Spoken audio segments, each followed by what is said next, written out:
All right. Good evening, good morning, good afternoon from wherever part of the country, the world, the universe, from wherever you are joining us from. Welcome to another edition of Kenya News Link Political Night Show.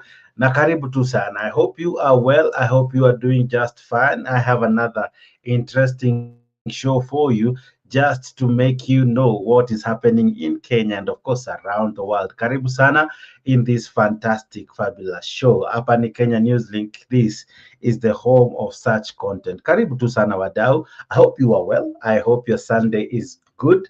Kama mko Sunday, kama msharuka, kama wase wa Australia to Monday, I hope your Monday is good. But all the same, karibu sana kwa hii show.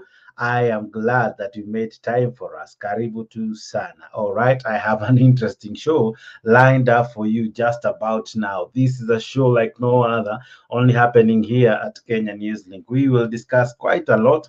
Ninayo vitu kibao sana ya kushare na nyinyi, so you really want to sit and enjoy this great conversation happening here at Kenya News Link. Where is this finding you? But as much as you are watching this, I would like to ask you and urge you to subscribe to Kenya News Link and equally follow us on all our social media platforms. All right, we are on TikTok, we are on Facebook, we are on Twitter, formerly we are on X, formerly Twitter. We are on all those platforms. Tufuate huko ndani, all right? Tutafute utatupata. Enter into our YouTube page. All those links are there for you. So after all those places, you'll get enough content. Equally follow us on YouTube to see more than this show that happens there. Kuna vitu mingi hapo sana, hapo ndani kuna vitu kibao. All right? Karibu sana. Okay, this is the show that has just begun. Show motto, we discuss the political angle this show na tunaangalia vitu ambavyo vimehappen. Okay, first of all, we begin by mourning two guys. One, we mourn Brian Chira, who yesterday through a fatal accident lost his life. We mourn with him and the family, and in these trying times we wish the family great comfort from God, and all we pray is that we all be well with you. Equally, a renowned and celebrated journalist, Rita Tinina, has lost her life as well today, this Sunday afternoon, and we as the media fraternity, we wish to really sympathize with the family, with her daughter, and everyone else, and of course with the entire Nation Media Group family, and of course the journalists from all over. We really condone with you, and we really ask God that He may comfort us even as we mourn that celebrated journalist, that is Rita Tinina, who has just passed on. Pole sana. From Kenya News Link, we are very, very much sorry for that and for your losses. We just pray that all will be well with you. Okay? All right. Thank you so much. We really had to send that condolences, and we wish that all those families will receive the comfort that they deserve. God bless you, and God do you well, even in these difficult times.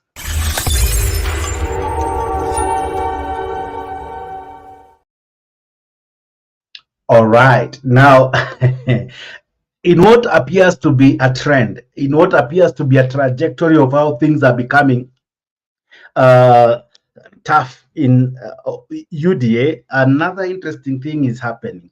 You know, for quite some time, they thought Raila Odinga is their rival.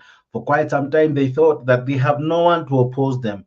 But where kumbe nguruwe ujikaanga na mafuta yake. Kumbe the thorn is in their flesh. Kumbe the challenge that will really shake them is in their flesh. Of course, William Ruto has said, kuna time ya kutokuwa popular. But where the rate at which the unpopularity, that is English, is becoming to arise, it's interesting. I'm telling you, ladies and gentlemen, the amount of heckling happening right nowadays, it is on another level. This time round, it's not as your ordinary heckling. We have seen heckling in Meru. We discussed that in this show. We saw heckling happening in various parts of Mount Kenya. We were able to discuss that in this show. Of course, we'll take a look at them again. And then, just as though we thought maybe kuko na issue Mount Kenya, William Ruto, the president, chose to go to his stronghold, to his backyard. He went to Kericho the other day. I'm telling you, I'll be showing you what happened. Yesterday, he went to Bomet. I'll be showing you what happened. Until today, the deputy president, we don't have a vice president, the deputy president had to come out and tell the people from those areas, you know what? Manze, mnatuchomea mbaya sana, mnatuaibisha. I'll be telling you about that in this particular show. But equally, let me know where this is finding you, and also allow us to really engage with you through the comment section. And equally, if you wish to join us in studio, the links to join us in studio are appearing on your comment section. Hapo kwa comment section is where you get the links to join into this particular show. All right, the links send you to this particular show. Okay, so hiyo link ndio inakuja hapo kwa comment section. Let us discuss, what do you make of this heckling that is happening of late? Is it that William Ruto, the president, through UDA, anapoteza umaarufu? If elections were to be done today, what do you think would be the repercussions? All right. The other thing is, it has been interesting given that of late, even the story of UDA elections, which we were all anticipating that will happen in March, zimeenda chini. That conversation is not happening. So what is happening? What is cooking? Could it mean that probably all is not well in UDA? Could it mean that all is not well in the ruling party? Is all well with the president? Maybe we thought by sending one Raila Odinga to AUC, we have eliminated competition. But I think the time is ripe for anyone who has all that it takes to really take up the challenge. Because if there was a time that an opponent had everything going for them, it is now. Okay, let's speak up from this, and then we will continue. Of course, I invite you to join us here in studio. The links to this conversation are appearing there at the comment section. Equally, feel free to participate hapo kwa comment section. Maoni yako ni yapi? Yeah, what do you take of the issues that are bedeviling the president when he goes to places perceived to be his stronghold? Bomet is a region that voted to the man for one William Samoei Ruto. Kericho is a region that voted to the man for one William Ruto when it was time for the presidential election. If you remember, this is a place that almost everyone is from UDA, all the MPs, all the senator, the governor, everyone from this region is from UDA. So it is a place we can rightfully say it is a stronghold. It's the bedroom.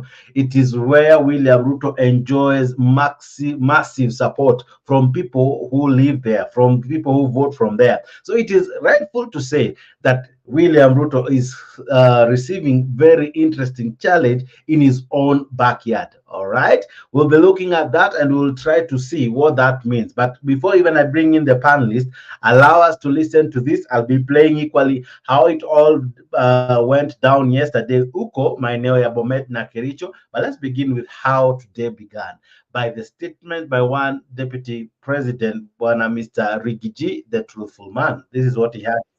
Rigathi Gachagua has called Rift Valley leaders to order, asking them to stop embarrassing the president by engaging in what he termed as unnecessary supremacy wars. Well, in reference to the rising cases of heckling and hooliganism witnessed in presidential functions, as was the case in Kericho and Bomet, Gachagua told the leaders to respect the presidency and stop political squabbles.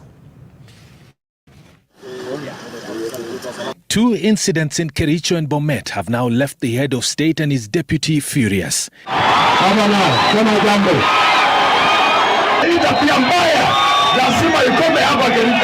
In Kericho, Governor Dr. Eric Mutai was booed and jeered in front of the president when he toured the county to officiate and commission grand projects. And in Bomet yesterday, when the president made several stopovers to address the crowds, another governor was on the receiving end. This time it was Bomet Governor Hilary Barchok who felt the wrath of the crowds. They booed him as the president watched pensively. The two incidents have angered not just the president, but his deputy too. Rigathi Gachagua has read the riot act to the local leaders and residents who he says are embarrassing the president in his public meetings. You people from Rift Valley, I want to appeal to you, don't take the presidency for granted. Mimi naona mnaanza kuchezea hii kiti yenu. Na msichezee. Kama rais amekuja kwa county nyumbani na ni rais wa Jamhuri ya Kenya, amekuja kuzidua mipango ya maendeleo, kupanga maendeleo. Mnatoa rais kwa mamlaka yake na cheo chake. Kazi yake ni kuzuia vita. Wewe hapa unapiga kelele na wewe nyamaza, mnaulizana nini? Sasa hiyo ni kazi gani tunafanya? Gachagua wants both the local leaders and residents to square out their squabbles once the president leaves his functions. Sasa mkileta siasa duni ya ugomvi na kupigania viti, uchaguzi uko mbali. Wewe unakomboa vijana kupiga kelele, mwingine anachukua vijana kupiga kelele. Rais amekaa pale. Ile ilimlete haongei. Mkutano hawezi endelea. I'm going to call our leaders from this area, from our counties here in North and South Rift, get chini na hawa, so that they can explain to me what is the problem and why they want to embarrass our president at home. During yesterday's turn of events, President Ruto told off the local leaders and the residents for playing cheap politics in his presence. Mimi nataka niwaambie hivi, mambo hii, kulete mambo hii kwa mkutano mimi sitaki. Wawase biju? Ogaso. Speaking at separate functions, Rift Valley leaders also urged their political counterparts to be tolerant whenever the president is in their midst. Hiyo maneno ni aibu kubwa sana, na waomba wakaaji wa bonde la Ufa, tafadhali tuweze kuvumiliana, haswa mambo ya kisiasa. Hakuna haja, hatuna siasa wakati huu, hatuna kura inapigwa kesho. Leo ni siku ya maendeleo. Yale tuliweza kuona kwa Kericho ama sehemu hizo zingine ambaye rais wetu alienda. Hiyo sio tabia na kimila ya Kikalenjin. Na naomba kwamba wale wanasiasa wasitumie mikutano ya rais kujionyesha katika mamlaka yao na network yao ya kisiasa. Ngojeni mpaka 2027. Last month, services in Bomet town were paralyzed momentarily after residents staged demonstration demanding the resignation of Governor Barchok. The angry residents lit bonfires along the Bomet highway, rendering the busy stretch which connects Bomet to Kericho and Nakuru counties impassable. In their protest, the residents accused the governor of mismanagement of county funds, thus demanding his immediate ouster. Nimrod Tabu, Citizen TV. All right, I couldn't have put it even much better than Nimrod Tabu did, and we'll be looking at that among many other things. What do you see happening across Ruto's stronghold? He was in Kericho yesterday, or the day before yesterday, I think on Friday, and there the governor Mutai was unable to speak, because the residents there couldn't even allow him. He was booed to the ground. And as if that was not enough, the president tried to calm the crowd, but the crowd couldn't have any of it. You know, it's becoming interesting that this is the region that would sing bottom up. This is the region that would praise William Ruto. They would even help him finish his sentences. When he would say bottom, then they would say up, you know, where he came out so strong, and they showed him that we are ready to support you. And for real to their word, they showed him support. They came out to the man to vote for him. He received enough support from the region of Bomet, from the region of Kericho. These are regions perceived to be strongholds for William Ruto. If there is a storm in William Ruto's backyard, where is it safe for him? All right, those are the things we'll be trying to answer here in this particular show. What do you make of what is happening? There are people who are opining that probably watu washachoka, watu wamechoka, watu are tired, in the sense that they really placed their hopes and trust in this regime. They really had all their eggs in this one basket called UDA. Unfortunately, it was not good, or rather, it has not been for them.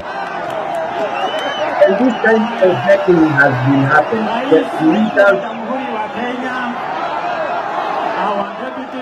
The leaders are unable to speak. They are heckled down. Ruto Mato, in Bomet, he tried to address the crowd. He tried to speak. He tried to speak. He raised his voice. The crowd could not have any of it. You know, they spoke and shouted, you know.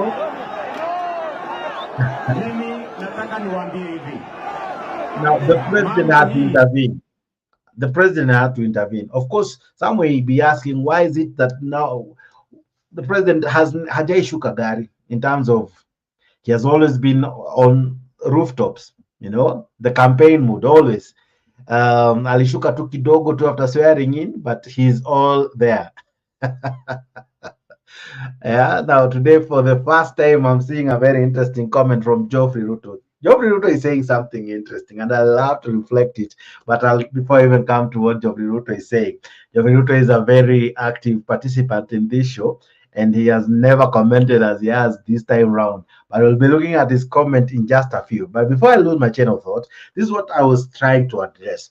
The people here were shouting and were screaming. They couldn't allow one Balchok to speak. He tried. The president had to intervene. He even had to speak their language. He had to bring the temperatures down. But even so, that couldn't help. This is the whole governor. This is the one who replaced Laboso when she passed on.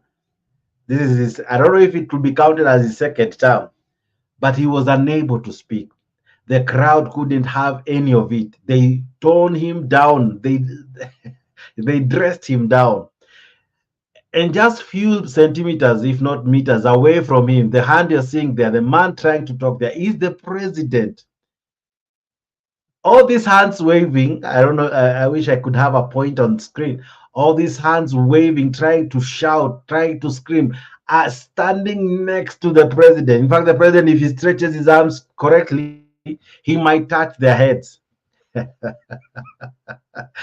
This happened immediately after Bachok was invited. Let's listen in kidogo before I even begin the conversations.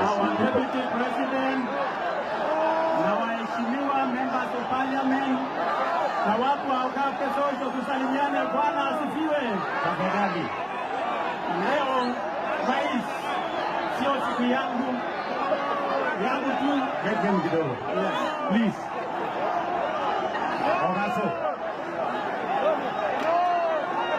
Mimi nataka niwaambie hivi, mambo hii, kulete mambo hii kwa mkutano, mimi sitaki. Ose biju? Ogaso. Okwe picho kwe viongozi hiju. Nyinyi ndio mnapanga MCA, ni kweli ama si kweli? Nyinyi ndio mnapanga mjumbe, ni kweli ama si kweli? Nyinyi ndio mnapanga senator, ni kweli ama si kweli?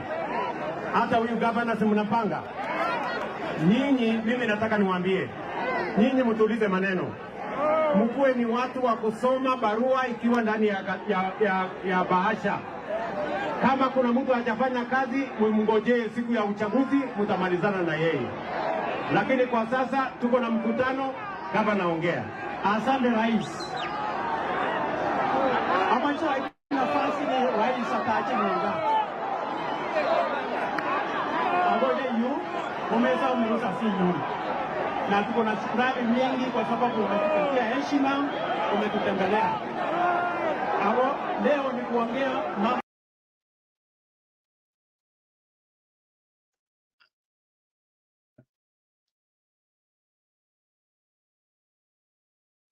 At the same time, kama rais amekuja kwa county nyumbani, na ni rais wa Jamhuri ya Kenya. Amekuja kuzidua mipango ya maendeleo, kupanga maendeleo. Unatoa rais kwa mamlaka yake na cheo chake. Kazi yake ni kuzuia vita. Wewe hapa unapiga kelele na wewe nyamaza, mnaulizana nini? Sasa hiyo ni kazi gani tunafanya? Gachagua wants Wewe wadau. Sasa hiyo ni kazi gani mnafanya? Kazi ya rais sasa imekuwa ni wewe wacha kupigana, wewe wacha kupiga kelele.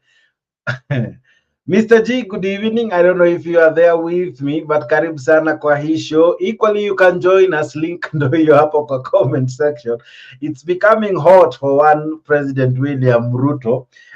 We thought the heat was coming from Raila. Where? You can imagine when you are being burnt by your own fuel. Am I making sense? Kujichoma na mafuta yako unajikaanga na mafuta yako.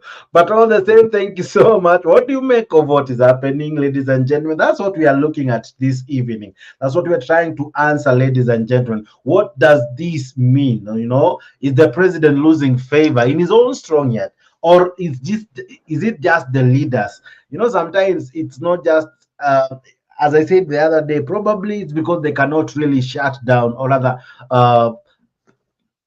heckle down the president. But if they had their way, they could. And you know very well, ladies and gentlemen, it all began in Bomet. The first kind of heckling happened in Bomet. You remember, ladies and gentlemen, when one CS for energy, one Mr. Churchill tried to speak in a church function. Even there, ladies and gentlemen, the people couldn't allow him in a church service. Yani wasewa Bomet wataki jokes hadi kwa church service. This was Kericho. Before I now talk to Mr. G, this was Kericho the other day. This was on Friday. Kericho is not far from Bomet. Their account is neighboring each other.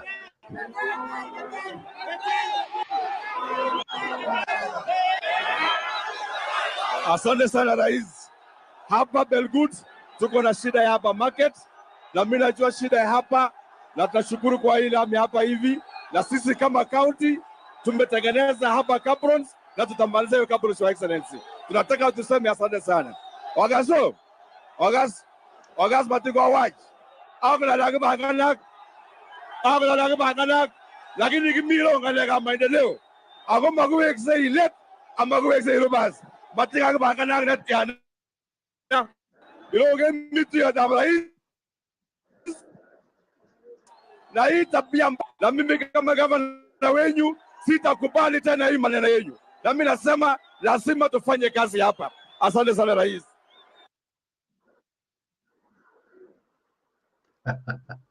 Hii tabia mbaya lazima iachwe. Yani Mr. G, what is happening? What could be happening? Okay, good evening, sir. I think good evening to you. Welcome so much.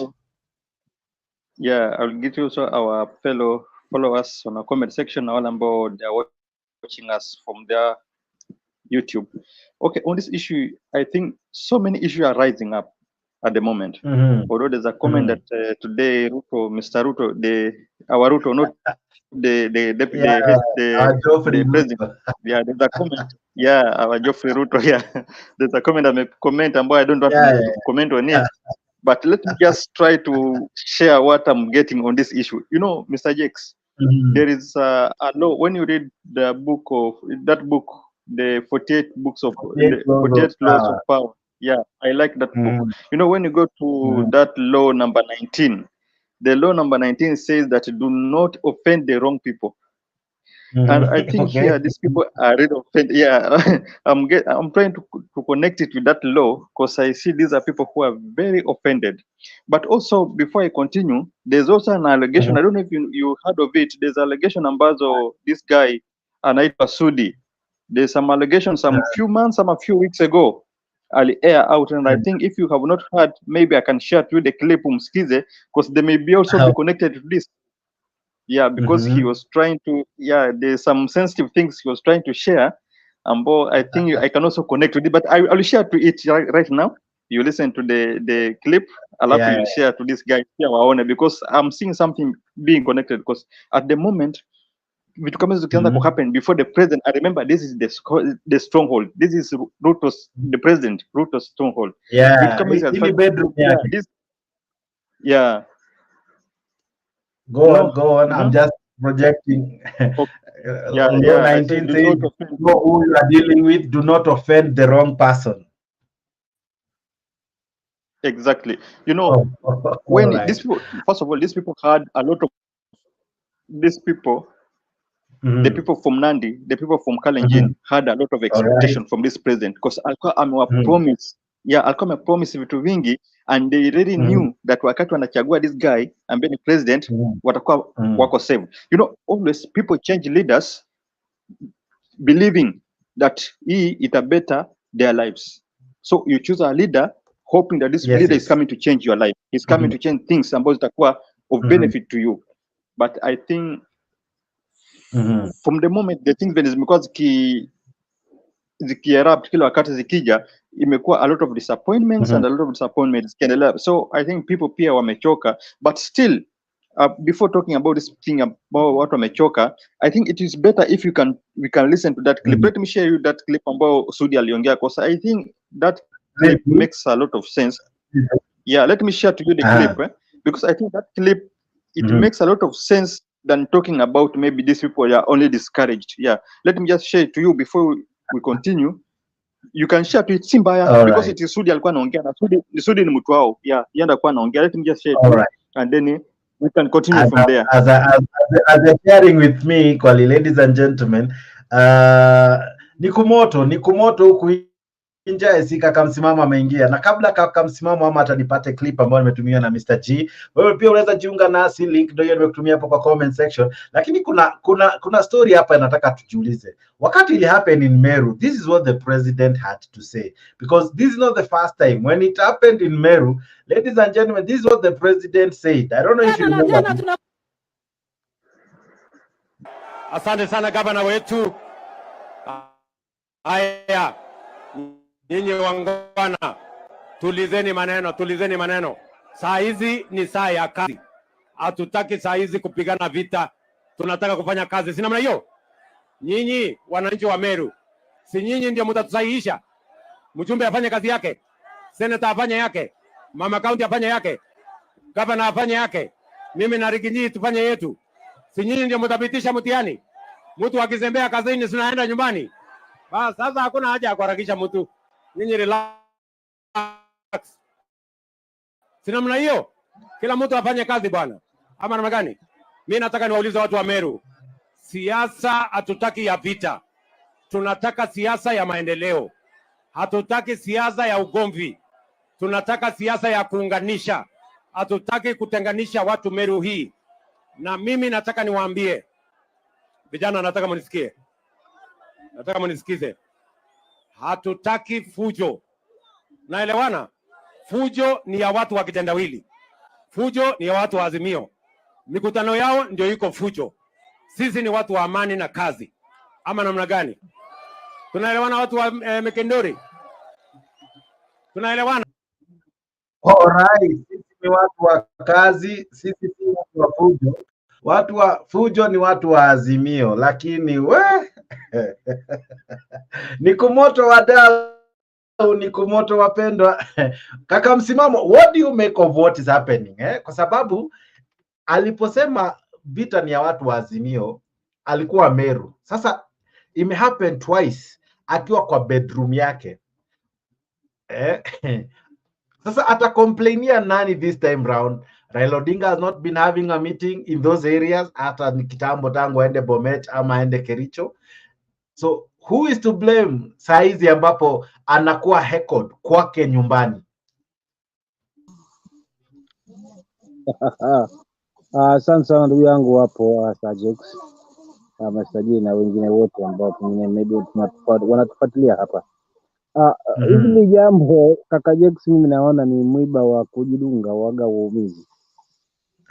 Kwa nini niseme hivyo? Jex, unakumbuka hakuna jambo ambalo nzuri kama vile mtu ambaye ana tajriba ya uongozi, ana tajriba ya kazi na ana uwezo kupewa mamlaka ya kuweza kujinafasi, kuweza kutenda kile ambacho anakielewa.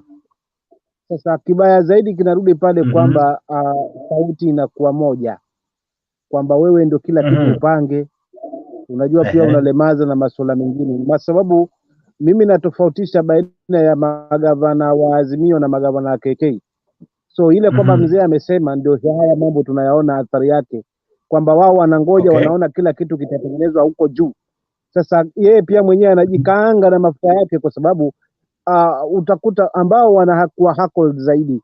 Mimi sijaona mkutano wa watu wa Azimio tukiona viongozi wa mfululizo kama hivi tunavyoshuhudia wakiwa heckled. So na tukiangalia track record ya magovernors wa Azimio na hawa wengine wa KK, tunakuta kuna tofauti. Huku kwingine sherehe na huku kwingine ni vitimbi. Sasa unajua, ukiona hata rais anaingilia kati kuweza kuzima ghasia ni kubaya. So for real, hili yote ni kujitakia mwenyewe, kwa sababu yeye aliamini kila mtu ataweza kumkunga kwa vile ambavyo anaamini kwamba sauti ikiwa yake basi mambo atakuwa mazuri, na haya ndio athari yake. So usilaumu kasa Jex ukasema nini. Sauti moja kwamba iwe inamiliki kila pande ndio makosa yake na majibu yake ndio haya machoni kwetu kama wananchi. Kwa hivyo tutegemee wengi watakuwa heckled, kwa sababu hawezi kuwa heckled ana kwa ana. Watu wananchi watatafuta mbinu, lakini mwisho wa siku waimaibishe aswa machoni, jambo ambalo linajua linamuuma na anatafakari wapi nimeharibikiwa, na si pengine lipade kwa kutaka kushika kila mahali wewe mtu mmoja. Badala ya ufanye kazi yako kama kiongozi mahali husika. Kila siku tunashuhudia kama si kwa Thanksgiving basi ni kwa launch ya barabara ama launch ya kitu fulani. Hivi vitu ndio vinamwacha anachiwa waibu katika ngome zake, na yote ni kwa sababu hawa watu wametia kiganjani. Na mfano hai Jex, kama utani ya radhi, parliament yetu venye haswa wabunge wa KK venye wametiwa kiganjani. Ushaona yani jinsi wanavyopitisha miswada kiolela bila kuifikiria athari yake kwa ajili ya leo.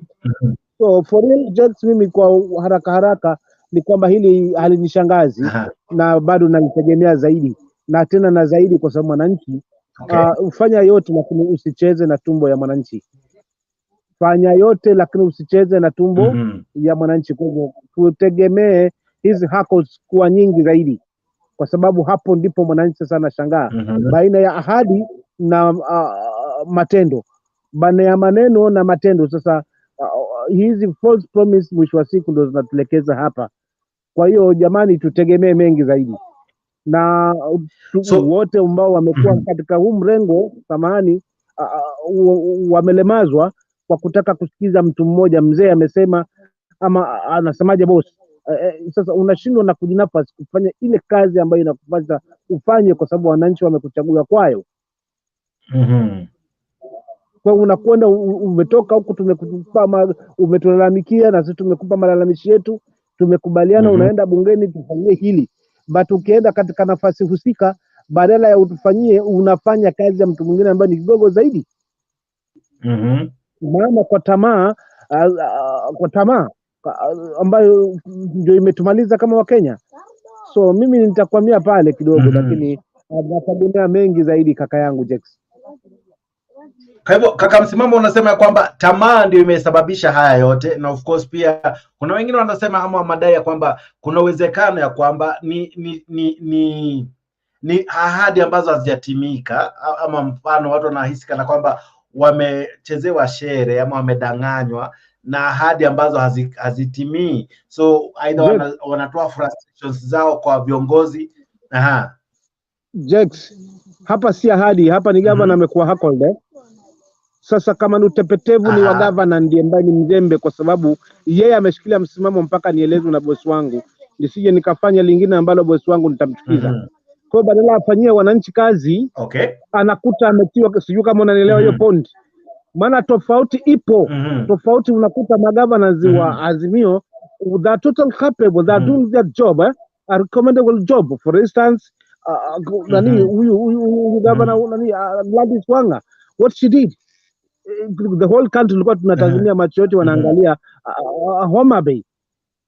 Kwani wako Kenya ipi baina ya gavana wa Meru na huyu mwingine wa juzi wa Bomet na kina Wanga na kina huyu wa Kisii na kina Sharifu huku Mombasa, wako wapi? Kenya ipi? Nini kinafanya hawa wanafanyia wananchi wao kazi na hawa wengine wanabaki katika sauti? So madhara ya kutaka uhuru Kenya kwa kutumia sauti moja kama tulivyokuwa awali, hapa ndipo ambapo tunashuhudia. Na nikimalizia akakaje, kuna utofauti wa sasa na juzi.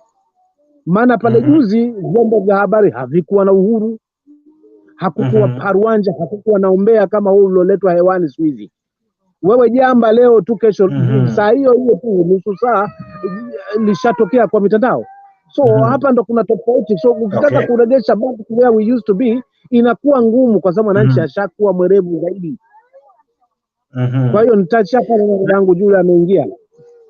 Alright, Julia kondani, asante sana Julia, lakini naja kwako Julia sasa hivi, lakini kuna point ambayo Mr. G alisema ataiongelea. Niambie ukweli leo. Hii video. Huyu koti mmoja na Mandago na DK yule Asoi waliibia kura Bitok. Hawa. Waliibia kura Bitok. Lakini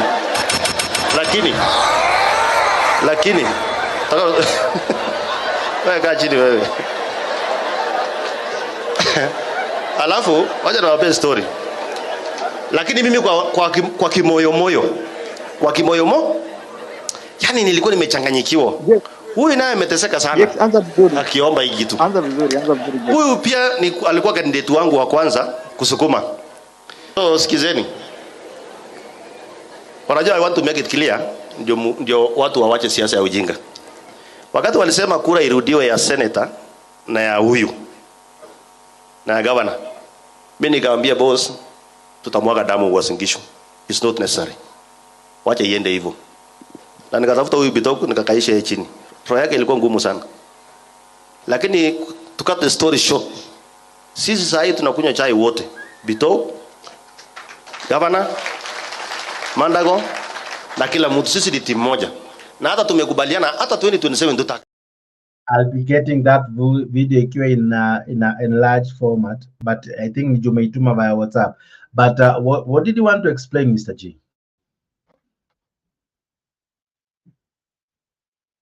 Mr. G? Mr. G, can you hear me? All right, Mr. G seems to have hanged. Julia, karibu sana, habari ya leo.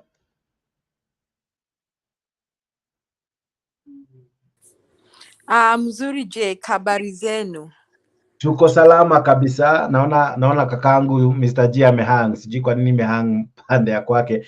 But sijui kama umefuatilia mjadala tulipoanza. Tunaangalia jinsi president amefanywa mambo kule maeneo bunge ya ama eneo la Bomet na Kericho. What do you make of this? Because this is what we call Ruto's stronghold. This is his backyard. This is where he comes from. This is where he got so many votes. What do you make of this heckling? Why are people heckling leaders from the area in the presence of the president? First, I think people are trying to heckle the president.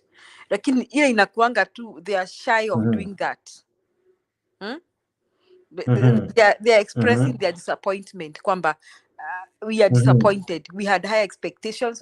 Sasa wanaanzia yule mnyonge, unaona kuna vile nyinyi mabwana mnaingilianga watoto badala ya mama ama mama. It's the other way around. Have you ever had not your wife Jake, have you had your women who pick a fight with children?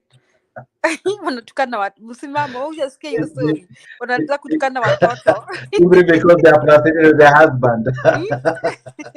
Na hamna akili. Wanasema mama anaanza kusema na hamna akili, mko tu kama mwenye amewazaa. You know, she starts saying such things. She's trying to insult you. Why does your wife has to wait until you are home? Is when she starts insulting the children. What do you think? Ama anaanza kuambia na msinisumbue. Munafikiri ninatoanga mimi sina pesa. Muitishe mwenye anakuja na pesa. Mimi so that is what some women do. But they are trying direct message to the man. So this heckling is the children, or sorry, is the wife showing her anger to the children to spite the father. Yes. So she's anatafuta bwana yake. She's looking for him.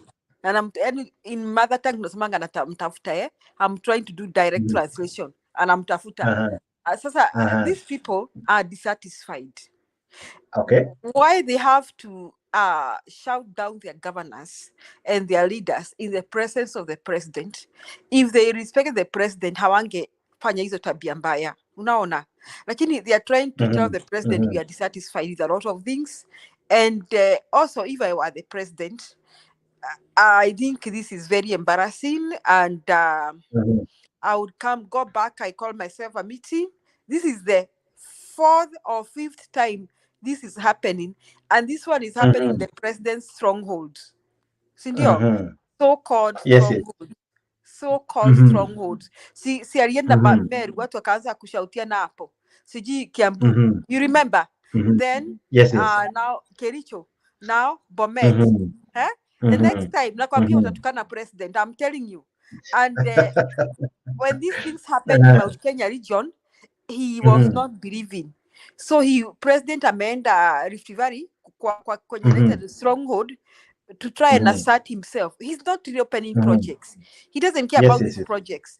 He's just trying to assert himself. Like in the event of asserting himself, people are still disrespecting him.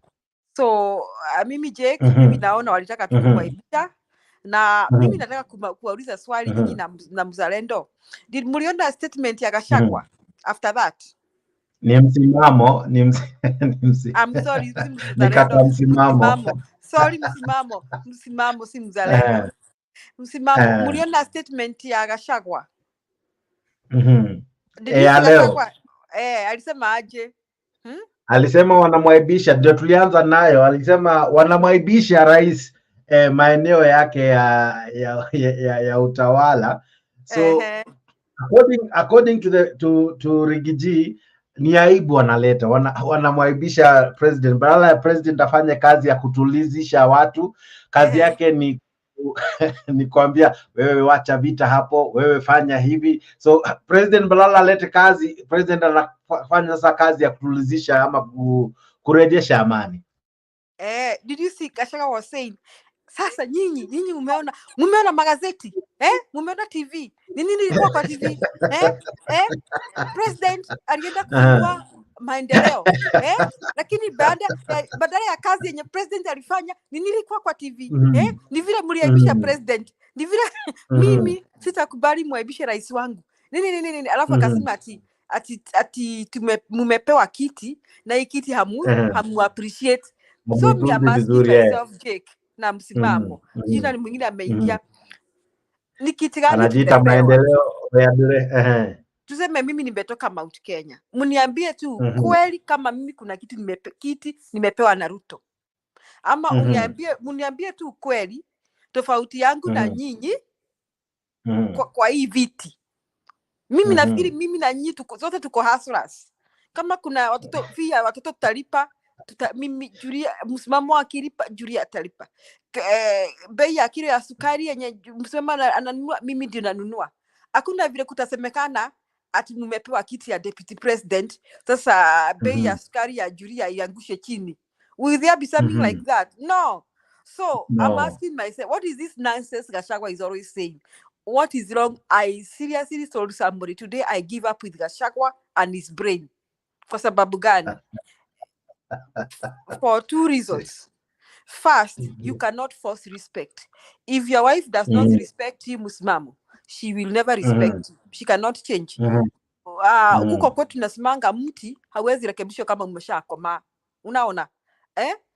Kama bibi yako the day she entered, if she didn't respect you, she's not gonna change. At umepeleka mbuzi kwao na ng'ombe, she's not gonna change. So respect cannot be forced. Respect is earned. So Gachagua was saying, mimi nisisikie mkiambisha president. Mimi tutakushana na nini? Who was he lecturing? Are those school children? Who the H does he Gachagua think he was? Who was he lecturing? Are those school children? Haya. And then he said, tumepewa kiti. Hii kiti mtakana muappreciate. Nani amepewa kiti? Yeye na bibi yake anaitwa nani? Bibi ya Gachagua anaitwa nani? Dorcas. Yeye na Dorcas ndio wamepewa kiti na watoto wao. Na Ruto na Rachel ndio wamepewa kiti na Sugoi. Si. Sasa mimi Gachagua asitulete. Hakuna mtu amepewa kiti. Yeye na Dorcas ndio wamepewa kiti na Ruto na Rachel ndio wamepewa kiti. Sasa mwenye watu wamekataa kumheshimu aende akaulize hao watu wakini wamheshimu wasitulete. Asanteni sana. All right. Julia, asante sana kwa maoni yako. Najua umewasha moto kibao. Takuja kwako tu saizi. Naona na mgeni leo anaitwa Charles Keter. Karibu sana Charles Keter. Mr. G amerejea. Naona msimamo anainua mkono. Msimamo dakika chache tu nieleze.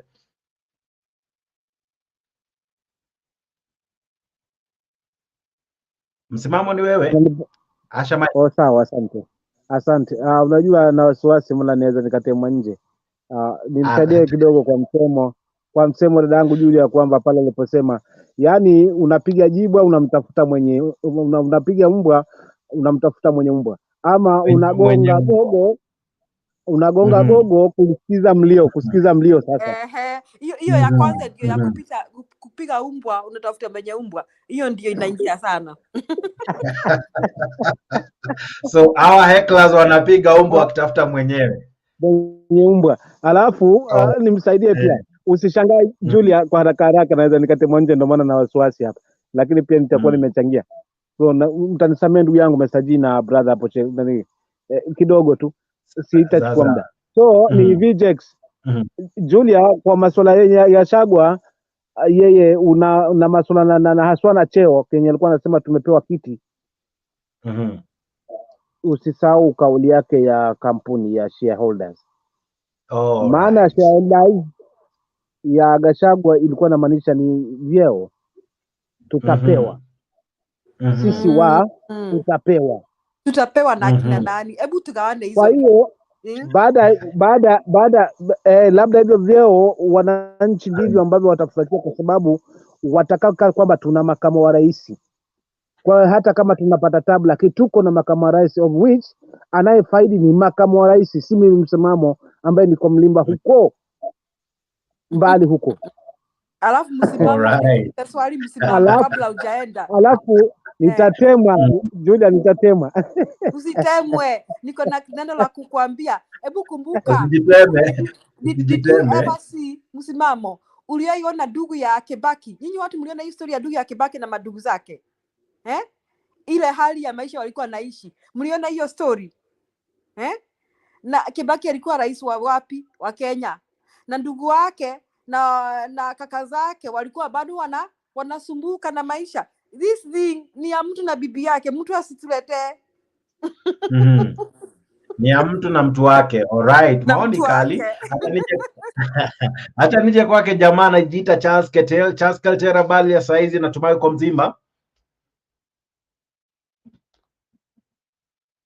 Charles Keter. Charles. Alright, kabla Charles nilikuwa nimemuona sijui amejificha nyuma ya hiyo mwangaza, lakini Mr. G ulikuwa una submit ukapotea. Nieleze. Wanasema ya kwamba inaweza kuwa ni wananchi wana demonstrate frustration zao kupitia wale ambao ni chini ya Ruto, lakini hasira yao ama ghadhabu yao sana hasa inaelekezwa kwa rais. Maoni yako ni yapi? Sorry, nimekuwa na challenge but I think nilisikia msimamo akiongea. Madam Julia ndio sikumsikia. Network ilinitupa nje ikabidi nizime simu kwanza. But nawasalimia nyote. I think nitamsikia tena. Okay. On that point nilikuwa nataka kusikia there's something ambayo nani alisema. There's something ambayo Sudi alisema. That's why I wanted you to play the clip. But uli play ukaanzia katikati. But the message ilikuwa ile ya first kabisa, the first point ambayo alimake. Ndio nilikuwa nataka kugusia that point. Sijui kama unaweza rudia tu the first point kidogo tu, that first point ya kwanza. Alafu make that submission. Mali anasema walimuibia. Yeah, pale mali anasema nani waambia ukweli leo. Huyu koti mmoja na Mandago na DK yule Asoi waliibia kura Bitok. Hawa waliibia kura Bitok. Lakini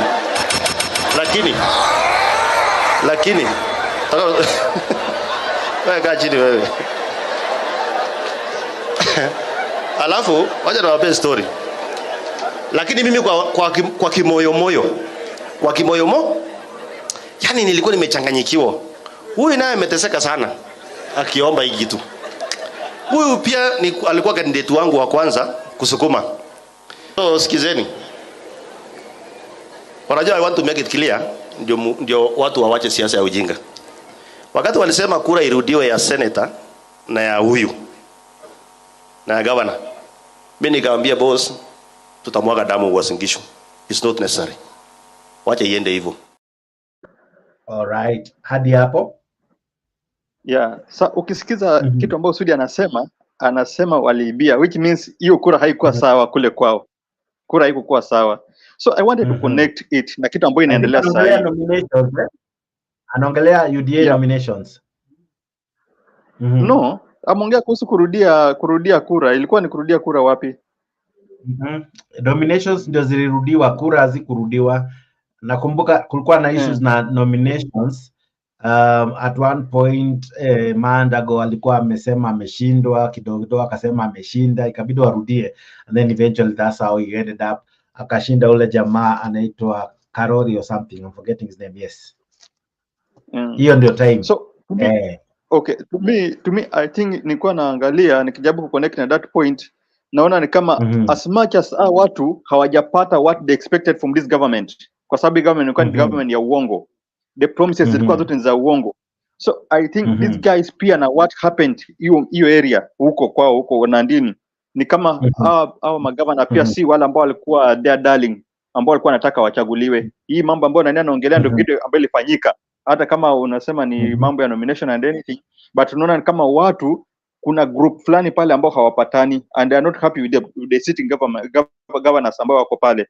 So inaweza kuwa ni watu wananunuliwa, inaweza kuwa ni watu wanalipwa wafanye hivyo, na pia inaweza kuwa ni watu wamechoka na hii uongo ya Ruto na government yake kwa promise vitu ambao hawezi fulfill. So there's a lot of issues ambazo zinakuwa raised pale, kwa sababu it is shameful kwa your own area. Kama uje kama pale Kalenjin kwa kina Ruto kwenyewe. Sasa ukiona vitu kama hizi zinafanyika, inakuwa ni aibu kubwa sana kwake. Aibu kubwa. That's why unaona hata juzi amekuwa mkali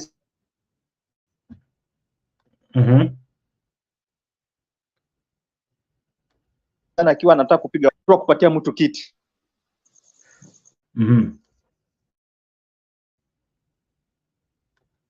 Kama amefanya hivyo ajue hata ichaguliwa tena. Sasa ya kuwa mtu kama huyo yeah, mtu kama huyu ambaye anawaambia kwa watu ambao wanafanya hivyo hawataichaguliwa tena. Yeah. Anasema watu hawataichaguliwa tena. So hizo I think niko na challenge na network. Sijui kama nasikika vizuri. Unakwama.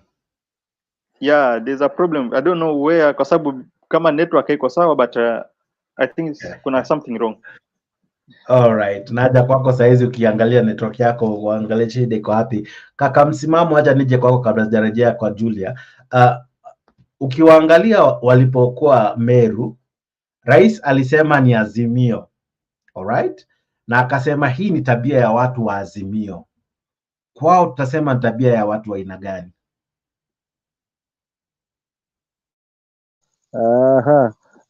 Ndugu yangu, Azimio ilikuwepo Rift Valley, hiyo ndio wazi. Azimio ilikuwepo Central, that's the truth. Unajua siku zote haki haizami, kaka yangu Jex, huwa inaolea. Yaani mpaka ukaisukuma ndani ya maji, hata kama ni ya bahari, haki bado itaolea, itaonekana. Sasa ni wakati ambao ndo tunatofautisha hizi siasa kwamba hiki kikifanywa ni watu ndio wanaofanya hivi. Nao unataka nijiuliza kama hilo swali nimeniuliza wewe haswa, ushanielewa? Kuna watu wa kununua reli, mbona wana hako?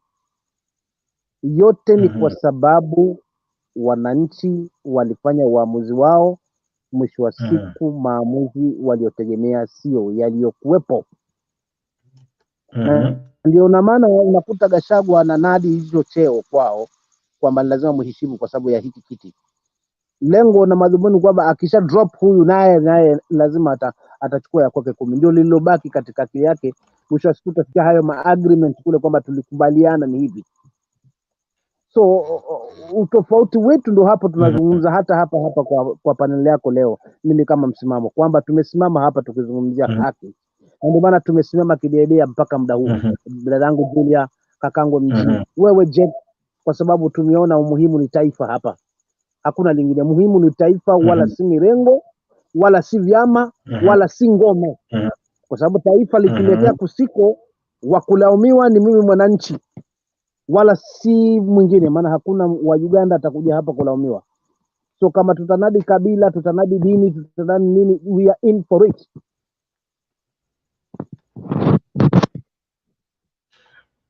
Julia, walipokuwa Meru, Azimio ndio ilikuwa blamed. Today,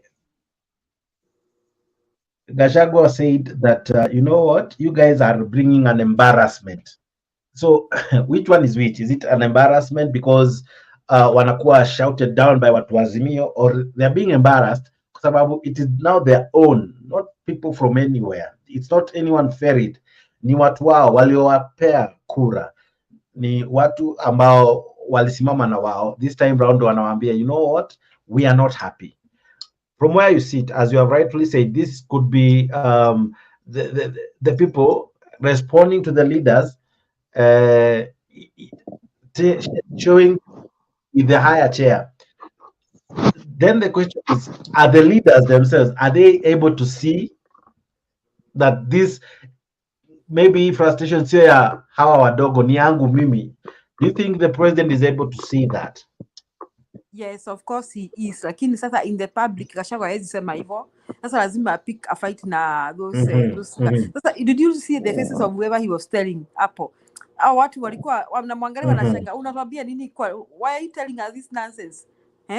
Did you see us doing those things? So Gachagua must display his aggression on those people that he was talking to today. But Gachagua na Ruto wanajua tu for people to be, you know, let me ask you, has anybody in Nyanza and Western ever disrespected Baba? Ama ata Uhuru? Even when Gachagua and Shungwas and others were saying that Uhuru is unpopular in Mount Kenya region. Did you see? Did you ever see anybody try to do that to Uhuru? Did you ever see such exchanges? No, I didn't. No, I did not. The common man knew, hata kama we don't like something Uhuru is doing, we still respect him as our president. Unaona? So, what I'm trying to say that Ruto and Gachagua know, they can feel it. They can. Do you remember kuna huyu MP wa Meru amesema kwamba it has been so hard to sell the government to the people right now. Ni nani alisema? Somebody said that recently, and he was saying that the people now hate them. They are putting the blame of the government on the leaders, on the MPs. So Gachagua and Ruto know that. See ati kitu inawashtua. Nothing is surprising them at all. It's just that now they have to say something in public to just console themselves. But I think maybe what we should ask ourselves, what next? Will this disrespect continue, or what next are the people going to do? What do you think? When you one of the reasons I'm playing this footage that you're looking at, I want you to look at the people shouting. They are, apart from the security guard, they are almost near the president. The president can actually almost touch them by head. Yes. You know, shut up. He's trying all he can to yes. But the people couldn't take any of it. Like ako karibu na wao, they are booing the governor just next to the president, not so far. Actually, if they stretch their hands, they can shake hands up because they're not far from him. Yani, in short, they are not afraid. Literally, they are not afraid. Yeah, they are not. Now, the president even, the president, nilikwambia Jake, Wakenya watafika mahali they say they have nothing to lose. Unaona? You know, right now, I think it's no longer an Azimio UDA issue. It is that we are all sufferers. And now ni mabwenyenye. Unaona? au ni mabwenyenye wanaendelea kutufinya, you know. So it's like people will be like somewhere, they'll be like, we no longer have anything to lose, we have lost everything that we needed to lose. Okay, so hakuna haja hata kuheshimu hao watu au mabwenyenye. So I wonder how Ruto went back home feeling. And I think he should rather stop. He should just stop his campaign things, because now he's campaigning, because he'll soon run out of energy. And unajua, I don't think he has the money that he used to buy people in 2022, unless he continues stealing to buy people again in 2027, which may not work the way it worked for him. So I get now your point. I want to imagine this. In this same place is being built today. This is the same ground that they celebrated him. You know, these were places that we would see mammoth crowd coming out to cheer and celebrate the president. Barely 2 years now, this has happened. What changed? It is, I want to think that these people really had high expectations of the government, and they didn't think, unaona kuna ile picha, kuna watu tu who really bought this thing to a god, na others ni kabila lao, others is their hate for Baba. So, and maybe they really thought that these people were going to, you know, they were walking around with wheelbarrows, kwamba sisi ni mahasras kama nyinyi, and tutaleta pesa mashinani, it will be the time for the hasra. But now they are surprised and disappointed, because life has become more expensive and life has become unbearable and everything is so expensive, hata masomo nini. So I think it's coming to the reality that hii serikali hakuna mali inawapeleka. So I think they no longer care, Jake, whether ni raisi ama ni mkamu wa raisi ama ni nani. They are like, we have nothing to lose, we have lost everything. And you see, when you look at the footage now, the president almost became angry, you know, where even his tone changed. He became angry because I don't think this is what he anticipated, and this was just in Bomet. In Kericho, just a day before, it equally happened. Some may say it's just wanakemea ma governors, but these governors, some of them are in their second term, some of them as much as their first term. They're only 2 years in office, all right? So really, as you rightfully say, is it that because the governors are not performing, or we can rightfully say it's probably the frustration is the government that has failed to deliver, and maybe the promises were made was from here to you know where, but they haven't seen any, so they are kind of showcasing that we don't want any more promises, we want you guys to deliver. What do you think could be the message they're trying to send? It is like, just shut up. Kama una cha kusema, just shut up, stop lying to us. Hata even when he was telling them, even with the president himself, ati nimefungua sijui digital hub, he still say nothing. Bonyeza computer, dola inatoka, bonyeza computer. Does he ever listen to himself when he goes back to the house and watches himself speaking? Does Ruto ever listen to himself, you know? And he looks at what he was saying to the people. You know, these people know whatever these people are saying is not reality. It's hot air. So they can no longer take that. But I also always ask myself, wanaendanga kwa hiyo mkutano kufanya nini? Why they can't stay at home? Unajua kuna siku za Moi, kuna wakati ilifika Moi had very small crowds. Yeah. So what do these people got to now do? When you look at there is an interesting thing that I think I have noted in these meetings. Initially, we used to think that you cannot boo a president. You cannot, you know, the president is someone at Karibia. The amount of police who will bring you down, there are so many. But these are guys who come close to the president without any form of fear, and they are ready to pass their message. Maybe kuna time we should anticipate that, as you have rightfully said, someone will tell him hapo tu akiwa hapo president, this what you're saying is not true. Can we look forward to those days? Atamwambia shut up.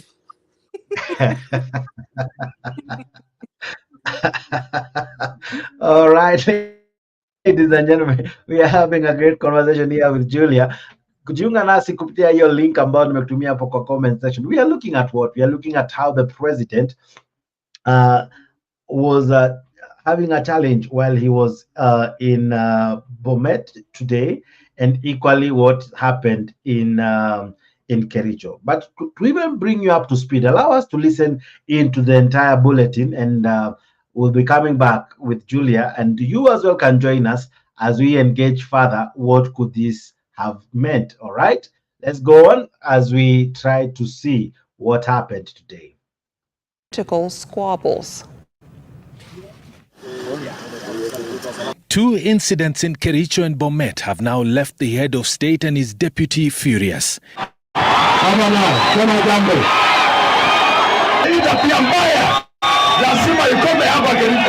In Kericho, Governor Dr. Eric Mutai was booed and jeered in front of the president when he toured the county to officiate and commission grand projects. And in Bomet yesterday, when the president made several stopovers to address the crowds, another governor was on the receiving end.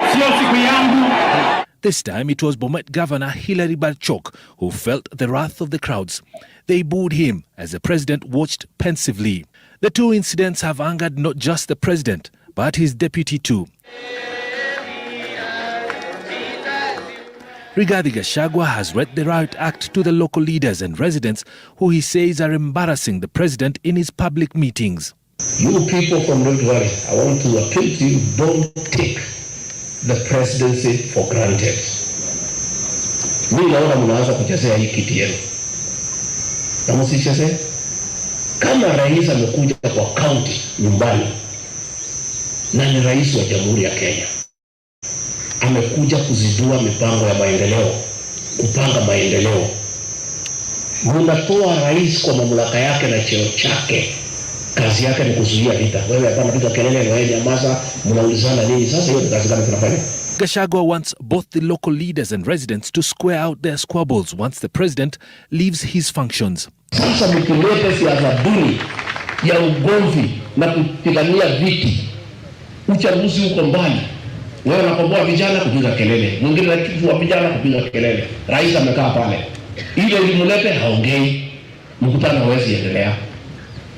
I'm going to call our leaders from this area, from our counties here in North and South Rift, niketi chini na hawa, so that they can explain to me what is the problem and why they want to embarrass our president at home. During yesterday's turn of events, President Ruto told off the local leaders and the residents for playing cheap politics in his presence. Mimi nataka niwaambie hivi. Mambo hii, kulete mambo hii kwa mkutano mimi sitaki. Wawase biju? Ogaso. Speaking at separate functions, Rift Valley leaders also urged their political counterparts to be tolerant whenever the president is in their midst. Hiyo maneno ni aibu kubwa sana, na waomba wakaaji wa bonde la Ufa, tafadhali tuweze kuvumiliana, haswa mambo ya kisiasa. Hakuna haja, hatuna siasa wakati huu, hatuna kura inapigwa kesho. Leo ni siku ya maendeleo. Yale tuliweza kuona kwa Kericho ama sehemu hizo zingine ambaye rais wetu alienda, hiyo sio tabia na kimila ya Kikalenjin. Na naomba kwamba wale wanasiasa wasitumie mikutano ya rais kujionyesha katika mamlaka yao na network yao ya kisiasa. Ngojeni mpaka 2027. Last month, services in Bomet town were paralyzed momentarily after residents staged demonstration demanding the resignation of Governor Barchok. The angry residents lit bonfires along the Bomet highway, rendering the busy stretch which connects Bomet to Kericho and Nakuru counties impassable. In their protest, the residents accused the governor of mismanagement of county funds, thus demanding his immediate ouster. Nimrotabu, Citizen. Now, Julia, if the people and the residents of Bomet and Kericho are unhappy with their governor, why don't they take their issues to the MCAs and the governor will be impeached? Why are they, if truly that is the case, why are they not impeaching their governors? I don't know. Maybe the MCAs have been bought, but I'm also asking myself, Jake. Let us assume that these are politicians fighting. How do they have the audacity of bringing people to jeer each other down in the presence of the president? How? So either the people do not respect the president, or the politicians do not respect the president, or both the politicians and the people have no more respect for the president. Then, if they can't impeach the governor, yeah, and the governor knows Akona issues in that area, what is the best way to go about it? Is it not of which is difficult to say they won't address the crowd, but how can the president prevent this? Because now this is becoming embarrassing. Meru, Kiambu, now in Nicho, Bomet. Is it just the governors really? And what wataanza kuona ni kitu poa, so the disease may spread. And you see in Meru they say it's because the issue between Kawena Mongaza and the people there, all right, and the leaders. And in Kiambu, what did they say in Kiambu? In Kiambu, they said Ishungwa was inciting the youth together with the Vika MP. Now, I want to really, I'm really keen to hear what is the narrative between in Bomet and in Kericho. And Ishungwa kafukuzwa, unakumbuka? Yeah, Kishungwa was equally heckled terribly. Yes, and he was so mad. So they're just refusing to accept the reality. Unajua kuna mtu hapa kwa comment section anasema kwamba sijui kama umesoma your comment ati Azimio panelists are joyous today. This shouting and castigating is making them excited. The issue is never about Azimio or Kenya Kwanza. Here we just discuss. Hata hakuna Azimio imetoka wapi tena? First baba mwenyewe alishaenda zake. Hata baba akienda zake bado watu wanamtafuta na Azimio yake. Come on. Now that's where the challenge is. Is it that either we are too blind to see that issues have changed or things are changed? Mwananchi is not as gullible as he used to be. Amesha erevuka, you know, because I love the sentiments from the president that fools walisha Kenya, you know, the daddy ya wale ambao wako wanaambiwa hawajui wameisha Kenya. So you cannot always take them for a ride. they'll showcase their what I'm thinking. What I'm thinking, these Kenyans may give politicians a surprise of the year come the next election. You know, they think Kenyans are gullible, unaweza wapatia pesa, wanakusikiza tu, wanakupigia kura, wanasahau, wanasema yaliyopita si ndwele. They may decide to do otherwise. And wake up from their sleep and decide that we don't want anyone who has ever been elected anywhere. They may decide to do otherwise. And I think that is what politicians are not ready to accept. And I think it is no longer a matter of whether you are in Azimio or Kenya Kwanza. It's a matter of what we are all facing. We have one common enemy, Mabwenyenye, and it is us against them. It is not even parties. It is them eating our money, taking our taxes, misusing it, charging us for health and education, and all that, blah, blah. So that is where Kenyans are. So I think the area Ruto and Gachagua come back to their senses. They may get a run for their money in the next election, with or without stealing. Watakumbushwa wakati wa 2002. 2002 boy would have wanted to steal, but I think the loss was so overwhelming. So he had no room to steal the votes. So that 2002 may make a comeback. With who? I don't know. Lakini, I think the drama has just started, and I think we should buy popcorn, Jake. Tutaendelea kuona haya we'll continue seeing this jeering and cheering. Where next is Ruto going? Unajua kalenda yake tuanze ku prophesy. Tuseme watu watafanya namna gani huko. You know, there are things that are interesting. For example, when Ruto goes to a place, he has to have this gathering. Of course, the excuse is anaenda ku launch maendeleo. My question is, must he have this crowd? Must he be on top of a car? Must he address the gathering in the sense that should we have this? Because a project kama ni ya wananchi wataiona tu, you know, Uhuru will do it. Of course, he will do the same thing. But is it time that this should change? Because how different will campaigns be if kama ni hivi tu tutasemanga president ameishi kwa gari, so hata tuta notice in time ya campaign ama, you know, there will be no difference. The president is ever on the top of his car, or ever, whether launching a project or whatever, he's always on top of the car. Is it possible that some of these projects, hata ziachwe ziwe launch na MCA na the area MP, a governor can do the launching?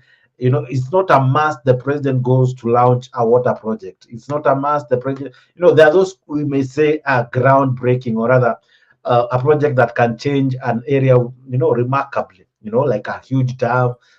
But launching a borehole, what do you think? Yeah, alafu borehole inatoka maji chafu pale Kirinyaga. Not that I'm undermining the president, but I'm just saying, should he launch everything?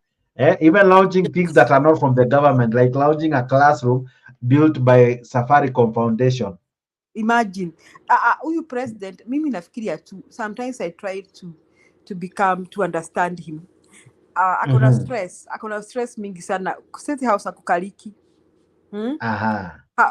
We should ask Rachel how many times Ruto sleeps in State House. We need to find out from Rachel. Analala huko mara ngapi? Sunaona wale mabwana bwana msimamo karibu sana. Msimamo. Unajua bwana msimamo karibu sana. Wale mabwana wanaishi kwa bar. Wako na mdomo kubwa na wanajifanyanga hao ndio wasemaji kule kwa bar. Ni kwa sababu nyumbani ya kukaliki. Unaona huyu jamaa State House akukaliki. Hebu uliza msimamo anafikiria. Mfano rais Julia, unakumbuka, sijui kama umeona watu kama hao watu hawaendi kwa bar. Hawa ni wale wanaenda kwa hoteli, and how they order their waiters, you may think kwa yeye they are almost immaculate. Wait hata atelewa na dakika mbili tu kuleta maybe an order, how they behave, you know. How they shout down the waiter mpaka waiter karibu hata seme hata wasavu. Msimamo karibu. Yule hapa ananibamba. Asante sana ndugu yangu hapo na dadangu hapo Julia, mwalimu wangu huyo hapa. So nilikuwa namalizia kitu saa zile alafu nikatemwa nje. Nirudi malizia kwa haraka. Unajua ni mwaka wa pili unaelekea sasa hivi, bado watu wananadi hii serikali machoni mwa mwananchi. Angalau ikubalike machoni mwa mwananchi. Ndiposa tunakuta hawa bwana kila siku wako hizo launch za boreholes, launch sio za nini, yote ni kwa sababu ya kutaka kuinadi na kuisafisha ionekane swali, ikubalike machoni mwa wananchi kwamba walipita kihalali. Maana hata semi zao zinaambatana hivyo, tumepita kihalali, tumechaguliwa, na si wakati huu wa kuweza kuwafurusha hawa wala kuwabugudhi. Ni tungoje wakati mwafaka unakuja ndio tutaweza kuwatema nje. Yani haya yote mimi nikiyachanganya vitu hivi yote ni kujaribu kuinadi ikubalike, maana haikuwa imekubalika tangia awali. Laiti hii serikali ingekuwa imekubalika tangia awali, hatungekuwa tunashuhudia haya. Kwa maana hiyo mimi kaka Jeff nasema kizuri huwa kinajiuza na kibaya siku zote kinajitembeza kaka yangu. Kwa maana hiyo tushuhudie haya, kwa sababu nikisikia Gachagua akisema mimi ni mlinzi wa rais na nikiona kuna mambo na haiendi, niko na mitego kila mahali, na shangaa sasa hii mitego iko wapi, sielewi. Na hizi kweli ni kana kwamba ni tunajaribiwa sisi wananchi kufumbwa macho na ambapo sasa mwananchi yeye anatazama tu vitendo. Je, nafaidika ama sifaidiki? La mwisho Jex, ambalo pia nataka nizungumze, kwa sababu mimi bwana naipenda nchi yangu, taifa langu nalipenda zaidi, maana sina mali kwingine. Kokote nitakakokwenda nitaambiwa wewe ni Mkenya tu. Kwa kuwa kwa sababu nalipenda taifa langu, lazima nijiulize, je, mimi kama mwananchi kosa langu liko wapi? Na kosa ni moja tu, kosa langu ni moja tu mimi kama mwananchi, haswa mwananchi wa Kenya, haswa tunapokuwa viongozi, tukiwa na viongozi haswa wengi, haswa mfano jamii yangu iko na viongozi wengi katika serikali. Hilo kwangu mimi nakuta ni sawa, hata nikilala njaa, hata nikiwa ninakosa matibabu hospitali, hata nikiwa naona ninapata tabu kuweza kumpeleka mwanangu na kumsomesha, haijalishi, sioni, kwa sababu tayari nakuta serikali ni yangu, maana mtu wangu ndio yuko pale. So hii hali imeweza kutuathiri pakubwa, na tunatumiwa na hao wajanja ambao ni viongozi wetu haswa, wao kuweza kufaidi na sisi kuondokea kwa umaarufu tu kwamba tumekuwa kwa ndani ya serikali. Lakini ukiangalia wenye wanafaidi ni wale ambao wako ndani, na ndio hao ambao tunawafagilia sisi, tulikuwa tunanyonywa mfukoni, sasa hivi mfukoni tax. So kwa kweli Mkenya hapa ndiye ambaye ana hatima ya kuweza kulikomboa hili taifa katika hali ya usawa, ili kuweza kubadilisha mfumo mzima wa viongozi. Uongozi unajali mwananchi. Yes. Kaka Msimamo, ukiangalia uongozi wa William Ruto unaweza uitazama na njia gani? Kwa sababu huu ni jamaa ambaye wengi husema hajaipoteza kiti chochote. Ameshinda viti tangu alipoanza kuwania viti, ama alipoanza kuwania kiti chochote hajaishinda. Je, wakati huu anaweza kuwa ana hali ngumu kuliko wakati mwingine wowote ule ambaye tafuta kiti? Hapana. Unajua shule kuna mwanafunzi anaweza pita kupitia akili yake yeye mwenyewe, na kuna gomba pia, sisi tunaita gomba lile, na mwanafunzi akapita. Kwa kupita kwa William Ruto hakumaanishi ni kupita either kwa akili yake ama kwa masomo yake, kwa jitihada zake. Hata gomba lipo. Na maanisha gomba ni sio kama naeleweka, hapo watoto wa siku hizi hao wa shule ndio wananipa hiyo misemo. Yani yeye anasubiri gomba na atapita mtihani. Kwa hivyo asome asisome atapita mtihani. So katika hali kama hiyo tusijaribu kujisahau tukasema labda Ruto hataweza kupita kwa sababu anakuwa Heckled. Maana yeye hayupo kwenu. Japo kikauli anainadi kwenu, aonekane yupo kwenu. Kwa masuala mazima ya kupita, aidha mtake msitake, kwa hivi vitimbi tunavyonavyo kama Wakenya, hata kutakuwa na maamuzi. Kaka Jex, usishangae 2027 ndio huyo amerudi. Na kwa kawaida wengi husema ilionekana kana kwamba kiongozi wa Azimio ndio alikuwa mpinzani mkubwa wake William Ruto. Jinsi mambo yanavyotokea, je, upinzani itakuwa kweli Raila Odinga ama upinzani itatoka kwake nyumbani? Unajua upinzani mkubwa ulio hapo ni mwananchi sasa. Maana ashagundua sasa siri ya urembo. Unajua ukila na kipofu siku zote usimguse mkono. Maana yake ni yapi? Maana ukimgusa mkono tu kosa, atajua huyu jamaa anawania zaidi, hapo hapatachimbika tu. Kwa sababu ukimwacha kwanza okote na wewe uokote kitamba kichangaa, sasa ndio hilo limeisha. Lakini ukishamgusa mkono tu ashakumbuka kwamba huyu jamaa hapa kila ilivyo anawania kivyovyote. Kwa hivyo nisipochunga na mimi, basi huenda nikaondokea patupu. Na ndio hali ilivyo. Mkenya sasa hivi kitu kibaya ambacho lazima achunge nacho ni Mkenya.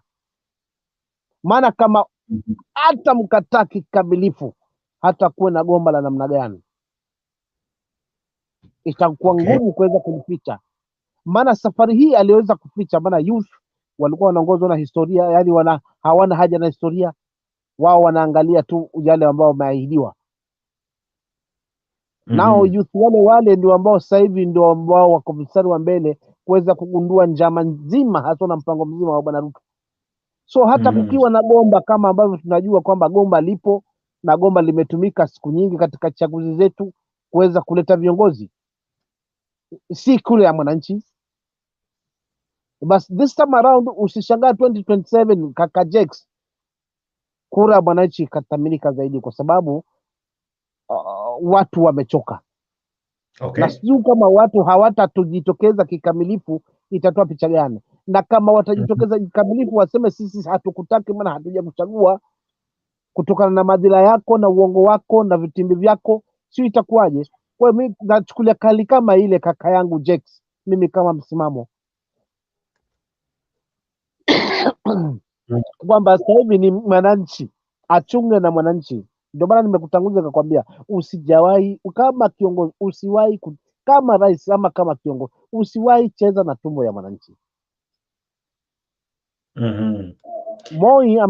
Moi ameweza kuturule for 24 years lakini hakukubali kucheza na tumbo ya mwananchi. Yani hakutaka agundulike nyendo zake na mwananchi maochoni peupe. Hii ya leo ni mambo yako waziwazi kwa sababu unapotandika sipo unapolala, unapolala sipo unapotandika. Hali hii itamlemea kivyovyote na ukifanya mchezo kama hakutakuwa na mabadiliko ama katonge ka mkononi kakuweza kumzubaisha mwananchi, mambo huenda akawa mabaya, hata tunaweza tusifika hata 2027. 2027 tunaweza tusifika tukaona mambo amechacha kwa sababu mwananchi amechoka. Asante. Ukitazama hii filamu ambayo anaicheza sasa hivi, raia hamuogopi rais hata kidogo. In fact ana demonstrate kwa mkono, ana demonstrate kwa ishara, anatumia ishara ya mkono, anatumia sauti yake kujaribu kumwambia rais kamwe hatutaki hivi. Na hii sauti inafikia viongozi kweli wanasikia hii sauti kweli? Unajua haya mambo si tutazungumzia vipi kaka yangu? Kwa kweli mimi nilichunguza katika huu mkutano, kulikuwa na pande mbili ambazo zilikuwa zinampinga gavana.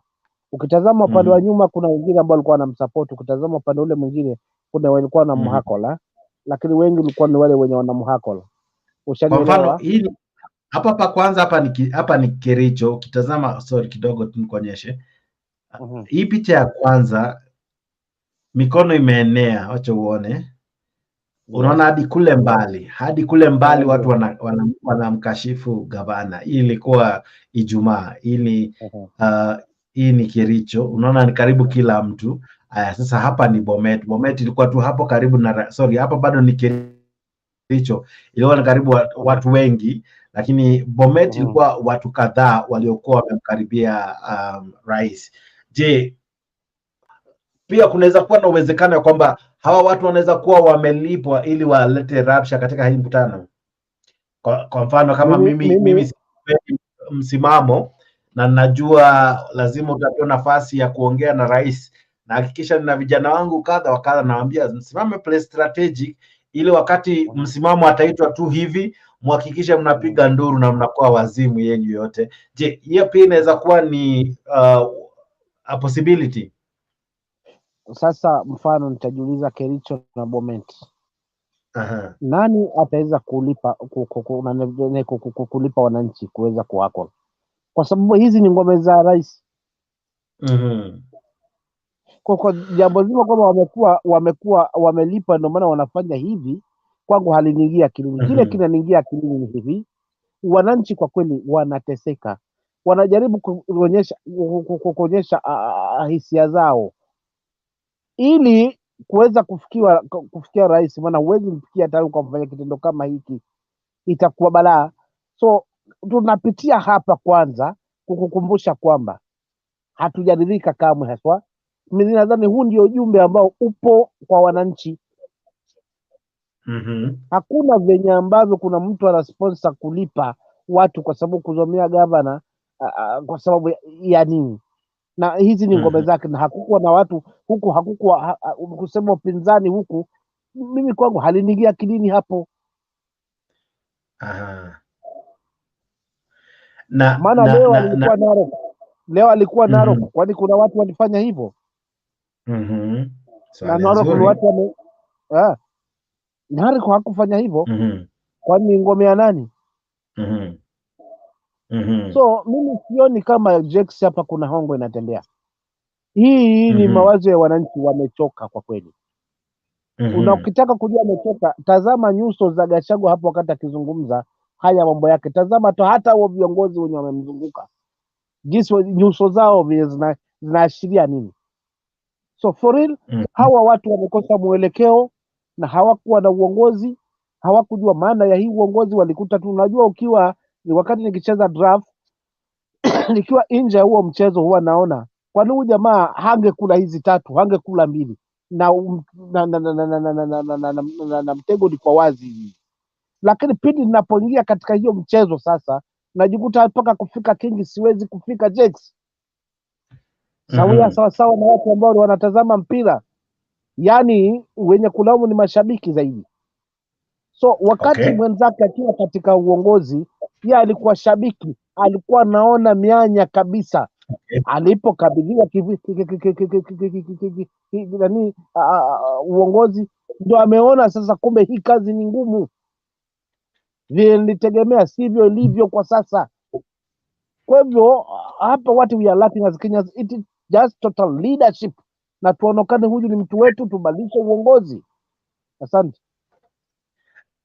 Swali lingine maybe ndakuuliza ni rais ni maendeleo amewapelekea, alright, hajaenda raha, hajaenda kupiga tu udaku, amewapelekea maendeleo ama ameenda kufanya kazi according to jinsi anavyosema. Mbona mwananchi afurahi ya kwamba barabara ndio inaona inatengenezwa, hospitali ndio hiyo imekuja kufunguliwa, ndio hiyo shule imefunguliwa? Mbona mwananchi afurahi ili ya kwamba tofauti zake na kiongozi ambaye hawamtaki aifunike kwa saa hiyo kwanza, rais amalize kazi yenye anafanya, alafu waendelee na vita za baadaye hapo mwisho? Maoni yako ni yapi? Mbona mwananchi hajafurahishwa na kile ambacho amekuja kuletewa? Kaka, unajua kama kiongozi kuna vitu viwili. Mimi msimamo, siwezi nikafukuza nyani walio kwenye miti nikaacha ambao wanakula mahindi shambani. Nipate vizuri na nitarejelea tena. Mimi kama msimamo siwezi fukuza nyani walio kwenye miti nikaacha walio shambani wanaokula mahindi yangu. Sharti nianze na wale wanakula mahindi kwanza, ndipo nifukuze wale walio kwenye miti. Na hapa ndo kwenye tofauti kubwa. Kunipelekea maendeleo, kuniletea barabara ni sawa, niletee barabara, lakini je, gharama yangu ya maisha? Je, pesa yangu ya ushuru inanitengenezea nini? Je, hospitali dawa zipo? Maana hapo ndipo ambapo ni kwa kukimbilia. Je, elimu ni rahisi? Hapo ndipo kwa kukimbilia. So before niletee barabara, kuna vitu ambavyo ni basic. Vyakula, je, vimeshuka bei? Je, sarafu yangu iko sawa? So kuna vitu ambavyo alikuwa anafaa kuvishughulikia kwanza kabla kujitokeza sasa machoni kwa wananchi kwenda kudadisi wale viongozi wamewapa macontract na hawajafanya hizo kazi. Si kwenda kulonji, ni kwenda kudadisi na kwenda kuangalia miradi ambayo ameagiza, kwa sababu yeye hafanyi kazi peke yake. Kuna majopo, kuna mawaziri, kuna wabunge, kuna magavana, kuna whatever. So kazi yake ni akatazame ni nini mradi ambao nilisema ufanywe mahali fulani, je, umefikia wapi? Na kama umekwama, tatizo liko wapi? That's what hivyo ndio kiongozi anafaa kufanya. Ameshashughulikia masuala muhimu, wananchi hawapati tabu, gharama maisha imeshuka. Umenielewa vizuri hapo Jex? Then after hapo nenda sasa ukatazame miradi ambayo sasa umeweza kuimplement. Hata ukisema leo na launch hakuna mwananchi ataweza kuwa wako. La, kama unanilochea barabara wakati mfuko wangu unanimaliza kabisa mwisho, yani huna imani na mimi kwenye mfuko wangu, unanitoza ushuru pasipo na sawa, unanitoza ushuru, lakini ni uone unanifanyia nini? So kaka Jex, hapa ni kwamba wananchi wamechoka, heshima inaenda ikipungua, na baada ya kuisha hiyo heshima sijui itakuwaje tunakuelekea, maana imebakia finyu tu. Huku kutumia nguvu, polisi kutumia polisi kwa nguvu ama kutumia wajeshi kwa nguvu kuweza kuwanaandama wananchi, pia hili ni kosa kubwa. Wakati wananchi watakapogeuka na kutaka kurevenge, sijui tutaelekea wapi. So tuna mchezo hapa na vitimbi, kaka yangu Jex. Ndio maana mimi nina uchungu na nchi yangu kaka, lakini hiyo ndio hali ilivyo.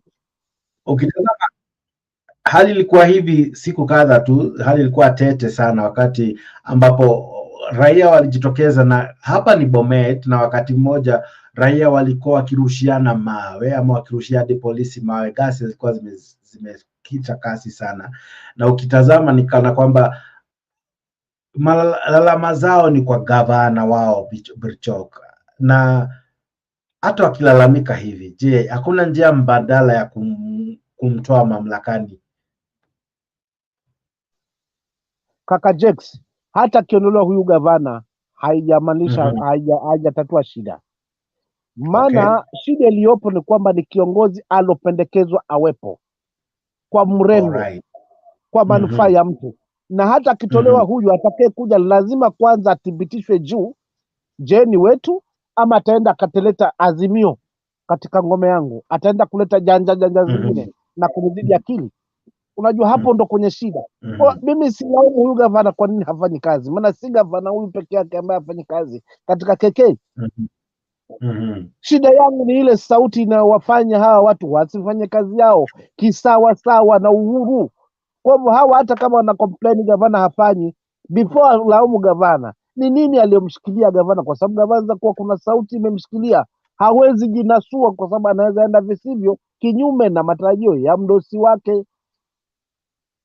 Na ndio hapo kwenye shida nilikuwa nimezungumzia awali Jex, kwamba kuna haja ya mwananchi, sawa, kuna haja kiongozi haswa kuheshimu mwananchi. Akishatumwa kwenye kazi afanye kazi ile ambayo mwananchi amemtuma, lakini kama katikati kutatokezea mwenyewe naanza kumiliki na kubadilisha uongozi, haya ndo matokeo yake tunayoyaona. Kwa hivyo hawa hata wakitoa huu gavana wamtoe leo, lakini kama gavana atakayekuja atasimama na kutaka kusema ukweli, muona pesa hazija, ambia wananchi ukweli, kuna tatizo, azungumzo kweli, kinyume na aliyopo madarakani, hii ni ngome yake. Hapo ndugu yangu ni kuandika sufuri na kufuta kuandika zero.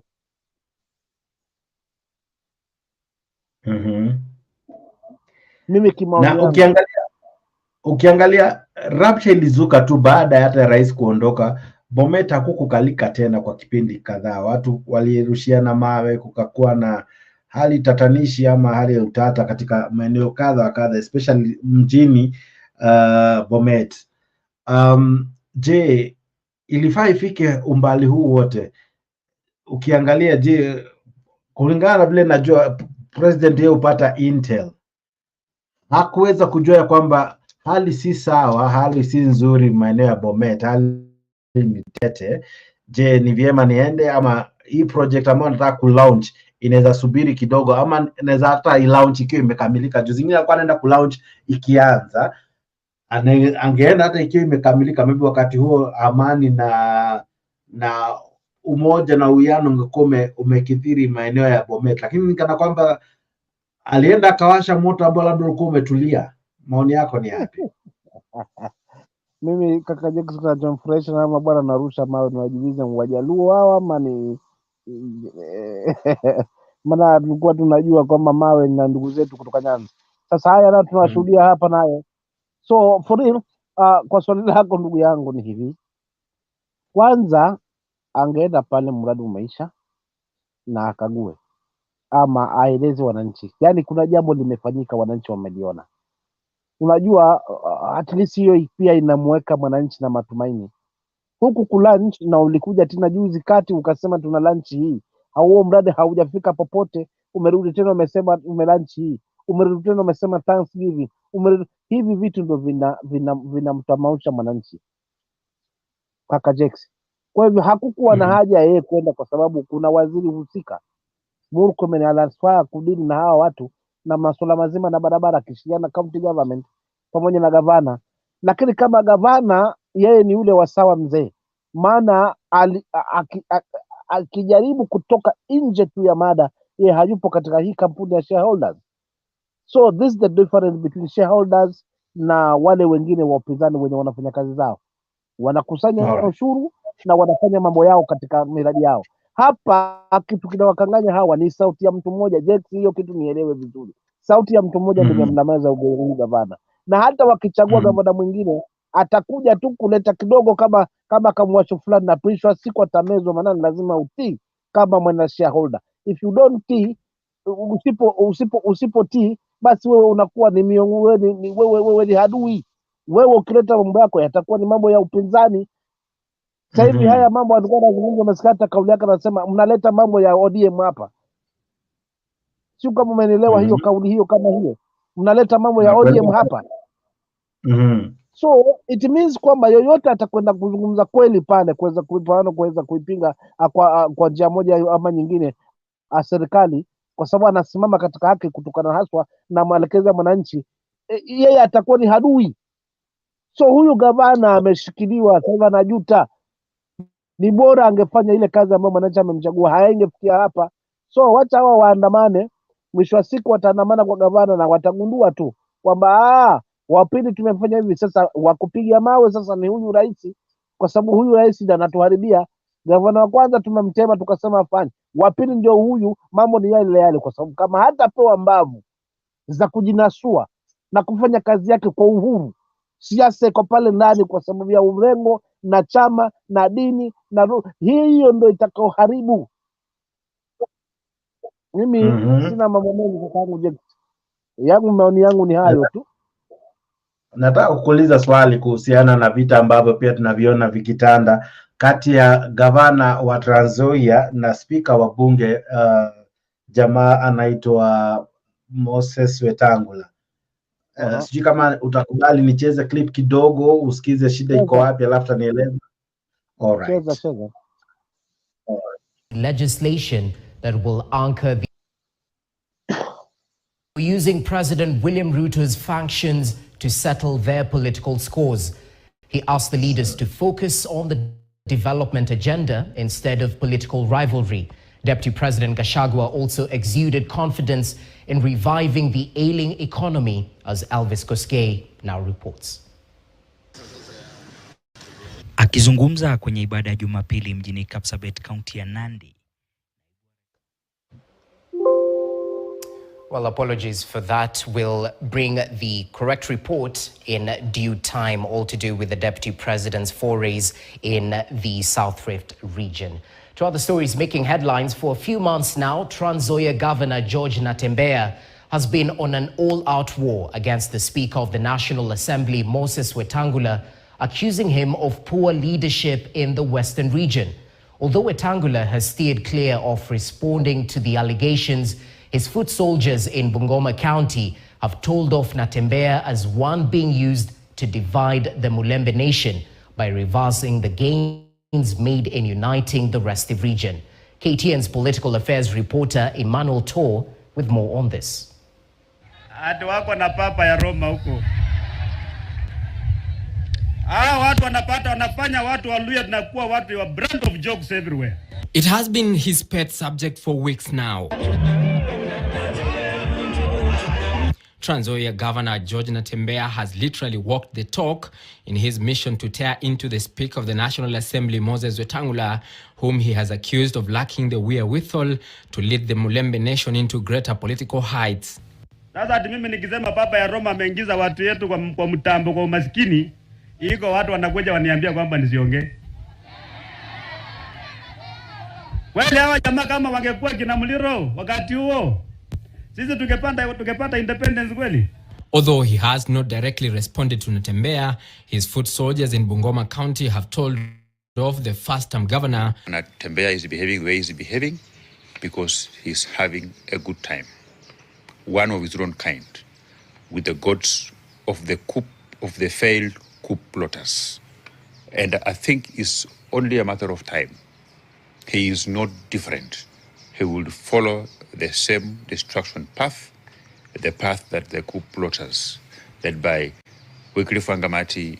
Mambo ya kutukana party leader, mambo ya kutukana chama cha Ford Kenya ikome kuanzia leo. ikome kuanzia leo. Kama hujui ujue, utapata cha mtema kuni.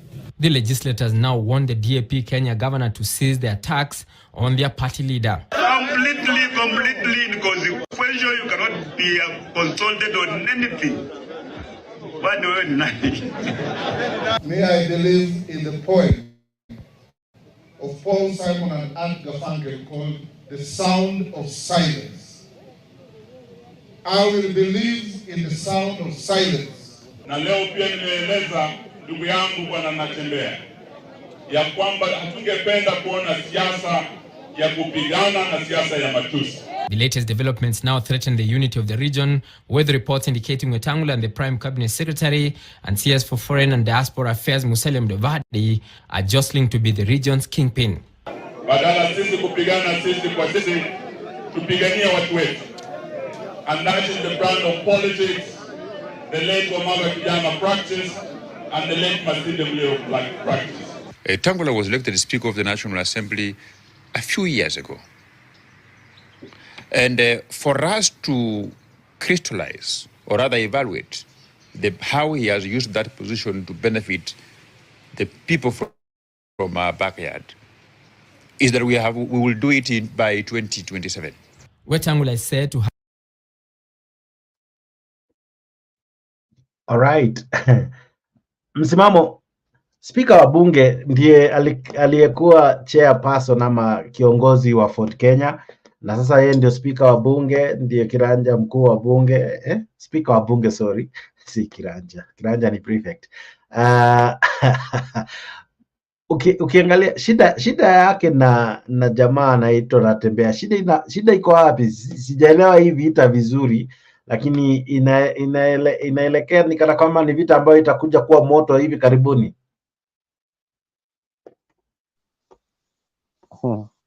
Unajua, mimi si fan sana wa huyu bwana wa Roma huyu. Papa wa Roma. Papa wa Roma. Sasa pili pia siasa ya kule sijaikita sana mizizi haswa ya Western, kwa sababu sijaikita sana mizizi. But nimefuatia baadhi ya kauli za Natembea. Nimeziona sometimes upande mwingine zina make sense zaidi. Upande wangu nimeziona zina make sense zaidi kuhusiana na swala zima la hiyo region. Na unajua, unapozungumza ukweli siku zingine sometimes ni mchungu, ushanielewa hivyo tu. Hapa kuna moto unakuja, mimi nakubaliana na wewe 100% kwamba kuna moto unakuja, lakini bifu zao kindani binafsi kwa kweli siwezi jua kwa sababu sijakita zaidi mizizi, ingawaje tu naamini baadhi ya maneno anazungumza Natembea. All right. Now, kuna hii swali moja tu nataka kukuuliza. Je, hii vita ya Natembea na Wetangula, uone kama inahatarisha ile yenye wanaitanga Luhya unity umoja wa Kiluhya? Ni kweli, lakini unajua ndio inagawa. Maana hata nimeona Wamalwa naye pia akizungumzia hilo. Nimeona mmoja anasema mimi mambo yangu kimya tu, Natembea naye ndio hivyo.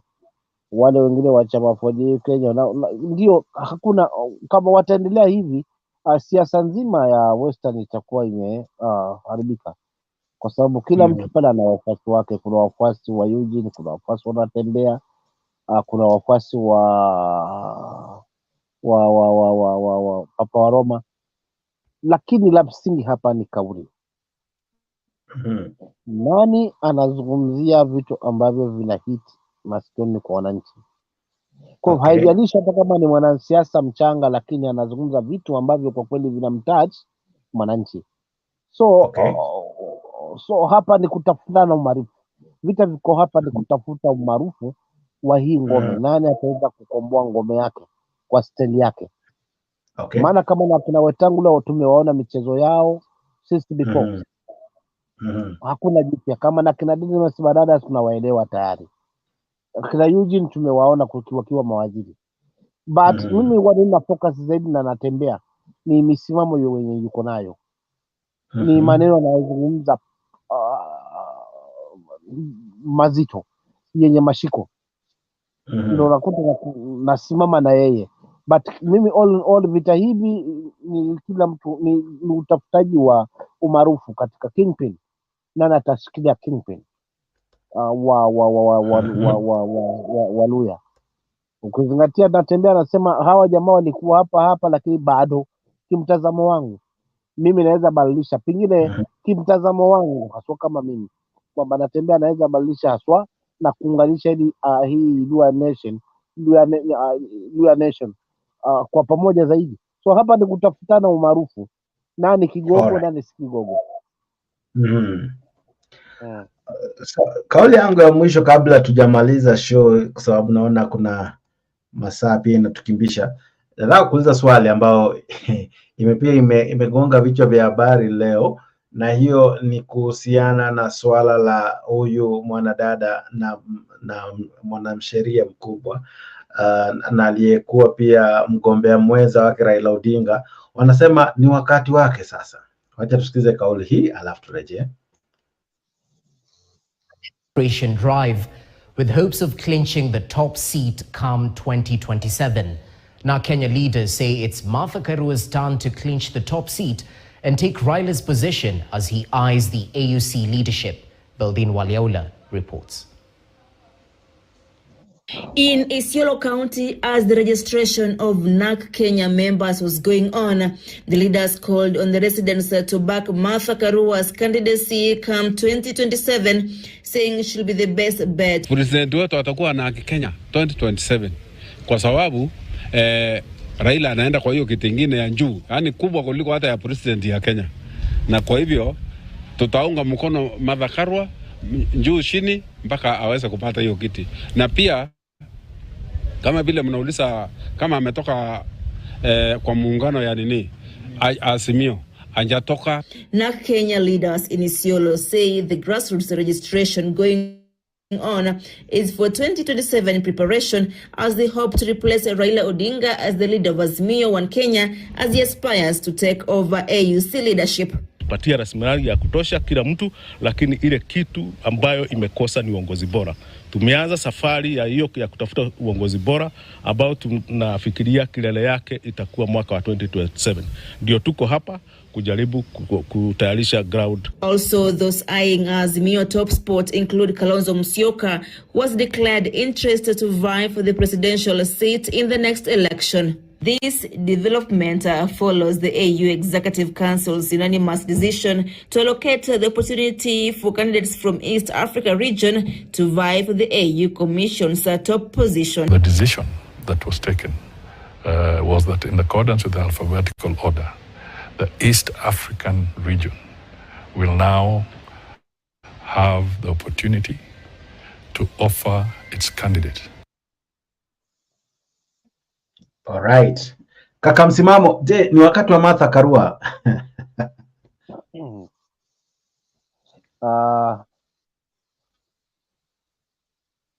Hilo swali ni gumu kiasi, lakini anyway nitajibu vile ni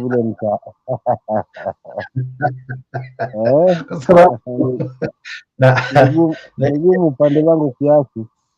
Kwa sababu wamesema hao wana NAC Kenya. Wana NAC Kenya wanasema hivi ya kwamba huyu ni mwanasheria ambaye amesimama na atakayekuwa ama anayewania kiti cha AUC bwana Raila Odinga.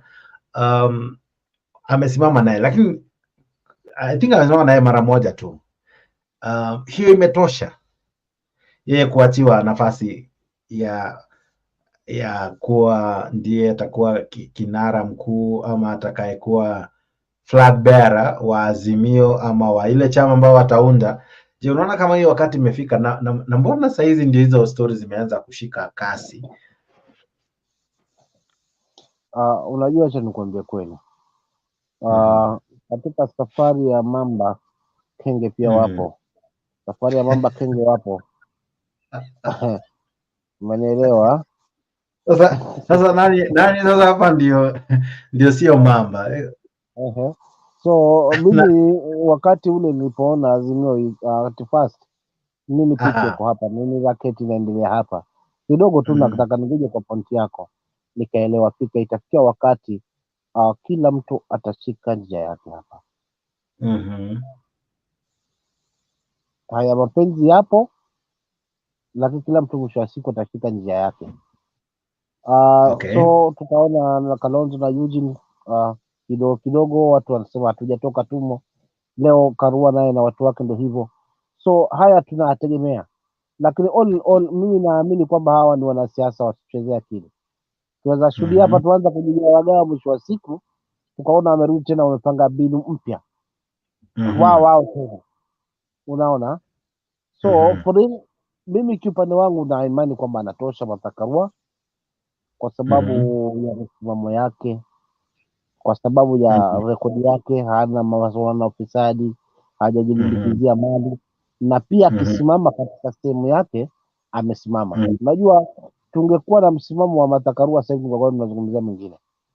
Haya mambo na bipartisan talks ya wengine mwisho wa siku ndio ametufikisha mahali tupo, wakifurahia wakisema huyu jamaa tumemsupport, lakini hana wale hajaenda, so ni wakati wetu na sisi tuunge mkono. Hiyo ndio ilikuwa plani ya kwanza na sasa hivi imefail. Unaona? So kama ni huyu mama anasema yuko tayari, hata mimi kumpa kura yangu nitampa, maana nampa kiongozi ambaye najua na misimamo. So ni wakati iko sawa, ana haki wa kufanya hivyo, sheria inamruhusu, umri unamruhusu, rekodi yake inamruhusu, wacha ajaribu. Kalonzo naye ajaribu kivyake, Joho naye ajaribu kivyake, ushaona. Lakini najua mwisho wa siku hao wengine wakijipanga, si ajabu kaja kuona tena wamerudi drawing board, wakasimamisha mtu huyu mmoja. So ni early to judge kwa sababu bado safari ndefu. Wacha waimarishe vyama vyao mashinani. They are doing a good thing. Na appreciate ya kuimarisha vyama vyao mashinani. Lakini kwa sala ya Karua, kaka hata mimi nasimama na yeye. Kaka nikuulize, Martha Karua alijaribu kuwania mwaka wa 2013. Akakuwa mgombea mwenza mwaka wa 2022. Sasa je, kipindi hicho amekomaa, amekuwa, amegrow, amechange? Nini ambacho anahisi sasa nimekipata ambacho sikuwa nacho 2013, ambacho sasa ninaweza kuwa niko nacho na kinaweza nifanya niweze kuwania na pia niweze kumpiku Rais William Ruto, ama kama atasimama 2027 ama kama atasimama 2032, itategemea yule atasimama wakati huo. Je, unaona kama ametosha? Karua nishakutangulia kuambia mapema awali kwamba Karua anatosha. Kiupande wangu anatosha. Haijalishi alisimama mara ngapi, lakini bado yuko na track record yake nzuri. One, hana ufisadi. Pili, ana msimamo, akisema mimi ni hapa ni hapo, habalishi. Umeelewa? So vitu kama hivi vinampa credit ya kwamba anatosha. Tatu, ni mwanasheria. Umenielewa? Ni mwanasheria. Kwa hivyo haya mambo tumeyashuhudia 2022, laiti kama angekuwa ni yeye, nadhani tungekuwa tunazungumza mambo mengine sasa hivi. Umenielewa? So upande wangu naona anatosha, anafaa kusimama 2027, whether apite asipite, lakini kusimama anatosha kabisa. Sorry. Alright. Anatosha kaka, anatosha. Alright. Je, mvutano sasa kati yake na Kalonzo unavyozungumzia, je, unaona kama yeye kuonyesha ari yake ya kutaka kuwa rais, na Kalonzo pia amejitokeza kuwa anataka kuwa pia yeye rais, na lazima wote wawili wabishanie hichi kiti. Je, wote wawili wakijitokeza, huoni kama watagawanya kura ambazo zinge fanya mmoja wao aweze kumpiku rais aliye mamlakani? Kwanza mimi nafurahikia kwamba hii muungano ife. Mimi mtazamo wangu ife, maana hasioni tija. Wacha chama kisimamishe mgombeaji wake, akipita mpite. So Wiper wana uhuru wa kufanya hivyo. Umeelewa? Lakini cha msingi ambacho unakuta unasema kama kuna mgawanyiko upo, kwa sababu Kalonzo hajasupport wenzake kikamilifu. Acha nikwambie. Kimtazamo wangu sikumuona kwamba alikuwa ni ya swafi kwamba tuna haja hao watu ni wasimamie na kisha kwamba wamepata kile ambacho wanapigania nacho kenye wamekipigania na wameweza kunyang'anya. Alikuwa yumo kiguu ndani kiguu nje, ndio maana nilikuwa nakwambia safari ya mamba Kenya wapo. Umenielewa? So huyu Matakarua alikuwa anapendekeza tofauti na vile alikuwa anapendekeza Kalonzo. Haya mambo alikuwa anafichwa, lakini kimtazamo wangu Karua hakuwa na interest na bipartisan talks. Ile basi tu ni kile budi hutendwa. Lakini kama ingekuwa ni Karua hatungeenda kwa njia ya bipartisan talks. Kalonzo aliprefer hii bipartisan talks kuhakikisha kwamba aonekana ameweza kuleta amani, ameleta hawa watu pamoja kiasi kwamba ataweza kupita katikati yao. Karua haijamfurahisha mno. Maana sisi tumeshinda, kwenye hii njia tuweze kupata ushindi wetu, kisha baadaye tutakupa naye Kalonzo alikuwa anajua kama atapata ushindi wakati huu, hawa watu wengine katika mamlaka, nafasi yao wagombea 2027 haitakuwepo. 2027 haitakuwepo. So kulikuwa tayari ndani lazima kuna mvutano.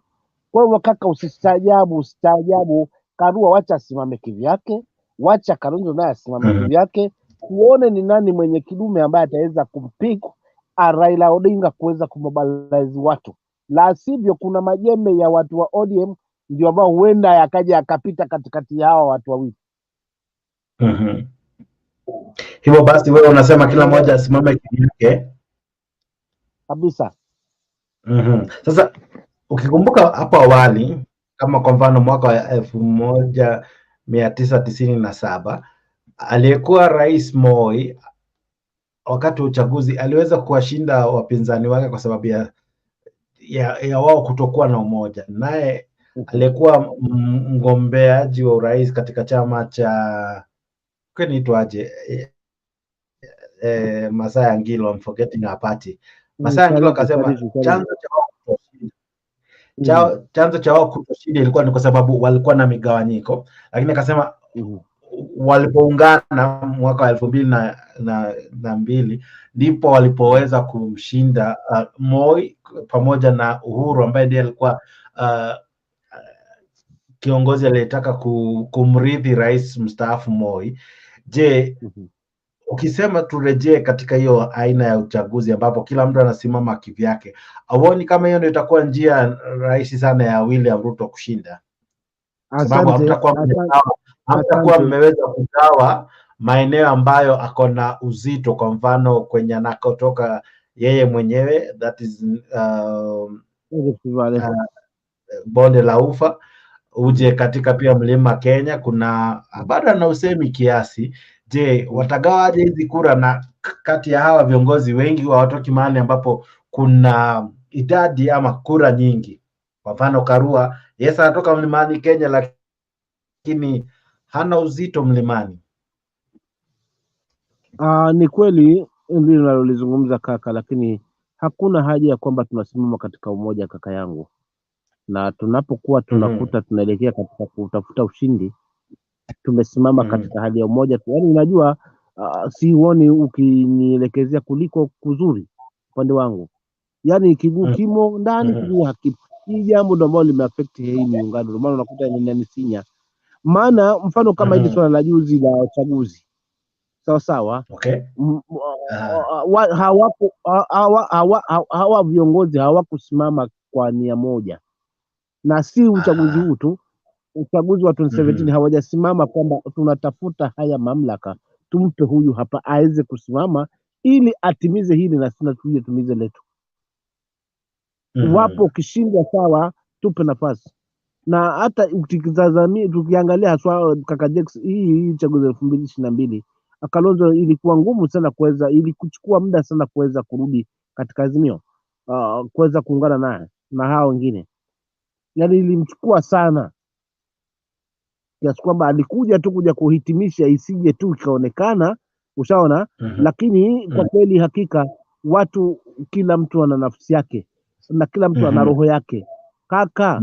Huu miungano hii ya twende wapi na hatujaagana, Ushaona?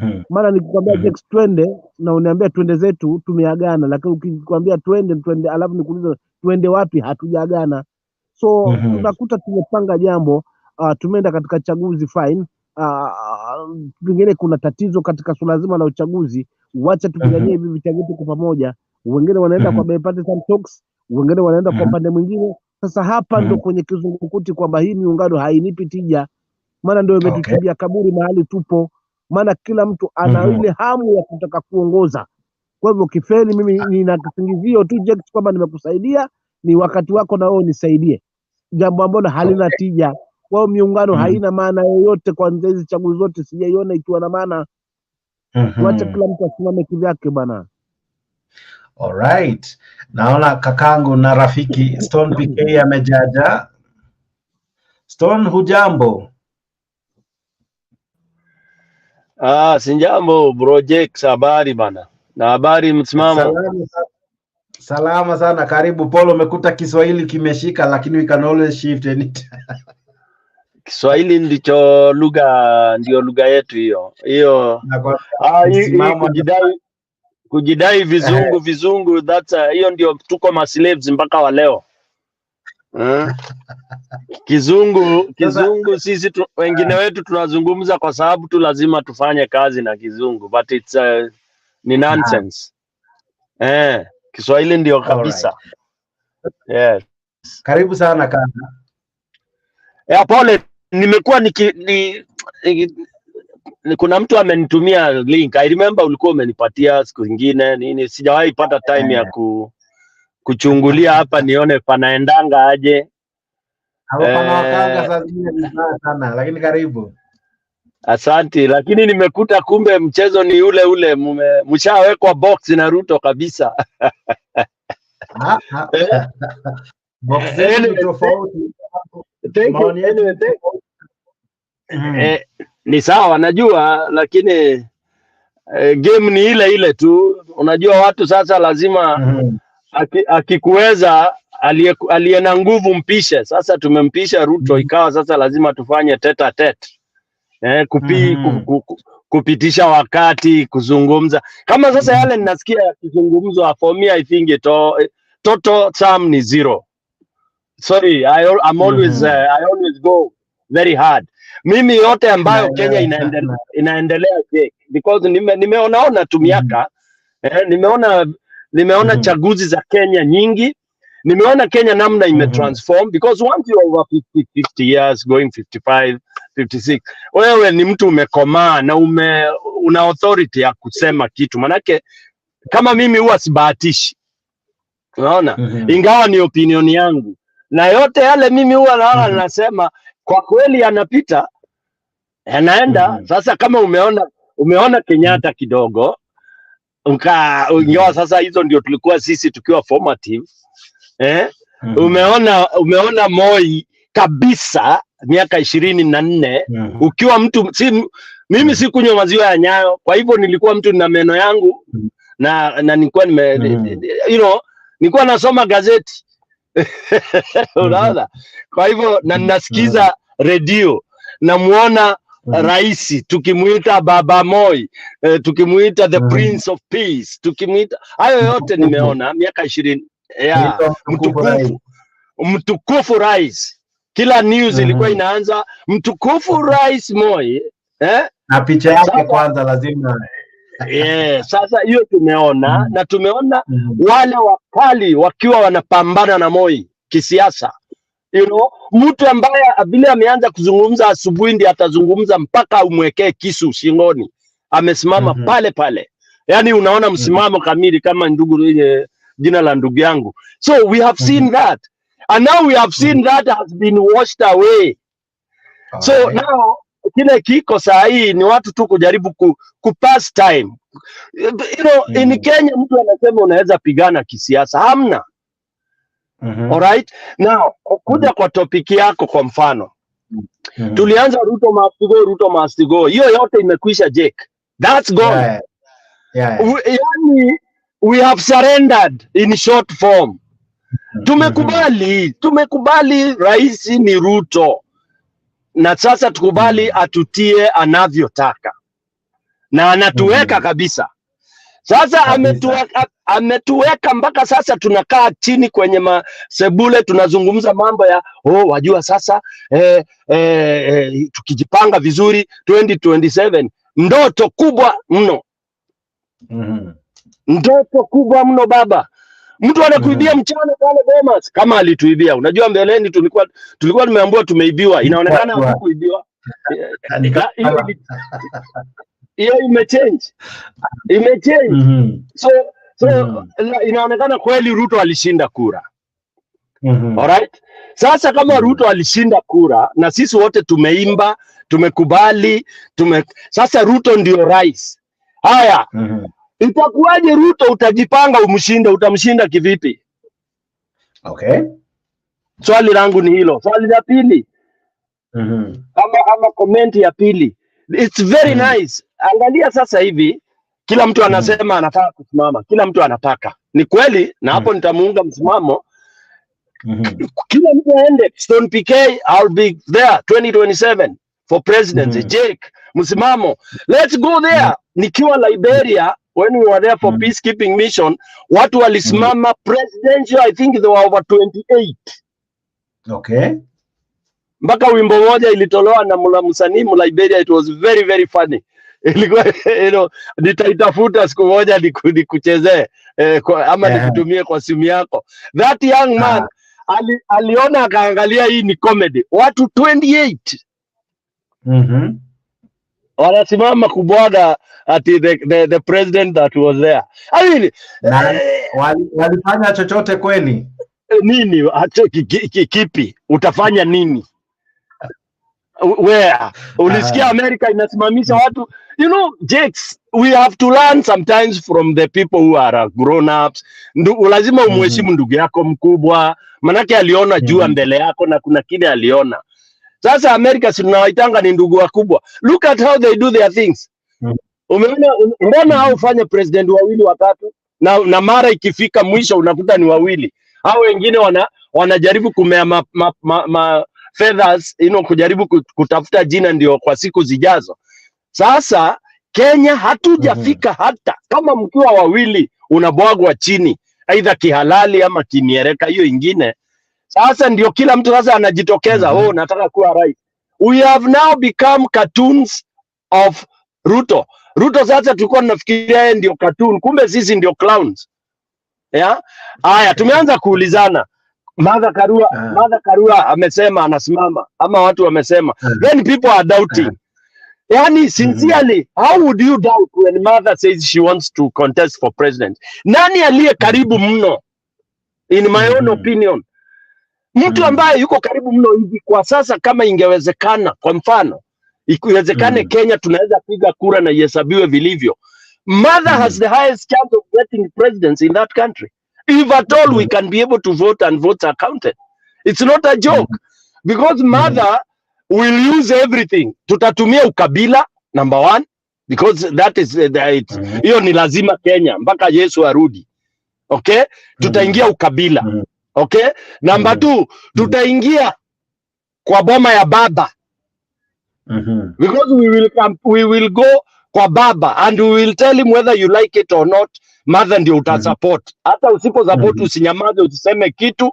Okay? We nyamaza kimya, but we tuvamie boma yake. Alright? This tell me as of today, boma ya baba ikipewa all those who are saying watataka. Tell me Jake, upime siasa.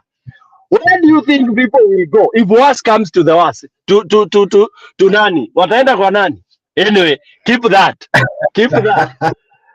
Now, when you look at, nimesema kitribe, kituende kikabila. Na Jake, hata mtu akiniambia Kenya ukabila itaisha, it will never end. Nimekuambia I'm over 50 years. Ukabila, ikiwa mtoto amezaliwa 1990, saa hii, they are aligning themselves in terms of ukabila. It is not the next 3 generations. Ukabila itaisha, I don't know. It will take too long. Okay? Because that is what huwezi kumaliza hiyo. Huwezi kumaliza ukabila. because ukabila is not meant to be kitu kibaya. You never chose to be born a Mkamba. I never chose to be known to be born a Mwembu, a Mumbere, and then to be called Stone Pike or whatever name. These are not our choices. So anything that is not your choice, you have no control over, and you should not fight over it.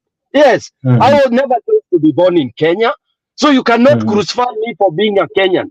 But you can praise me and appreciate me for being who I am and where I've been born from. So let's appraise you, Kabila. Kabila ziwe.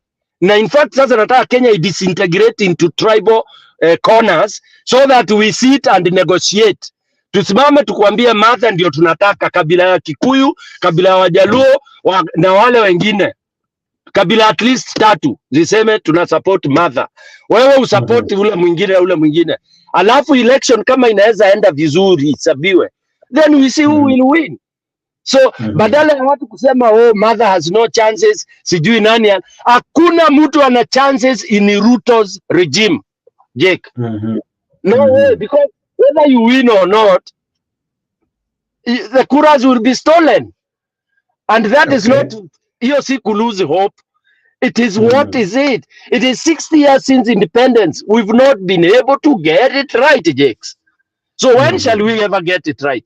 What formula are we having today that we can sit here and have hope for an election that will be free in 2027? Not even free, an election that will be counted and the winner pronounced the winner. What formula do we have? Formula ni tunaambiwa sijui NADCO sijui nini, garbage. We have many reports. We have new reports. We have, so what is this, Jakes? I know you guys are younger. We've had, enda uangalie kwa Google how many reports and commissions Kenya has. Some are damning. Nobody, I mean, we just said to them, akina wako wataongea. You will get nothing from these guys, unfortunately. Conclusion yangu, Jakes, we only have to go through Haiti way. Sorry. If you don't like this, tutaenda either Haiti way ama kila mtu akae kwake, then Jakes utaniita uniambie why you want us to be Kenyans. Now, I want to ask you several questions. One of the things I want to ask is this. When Raila Odinga goes to AU, if he endorses anyone, wenye hawatakuwa endorsed, hawata feel disgruntled, and then eventually they might even end up supporting William Ruto just to spite Raila. That's okay. That's good. And by the way, what I'm saying, I'm not saying Raila to endorse anybody. Hakuna watoto. Kila mtu ana meno zake, 32 wengine zimeng'oka. All right? Why do you need endorsement? What is this nonsense of being endorsed? Si Kalonzo aingie kwa kiwanja as Kalonzo Musyoka, Steve-O. Stone Pike aingie as Stone. Why do you need to be, by the way, ni ujinga. Sijawahi sikia duniani mahali watu wanasema wawe endorsed. Endorsement. It is garbage. It is nonsense. But you see, even in US where you are, I see akina Obama wakisupport akina Biden. You know, it's never a bad thing to, you know, offer a helping hand, or rather equally show your support to a candidate. Does it not even add some mileage? Kuna wase wanapenda Biden, kuna wase wanapenda Obama, but because of Obama pushing the narrative of Biden, what do you think? Don't you think inaongeza mileage to Biden? Jake, we sometimes we misinterpret things. You see, you know, in Kenya, we are still too young politically. There is nothing wrong. By Raila will have atakuwa na mtu wa kusupport. Si ni Mkenya. It is us who become so glorified. We start thinking, oh, Liar Baba has supported. Are we idiots that Baba must support somebody in the You see, when you talk of America, Obama has to be with the person who was his running mate. Of course. And because by the way, they were together because of their principles, their belief, and all this kind of a thing. Okay? And it's no big deal. Then somebody else will support the other one. And all. It's only in Kenya where it becomes so huge. And for those who feel bad that Baba will have to align with one person or another, and he will vote anyway, then you go your way. Get disgruntled and go to Ruto.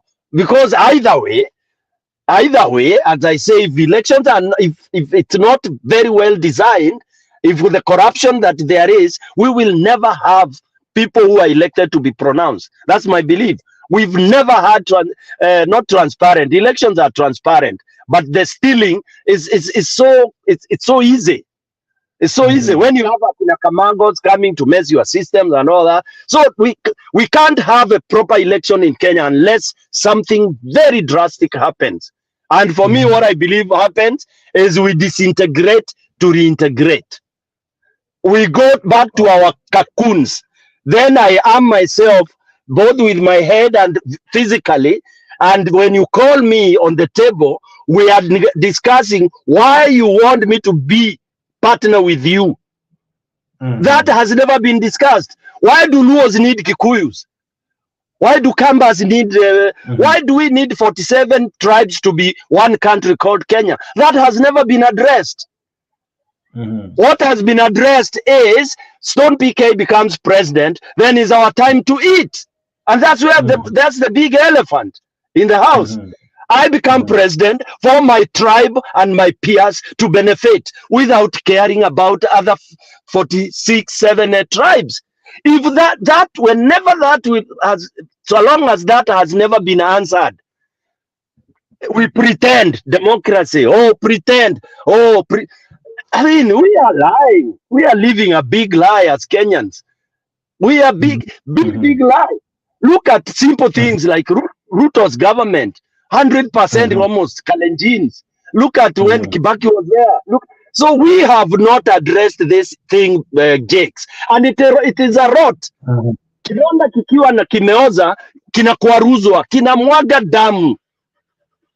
Kenya will never be until we disagree kabisa, then to agree. And I emphasize on that. Hii ingine maua ati tunapakana maua, we are one, we are brothers. Hakuna bro. You should see the way Kenyans hate each other. Don't be cheated at we love each other, tunaitana bro ya kishenzi. Uongo mtupu. I was born and bred in Nairobi. Listen, I was born and bred in Nairobi, in Eastlands, where brotherhood lives, where true brotherhood, anybody who comes from Eastland knows that. But it has been dismantled. I would eat kwa kina Ochi bila kushtuka. Ochi would eat kwa nalala kwao. Hakuna madhe hata astuki, anauliza uko wapi, niko kwa kina Hadisi, niko kwa mwingine, niko wapi, niko kwa kina Mutiso. That's how we grew up. That thing was so nice. And if it never ended with our generation, my generation, which is, we are in the same generation with Uhuru, we are in that age set. If we have failed to unite Kenyans beyond this segregation and degradation of tribal, hakuna generation ingine itatengeneza hiyo. Because the generation that had confidence to do it, because you have to force it, is what Uhuru had designed. It is lazima uweke ni lazima. Hii kitu ndio ishe, utatumia lazima kama Kagame. Kagame amemaliza ukabila in quotes. In quotes, I'm saying in quotes because it will take another maybe 30 years. Ndio watu wazoee. Hiyo gospel ameanzisha huko. Na ni lazima ilazimishwe. Inawekwa ni sheria kali. Ukiita mtu Mkamba unashikwa. Unaulizwa kwa nini umemuita Mkamba, in bad or in good context. If it's in good context, then you are okay. Until we go that direction. But tukienda na freedoms, kila mtu tribe yake nini kuisha, Jakes, we are all going around the same vicious cycle. What you are calling for, is it what Nyerere tried in Tanzania, that somehow Jamaica ikaendelea to now that I think it has more tribes than Kenya, but tribalism power is not as pronounced as the way we have it in Kenya? What do you think? Is it because our leaders got it wrong from the word go? Jake, let me tell you, that's another narrative Kenyans don't understand about Tanzania. Tanzania, Mwalimu Nyerere never failed. Never failed. You see, when you plant a seed, alafu inakuwa mti, then inakuwa mti inaanza kuzaa matunda, you've not failed. Unless umeplant ikakauka. Nyerere aliplant ujamaa. Aliplant ujamaa, undugu. That is why Tanzania is what it is. What those people who are saying he failed are capitalist extremists like Kenyans and others. Ati wanachekelea Tanzania is backward, it's sijui nini. How can it, I better be backward, but I know you are truly my brother. We better remain poor as brothers than be rich as enemies, fighting with guns each other. So never ever say Tanzania Nyerere Adenini. They are reaping the fruits of Tanzania is what it is because of Mwalimu Julius Nyerere. Okay. Yes. Shikilia tu hapo PK, I'll be coming to you with more questions. As you have seen, I have a lot to ask you. But I have seen my good friend and brother as well. Hapa tunainanga brother nyinyi ya ukweli. Brother Kenya Ribe leo at least ajavaa ile kanzu yake ya Sunday. How are you my brother? I think umevaa leo apron if I'm not wrong. Ama ni nini iko kwa shingo leo? Leo ni St. Patrick's Day. Mpaka tukunywe kiroro. Oh yeah. Now let me ask you, the things that zimekuwa raised kwa show. One of the things ambayo imekuwa raised is it's probably time that everyone should test the waters on their own. History ya kusema tunashikana and then we fail all of us. So if Kalonzo wants it, let him go. If Karua wants it, kila mtu aende. And then hapo ili wataka kujita principle and probably they don't have enough or what it takes within them. Even I think that's what Stone K is equally calling for, that tuigawe wache yende ikiwa hakuna hii mambo ya kushikanisha, because when tunashikana tunaanguka sote kwa pamoja. What do you think? Nimefurahi kuona ndugu yangu Stone PK, simonangi kwa hizi channel zingine, lakini nimefurahia sana. He's very passionate. I like that passion. Usipotee Stone PK bwana. Salute. Pale unajua mimi usema, nilianza kusema hivi kitambo. Nilisema hivi, Ruto, Raila, Kalonzo, Karua, say wote wanatuenjoy. Wako club moja. They are in one club. That is what we have to realize. Ni tu vile mpaka waipange in a way tusishuku ati wako club moja. Kwa sababu mimi na PK tukishikana pamoja, tukasema wase tuwatoe, that is the biggest threat that they are afraid of. Unaona? So mpaka wajaribu kuweke PK, let me make him think that unajua aikuje huko Azimio ama UDA ama sijui huko. Niliona Bomet ilikuwa jana majuzi. Leo. They are going through the same thing watu wa Ukambani, watu wa Kisumu, watu wa sijui wapi they are going through. Tunapitia hizi zote kama wa Kenya. Lakini hao watu Jake, tumeongea hapa how many times about NADCO. They are looking for positions for themselves. So what I'm saying is this. Tuwache kuangalia hao watu ambao tumeambiwa ati they are our leaders.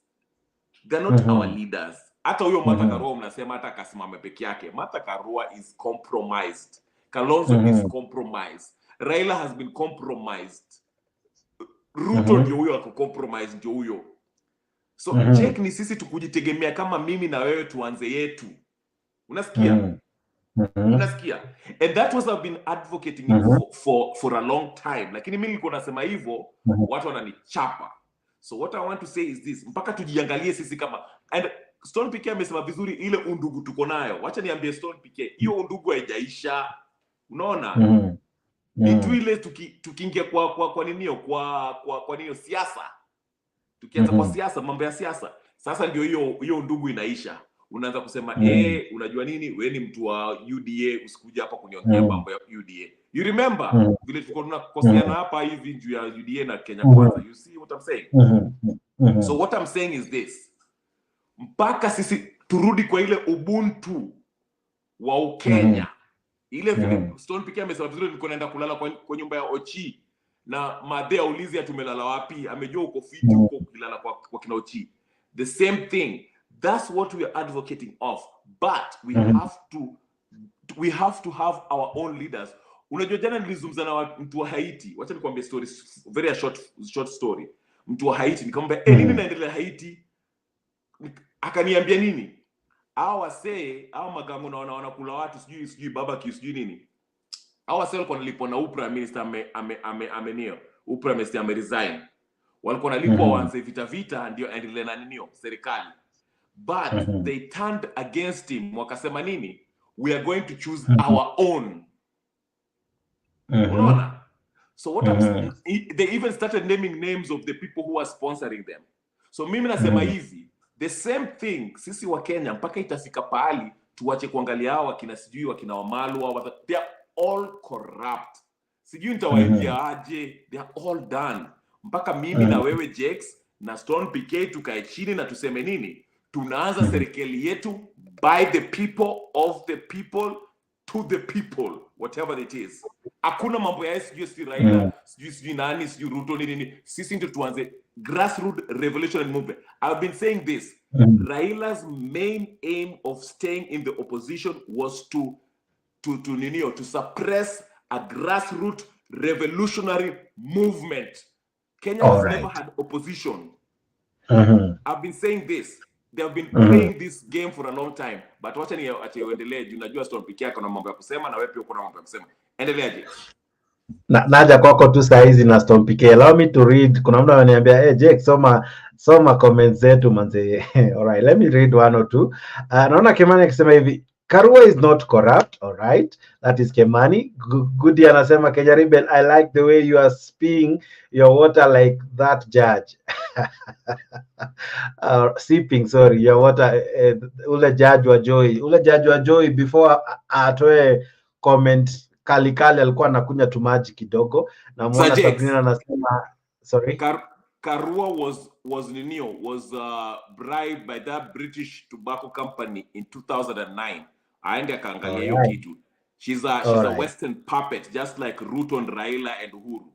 Go ahead. All right. Namuona Ndungu anasema, mention your tribe, stop coming here and mentioning other people's tribes. We know that tribe issues in Somalia, and you people call us Jarel.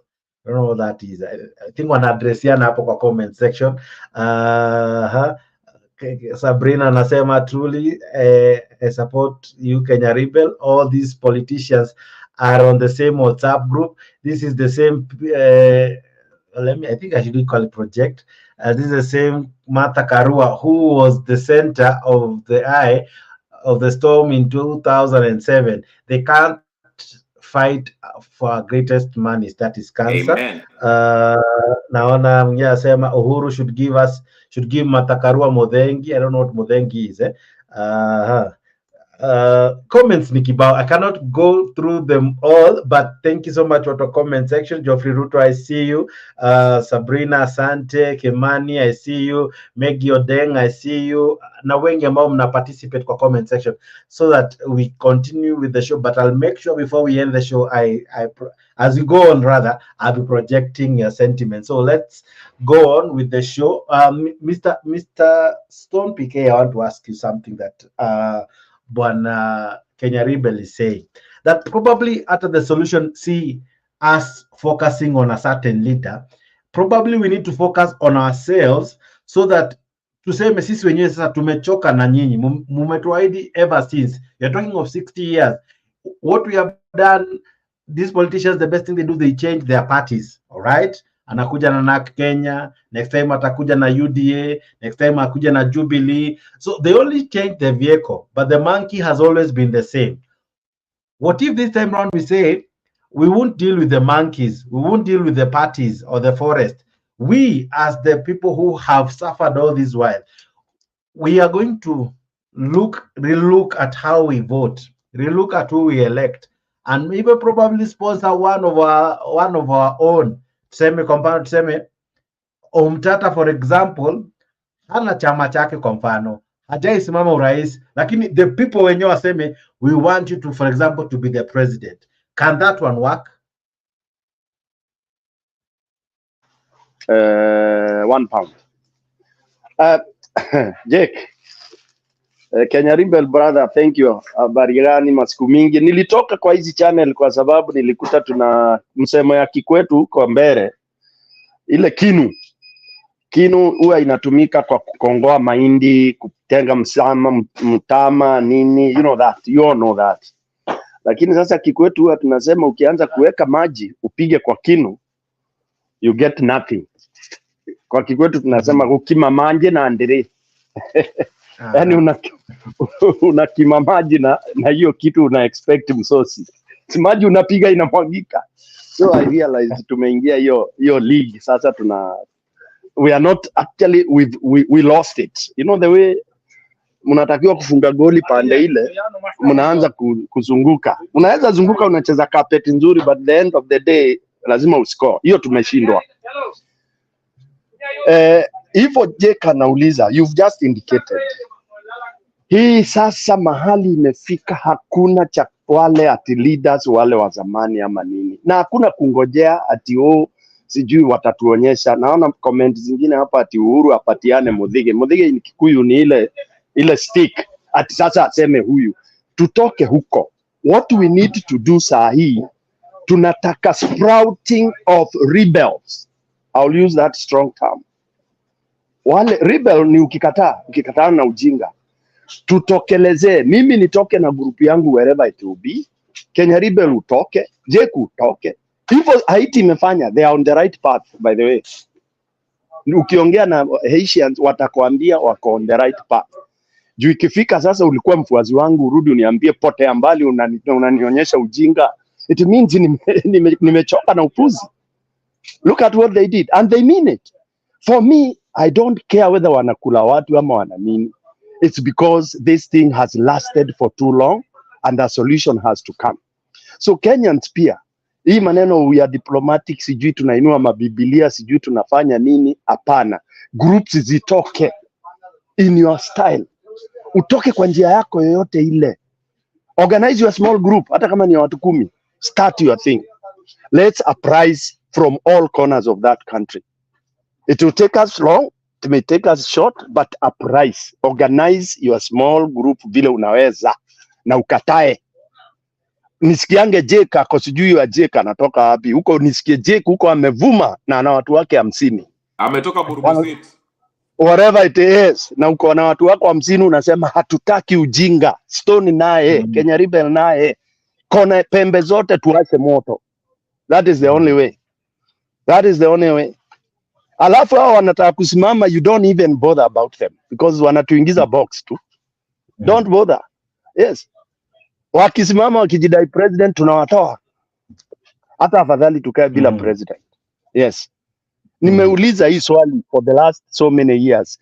What benefit is it of us having a president called a president of Kenya for the Kenyans?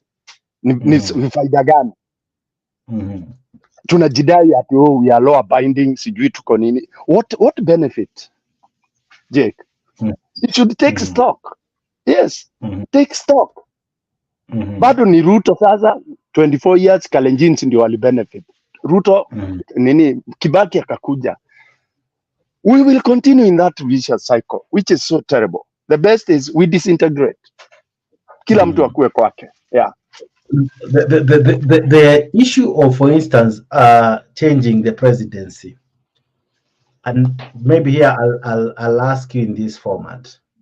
At times we blame a whole community, yet it is the individual who is rotten.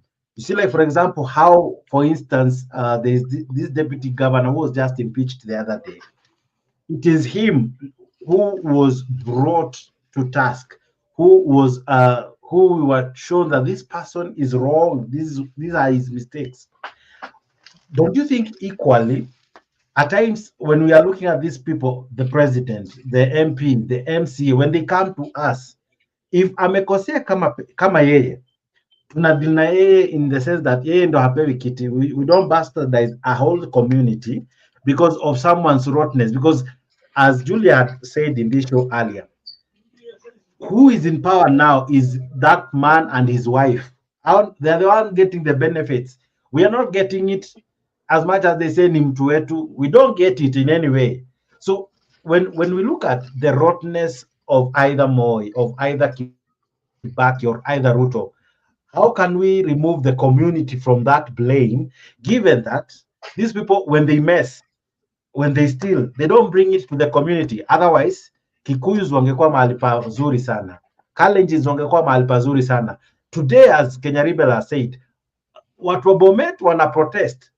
yet they may say wako kwa serikali. Watu wa Kericho wana protest, yet they say wako kwa serikali because they are feeling the pain, just like mse mwenye yuko kwa serikali anaweza sema ana feel, mse mwenye ako Nyanza, mse mwenye ako Northeastern, whatever they are feeling, it is the entire nation. It's not a given region, and we are not benefiting simply because someone is a president or a certain tribe is a president. It is that individual who benefits, him and his family. That's why you hear the first daughter, the daughter of the president. But I cannot be called the son of the president. I cannot. You know, I don't benefit from him being the president. So my question to you is this, Bwana PK. As much as we are talking, we need to solve his story. What do we call this? Ukabila. Can we equally solve hii story ya kumanga mtu fulani akitoka kwa jamii fulani, hiyo jamii imekuwa na urai? Jake, hiyo again, hiyo ni watu create hiyo narrative, na hiyo narrative iwezi isha, iwezi you see, when you are spraying for mosquito kwa nyumba, uziambiangi ati zikae kando nini, you kill every other insect in that house with the insecticide you spray, okay? So kujileta kuanza ati kutoanisha ati president atoki kwa kina Stone PK, hiyo si narrative, sijisumbue na hiyo. Ule atakuja asavu watu vizuri ndiye atamaliza hiyo narrative, and I told you earlier, Uhuru was trying to do that, okay? Alijaribu when he said president anaweza toka popote Kenya, alijaribu, but he didn't know how to pursue it. He did not know how to really do it, because he messed it when at all he decided to give presidency to somebody who he thought or he said was a thief, and if it is true, he stole. So he messed all his good thinking.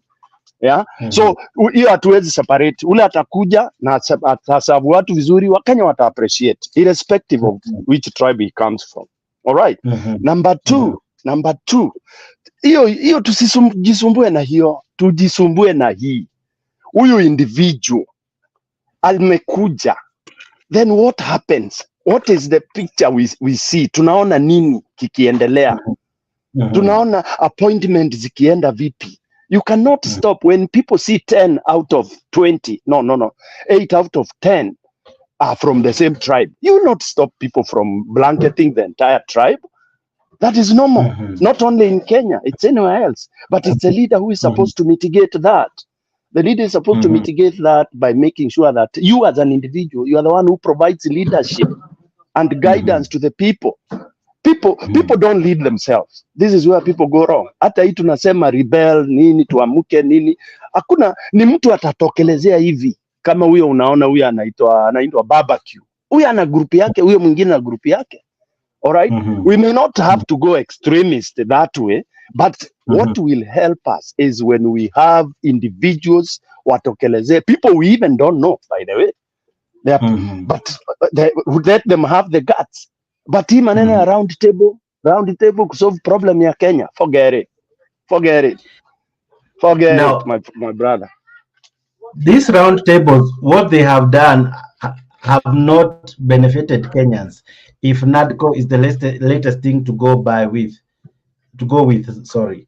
You look at it, it only gave us more positions, meaning more people in those prestigious positions, and nothing to do with Mwananchi. So is our problem the leadership, or is our problem, do we lack leadership or good governance? What do we truly lack? We lack everything. We are docile. You are being led into the ditch, but you go. And your eyes are not folded. You can see that's the ditch. Then you end up there. Yeah. We are told, we believe elections were stolen. And we are told, oh, now let's go to High Court, let's do this. We did that, docility. Okay? Otherwise, if we all had rebelled, go to the streets, irrespective of whether Raila was there or not, we wouldn't be where we are. We should have defied him. I defied my dad 3 times. 3 times. The first time, politically, the first time was when I realized Kanu was dying.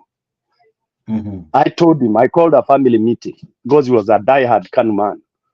I told him, Daddy, I've never opposed you. Today, I'm telling you, mimi nimetoka kani. Ithirium kwajo nikahepa. He couldn't believe it. Yes, but I told him the truth. Yes, people should have spilled into the street with or without leadership ya mtu yoyote to say, no, this is not the leader we wanted. Yeah.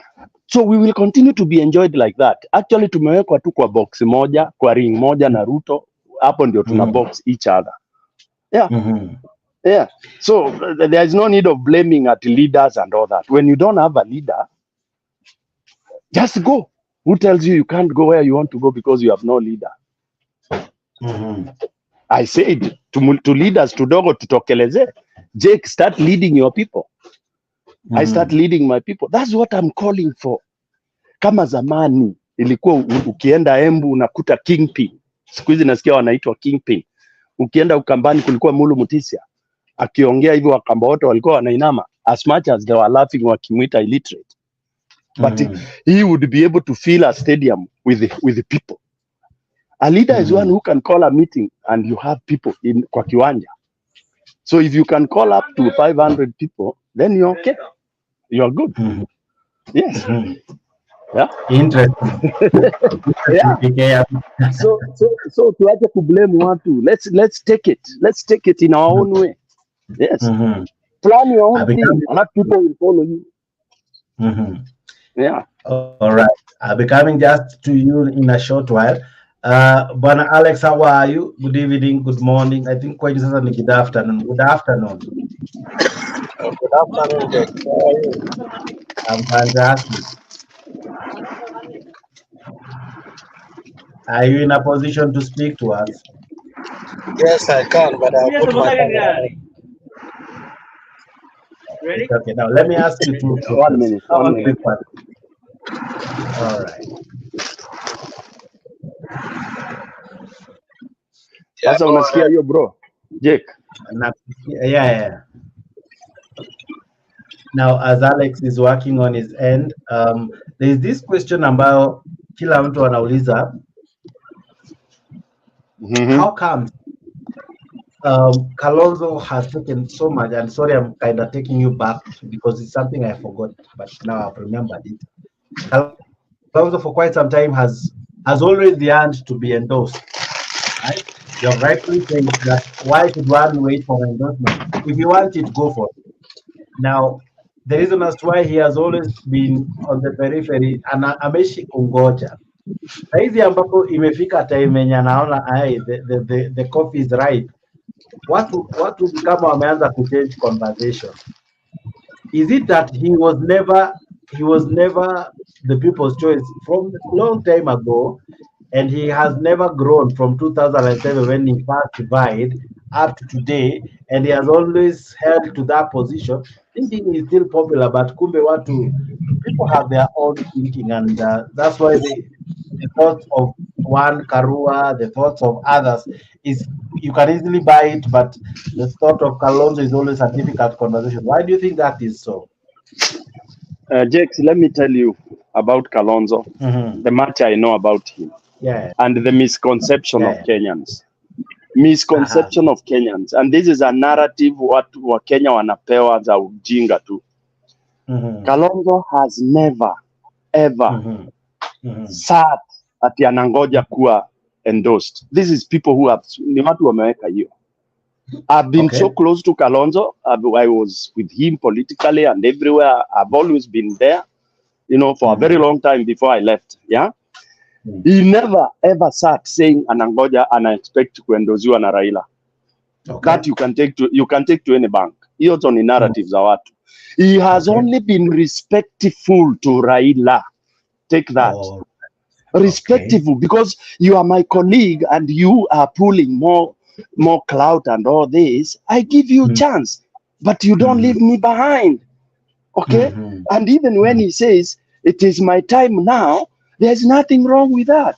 I've supported you 2 times. Actually, that statement is it's not bad, but it's taken in bad taste. You understand? So Kalonzo has always been ripe for presidency, if he has risen up to vice president, what cannot make him become, be a presentable candidate for presidency? You may like, you may not like him, which is normal, and then he'll be voted by those who will vote for him. But instead of could discourage, ni watermelon, there are even more watermelon than Kalonzo, by the way, in the country. Only that Kalonzo is very open and is very naked. Yeah. There are more watermelons there. Wale wako chini kwa chini. Watu wanauza inchi chini kwa chini. So as far as when it comes to that level of whatever, I don't think Kalonzo is what people think he is. Fine, they say ni muoga. It is true. And uoga yake is because, of course, ako kwa Biblia, anasema hataki umwagikaji wa damu, which that recipe and leadership might not work for him. Okay? But let him command those who believe in the Bible, those who believe in peace, they will be his followers. Alafu, kama kutakuwa watu wa kuhesabu kura vizuri, then they will count. And that's why we are saying, as of now, sasa, wacha kila mtu asimame peke yake. Tuache coalitions, tuache sijui nini, because all that is fooling us. Ni upuzi. Ni upuzi mtupu. Yes. Ni upuzi mtupu. What we should be fighting for is, can we hold elections in Kenya that can be credible? Period. In fact, hiyo ndio vita tungekuwa nao. Nadiko, sijui nadiko, garbage hizo zote, those are nonsense. Nimekuambia kulikuwa na kina master of all reports, Ndungu report. Kulikuwa, I can't name them right now. Deadly reports. Wako. Yeah. So Nadiko is just like any other. Yeah, it's past time. Kupita tu wakati. Zinaitwa either, kama you've ever worked in UN, unaweza jua kuna vitu tunaitanga, buying time and delaying tactic, which looks very technical. Jake, I can delay your whatever you are something you are due for, but you will not feel pain. Nitatumia kizungu mingi, technicalities, law, labda you are claiming your dues. Takuonyesha, you know this and that. Nakupatia narrative, nakupatia 12 pages to read. Yeah, we buy time, you buy it, and that's how the world operates. So until you break away from that, again, I say, like Haiti has done, like Kagame did, break away from that norm. Kagame broke away from this, you cannot lead rebel group, UN is here, international community will do. He said to hell with all that. Yani alitoa kila kitu kwa meza. Akasema sasa ni mimi na kwa meza peke yangu, na wale watanisupport niunde nchi yangu. Up to today, that is his principle. He doesn't give a damn what you say.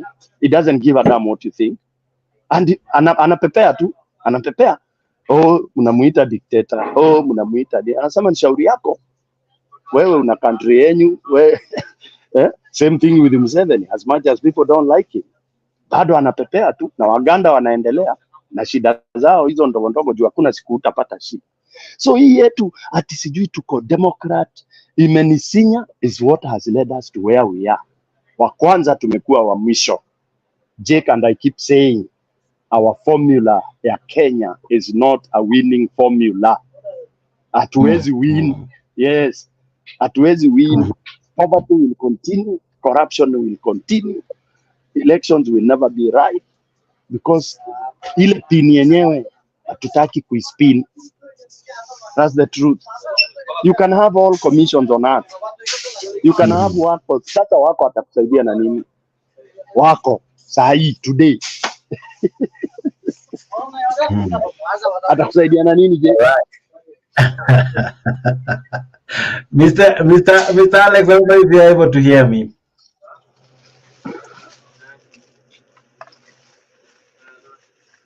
Alex, can you hear me?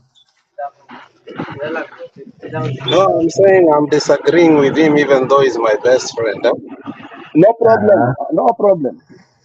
Yeah, because when you say that he doesn't require endorsement, that is pure baloney. Because I have seen 3 times something of the sort of kind of an endorsement, which is not fully. He has been running and towing it around. Remember, there was a time in Siaya, Raila insinuated that maybe he will be the candidate. And wakina Orengo na kila mtu spoke about it. Then it went down. The other day was in Makueni or something of the sort. Again, when Mutula made some sentiment that upende msipende wakati huu. So to manage the crowd, Baba had to do what? Say hata yeye anaweza. Then the guy was so happy, he started going to rallies in Meru, Embu, so on and so forth.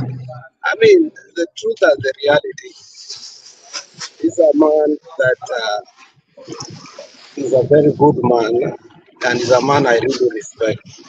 But his stamina, when it comes to progress, is a little bit down, because these things are not won by negotiation. They are not won by being kind. They are not won by being nice. These things are won by becoming the best you can in a world of man-eat-man society. So for him, I believe this time around, it depended on the goodwill of the people of Nyanza and others to come together so that he can counter. But it looks like this AU seat has changed totally the narrative, that now I think his people are not happy or those who support him. But to say that he doesn't want an endorsement, I think any politician will want, an endorsement. So you can't say completely that he's a man who has never wanted to be endorsed. Now, what are his chances, given that Karua today with her NAK Kenya party, wamesema she is the person, and of course someone is asking me to ask you, is it even time we now begin to ask ourselves, is Kenya ripe for a female president?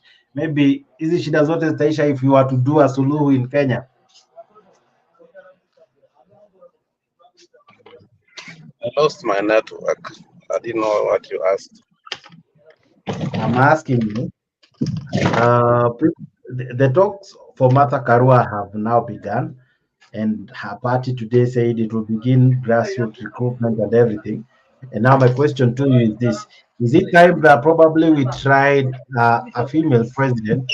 Maybe that might be the solution to our issue, given that for the last 6 years we have only tried men, and the men kama wamekuwa a letdown. What do you think? I wish that could happen, but in the environment we live today, that's a pipeline that cannot work.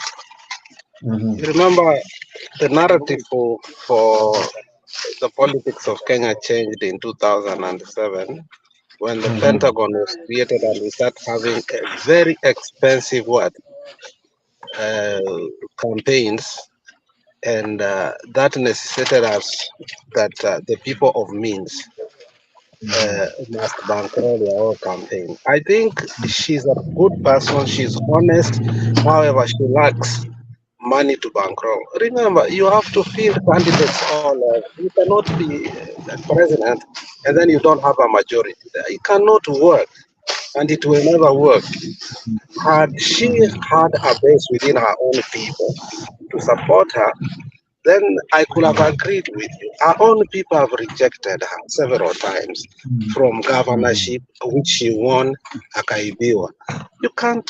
Somebody cannot think of presidency when her own people are not thinking about it. I think it is sad. It is sad thing for me. Thank you.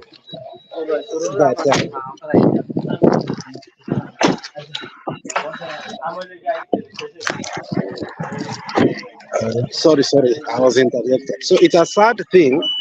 If you look at how the politics of Kenya works right now, you have a base.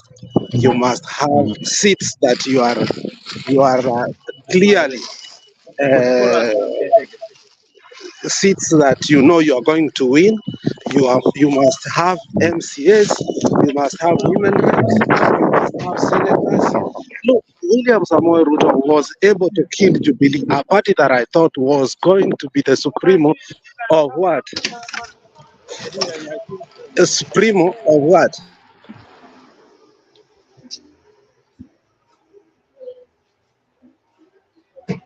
Oh, sorry. We are drop, but same question to you, PK. Could our issues probably be solved by changing gender? Because for 60 years, as you rightfully said, we have been ruled by male-dominated politics. We have been ruled by only male presidents, and we have never even had the opportunity to have a female deputy president.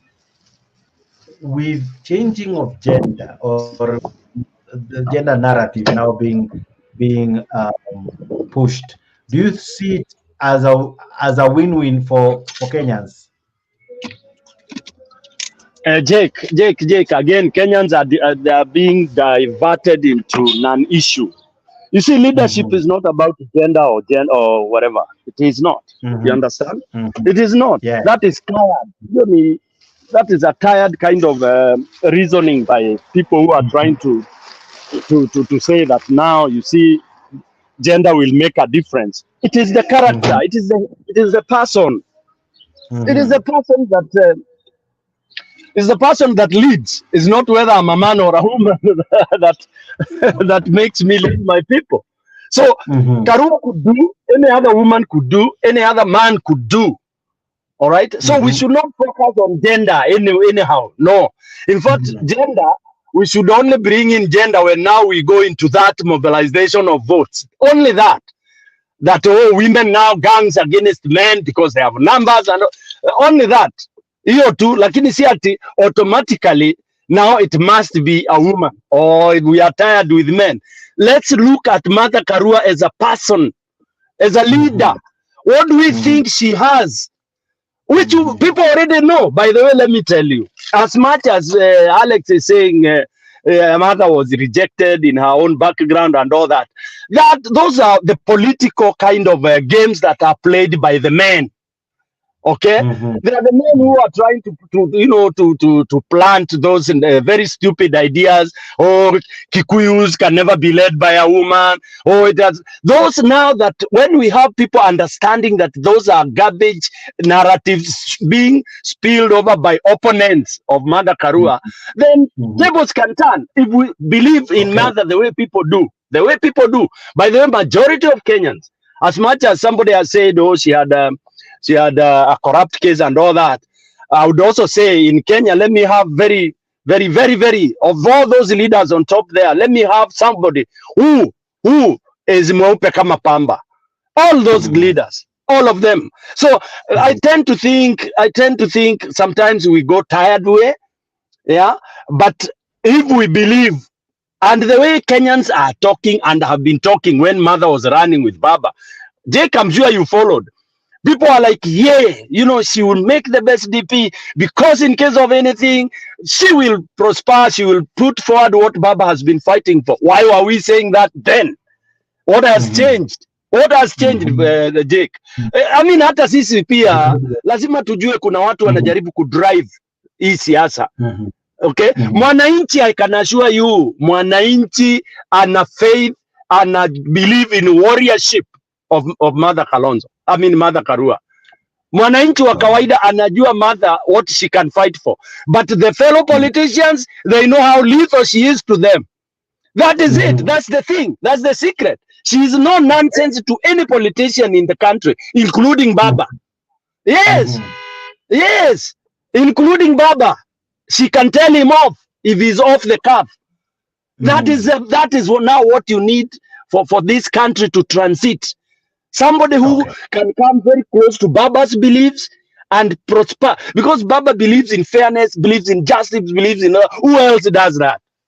Who else does that? So Kenya, we have to really hit hard. We have to call it as it is. What is naked is naked. Let's fix that situation that we can hold elections in Kenya. That if we have not fixed that, leave it, forget it. Forget it. If we have not fixed elections, tuache maneno mingi, whether Karua, whether Kalonzo, whether Stone PK, whether nani, we will not make it. But can we fix it? And how do we fix it? Jake, why don't you address that question? Why don't you do your show one day? Waambie Wakenya waongee vile wanataka to fix election. Hiyo tu, we speak the whole day. Watu watoe solution. Yes. How do we make sure hakuna Kamago, hakuna nini? Kusema mobilization nini na nini, and you have no commission sijui itafanywa nini. Kwani tutatoa watu kutoka heaven kuja? Sini hao wa Kenya. Hao IBC tunaambiwa tuende tulinde kura. Sini hao wa Kenya. Yes. You're right. Exactly. So let's if we are not ready for that, then we forget about elections. Okay. Just hold on. I'll be coming to you just now. I see Maendeleo. I'm unable to read the last name. I really hope she'll help me. But hapo chini amenisaidia, ameniandikia Maendeleo Oyudre. I am not sure if I'm able to read that word, but I'll try. And equally, I'm joined by my good friend and sister Ashley. Now, let me begin with you, Maendeleo Oyudre. I hope I'm reading it correctly. Yeah, that is how the way it should be. How are you? I'm fantastic. Good to have you in the show. Good to see you. Are really good to see Stone PK, and also Ashley has just come in. Thank you very much for seeing you people. Yeah. You have timed the conversation when it's so timely. The question of a female presidency, could that really help Kenya? Because we have tried men for the last 60 years, that is 6 decades, and we seem to be rotating the same issues, same problems, corruption, blah, blah, blah, name it. Could a female president, as much as PK says it's not about the gender, it's about the person, could that help? In fact, I'll say yes. The only person who is going to help Kenya this time is a female president. Because Raila has tried so many times with all his whatever, imekata. They don't like male who is straightforward. So a female president probably is going to help, because we need a different sex now. The males wameshindwa. So female, let's try the female. I had Stone PK talking about Mathira. That is the best option we have right now in Kenya. Because with Mathira, Kenya will be where we want it to be. She is a no-nonsense person.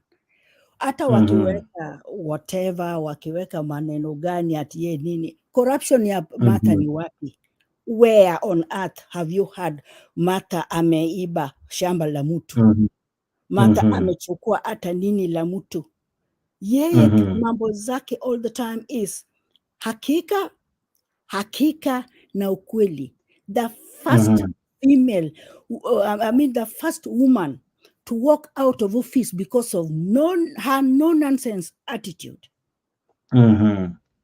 Uniambie hata hawa wanawake wako hapo saizi, wakisikia tu ati Ruto anataka kuwafukuza, watalia na waende wa kneel down. But with Mathira, she would take any nonsense. She will leave you that office because she knows what she wants, and she wants to be a straightforward person. The only person who is going to occur Kenya right now is a female president, and me, I will propose Mathira to be our leader.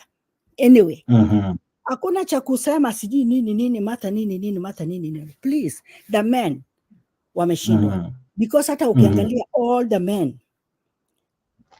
hata wenyewe sasa wanapigana, ninasikia Joho anataka kuwa president, Oparanya na nini. Those people are so weak. Look at them. They are very, very weak actually.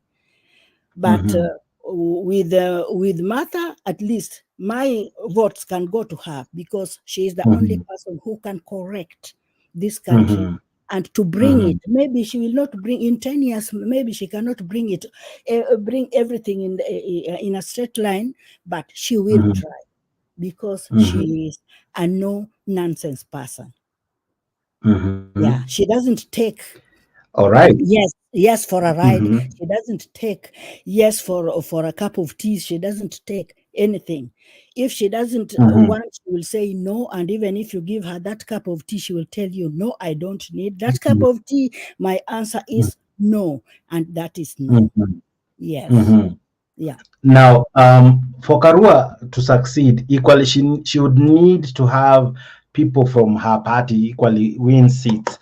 How would she go about that, given that at the moment she has been ridiculed and mocked severally because of her not having any person from her party?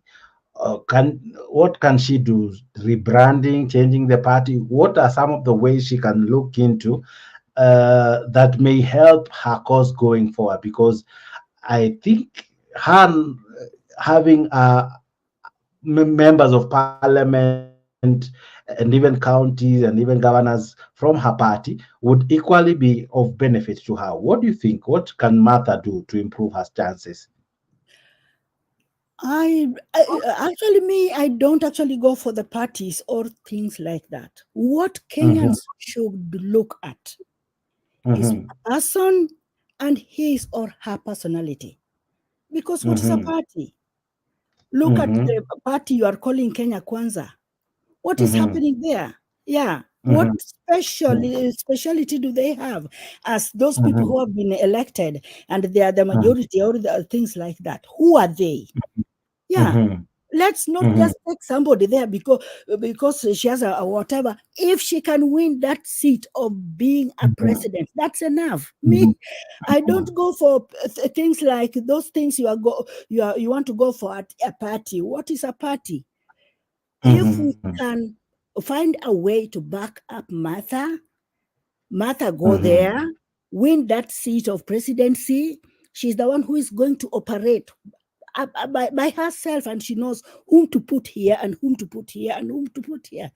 Because I don't think looking at a party is anything. And those parties, our wanaume waizi, they are really trying so hard to kufanya nini, kusuppress wanawake so that they don't get anywhere. And that is what is happening for Martha even right now. Don't think that she doesn't hawana watu wanaweza kuwin. Ni vile tu hao wanaume wanamsuppress mpaka she can't even breathe. But we hope one day, one time, she's gonna breathe. And she's gonna get it. So hii mambo ya party, she doesn't have MPs in the nini, she will get. Let that thing ring in Kenyan people minds. Let it be that this time we want Martha. She was gonna be the running mate ya nani walishindwa, right? But why don't we try her? Me, instead of Raila looking for wakina Kalonzo, wakina siji Joho, what? Why not Martha? And Martha yeye ndiye alichagua Martha. Apweke Martha, tupigie Martha debe na nini Martha atujaribie, so that hata this time iwe tupate mwanamke ya kulaumiwa. Look at it, yeah, because hii mambo ya sijui wanaume all the time. Sasa unaona hao ndio wako frontline, sijui mimi nimetosha, ni mimi hawatoshi. We want those sober-minded people wenye hawajauza drugs, wenye hawajafanya nini, wenye hawajakuwa na hii matepeli lineage in their lives. Please, we want a new Kenya this time. Yes. Yeah. All right. I still think I need a more name from a lady. Allow me to ask Ashley this. I'll be coming back to you, Maendeleo. Just hold on, kidogo. Allow me to equally get the same sentiments, or rather different, or I don't know how to look at it, from Ashley. Ashley, how are you? Hope you're well. I'm doing good. Fantastic. Now, my question to you this evening is the same question that I had asked Maendeleo earlier. We have had male-dominated politics, or rather presidents since 1963. Are we ripe for a female president, and could that equally maybe change what we have been going through under the hands of men, because we have seen some leaders who are female. Once they get these dockets, they have done exceptionally well. Like Gladys Wanga has really tried to transform Homa Bay in the few short days she has been a governor in Homa Bay. What do you think, from where you sit as a lady, could our issues probably need a woman's touch, and that can maybe probably solve our issues here in Kenya? I'm going to answer it, but a little differently. I don't think that it is male leadership that is failing, because at other places in the world that are successful, they also have male leadership. So it's leadership in general that we have or are choosing the wrong leader. Because I don't know why we won't give someone like Okia Omtata a chance. He's a man, but I wish we would give him someone a chance, because he has proved to be unwavering of the constitution. He's not like Raila, who sways cold and warm and lukewarm, depending on who he's up or what time of the day it is. So I don't really think it's the male leadership that's the problem. It is that the males that we are choosing are the problem. It's not the men. It's the kind of quality of leadership that we're choosing. I have a problem with Mother Karua. She knows so many of these leaders have personal relationship with them. And what we have in our country is that there's a lot of corruption. And when she gets there, she might become conflicted or compromised by some of her who are leaders. So personally, I would ask that we give someone fresh, like Okia Omtata, a chance. Someone absolutely fresh, who has shown that they can. For you, you would be calling for a fresh start. And also, in the interest of connection, we've had few presidents. I don't believe in tribe, but at the same time, you don't want to appear that it's every time we cool, that now we've tried 3 men. Now you just for the sake of cohesion, for the sake of pain. I think trying someone else who has shown promise would be a good step. So I would actually suggest someone like Okia Omtata, and if he is so green, then I would put Mother Karua as his vice president, so that she can guide him and let her prove herself in that position. If she can, she's good enough.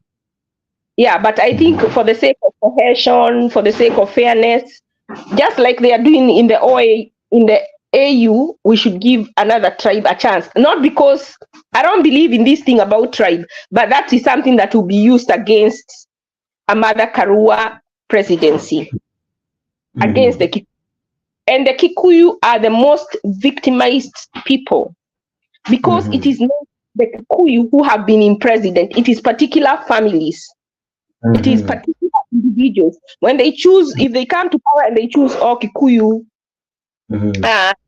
leaders, or they appoint Kikuyus, those Kikuyus don't come and share that money with the people who are suffering on the ground.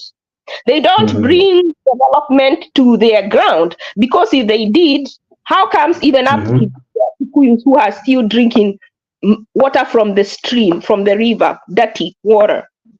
We shouldn't. Good question. So then I would say we have benefited, but they haven't. So even as a normal Kikuyu, you should refuse. You should castrate those leaders, because they steal and then they come hide behind you while they eat their spoil. Then you protect.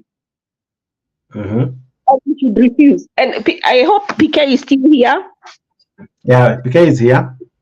You know, Jakes, we have so many shows, and we are talking about the same thing. We are talking about the same in Africa. We are talking about the same thing in all the shows that we have. I think we need a show where we talk about what do we do now as the citizens. Ukiangalia, like Ruto recently, he said he made a promise to women. And now, according to him, the promise that he wants to keep is to give us the two-third gender rule. How does that help me as a normal citizen? It doesn't. Huyo mtu nini akiappointiwa, that leader akiappointiwa, akikula mimi nimeshiba. Akikula that woman who has dropped out of school due to pregnancy, atafidi huyo mtoto wake. You see, tunachukuliwa kama we are being taken for wana, like we are being taken like fools as citizens. It is time now we got together in this kind of forum like this. I want to join a forum like this where we sit every day. We come out with what are we going to do going forward for ourselves.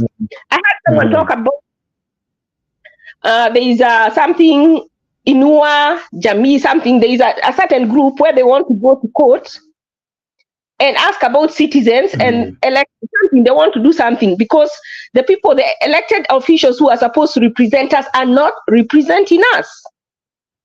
When we have the housing bill and Ruto tells the MP to pass it, is he their employer? Is he paying them out of pocket, or are they being paid by the citizens? So why does he have to dictate to them whether they belong to his party or not? Either he pays them from the pocket, akuna ati toe to party line. You're towing to party line. Does your party pay you? Are you there to represent the party, or are you there to represent the people? Na sasa tunataka tuweke group, na hii group tutafute lawyers very strong if they have to be international lawyers. Bickering is too much. I am tired of bickering, guys. How long, Jake, since we started the show? Every time we want to come and talk what Raila is doing, what Uhuru is doing, who is going to talk about what I'm doing or what I want? If not me. Like, we need to form a group and say, this is what we want. If they put like let us go and first start killing it before it even goes to the court, to the parliament, to see God there. Why are we reacting? Why are we not going on the offensive? Let us go on the offensive. Like, badala ya kuweka hizi pesa zote zitatumiwa kwa already we have enough leaders, and then you want to add more so that you can say women are represented. Yani, you count women that are given this position, is going to prove life of God care. Okay. Why don't you take that money and do projects more like of people who are downtrodden? Because our to position, they can start their own NGO if they care so much about women. They don't need to be under government payroll. Why don't we take that and put it to the ground? Kuna nimekutumia ya Gachagua. Please, I want you to play it. All right, let me see it. All right. Okay.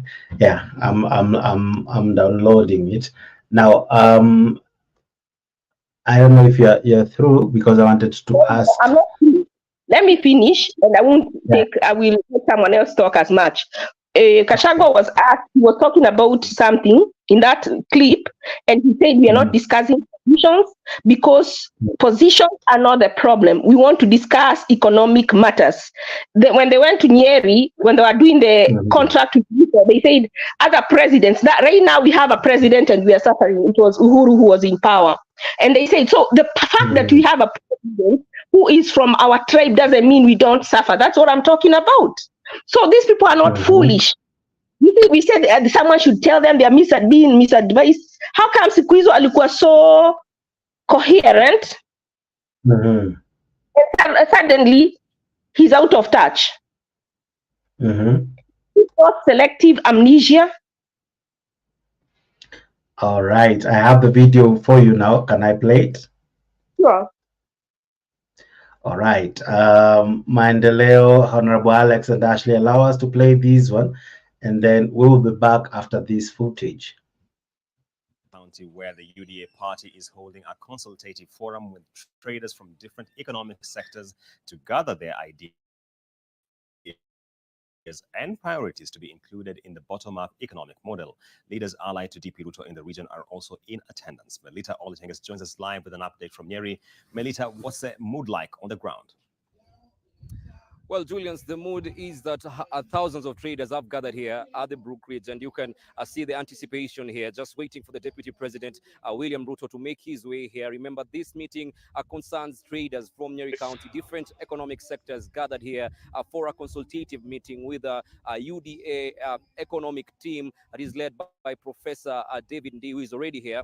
But just to actually put this into context, I'd like to speak to Mathira Member of Parliament Rigathi Gachagua, who is here with me on set. Thank you so much, Mheshimiwa, for joining us. Perhaps just shed light on this particular forum vis-a-vis the social politics that we've had, development politics. Why are we now introducing the economic type of politics? Thank you very much. So we are having an economic forum for Nyeri County for the purposes of collating views from our farmers on what they would want the next government to do for them. The views that we collect today will be used to prepare an economic charter for the people of Nyeri County to sign with Dr. William Ruto as a contract for 5 years. That Dr. William Ruto, if we elect you as president, we want you to do the following: the issue of guaranteed minimum return for our coffee, for our tea, for our milk, biashara fund for our traders, not evicting our people and all that. Once we have agreed on what we need to do, we'll prepare an economic charter that will be signed with the Dr. William Ruto at Rorengo Stadium before the people of Nyeri. And that will form the basis of a social contract between the people of this area and our presidential candidate. Why we are doing this is because we elected our president and we have suffered. Never again are we going to elect anybody without a contract. And it must be a documented contract signed in public. And that is why we are meeting today, to collect the views of all the stakeholders in this county. What is it that they would like the government of Dr. William Ruto to address in terms of economic revival, in terms of economic empowerment? Once we do that document, we shall have a public signing ceremony in this county. And the same will happen in all other 11 counties in the region. Of course, Mheshimiwa, I cannot let you go before asking you matter succession politics. This is something we expect that perhaps will take center stage today as well.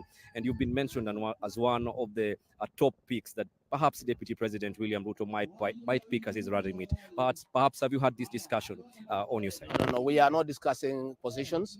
We are discussing matters economic. We are in agreement that our problem is not position, because we have the presidency, yet we are in trouble.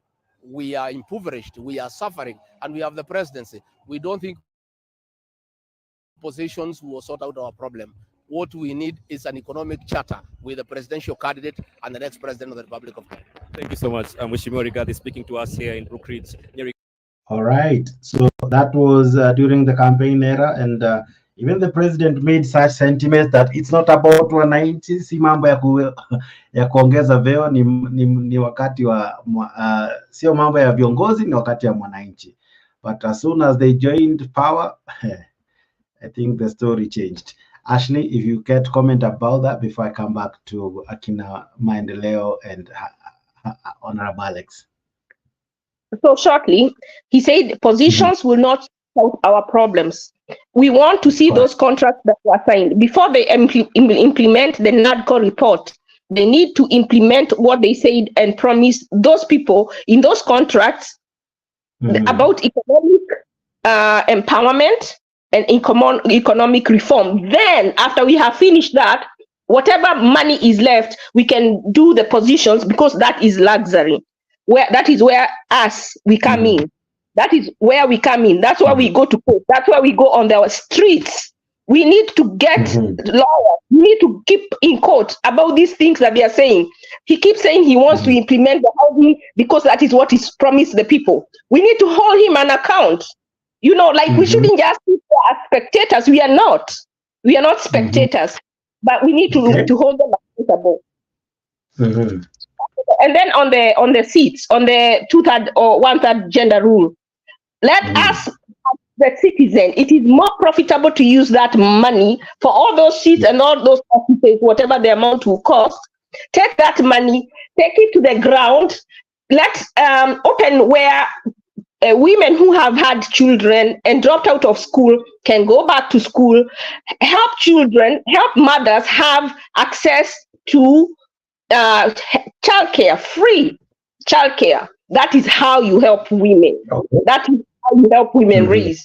Not giving us a few leaders so they can keep going abroad and using our money. It is coming to the ground and doing things that actually make sense. Thank you. All right, I'll be coming back to you, Ashley, because there are things that Gachagua has said. I want you to help us understand them even better. But before I come back to you, let me go to Alex. I don't know if you're able to talk to me. Yes, I'm ready. Yes. All right. Now, Ashley and Mandeleo have raised agreeing on equally conflicting statements. One seems to agree it's time for a lady. The other one seems to say, yeah, it can be time for a lady, but equally we can try a different person, a different man where we have a fresh start, because the issue is not gender. It's because we have always had failed leadership. And my question now to you, from where you sit, where do we always get it wrong? Because it never goes wrong. It always either starts wrong or the idea is always changed midway, hence everything goes wrong by the end of the day. How do we go about it? Do we change the male? Do we change the female? How do we now begin to get it right? Because it seems we have always gotten it wrong from the very start. Because right now, as Kenya Rebel was saying earlier on, right now we're not talking about tribe. But kuna mahali tafika, I'll now start seeing you as a different tribe from mine. I'll not call you brother, as Tom PK was equally saying. Then I'll remember my tribe, all right? And then eventually I'll put into power someone who does not have me at heart, and then I'll suffer for the days huyo mtu atakuwa in office, and then tarudi nikumbuka ya the brother in Alex, but by that time I've already made a mistake. So how can we get it right as early as now? Ashley is calling for people, for the citizen to ask themselves, what can they do? How can they come together so that they, you know, we save ourselves, since it seems no one can save us. What do you think, Bwana Alex? For me, I like looking things from a practical point of view and how we have carried ourselves over the years, like for elections. Let us not lie to ourselves that who we prefer or who we want to vote for is the one who wins. It has never worked. More especially right now, Jax, look at it from this angle. Okay? Something that is appalling to me, that we don't have a functional IEBC until today.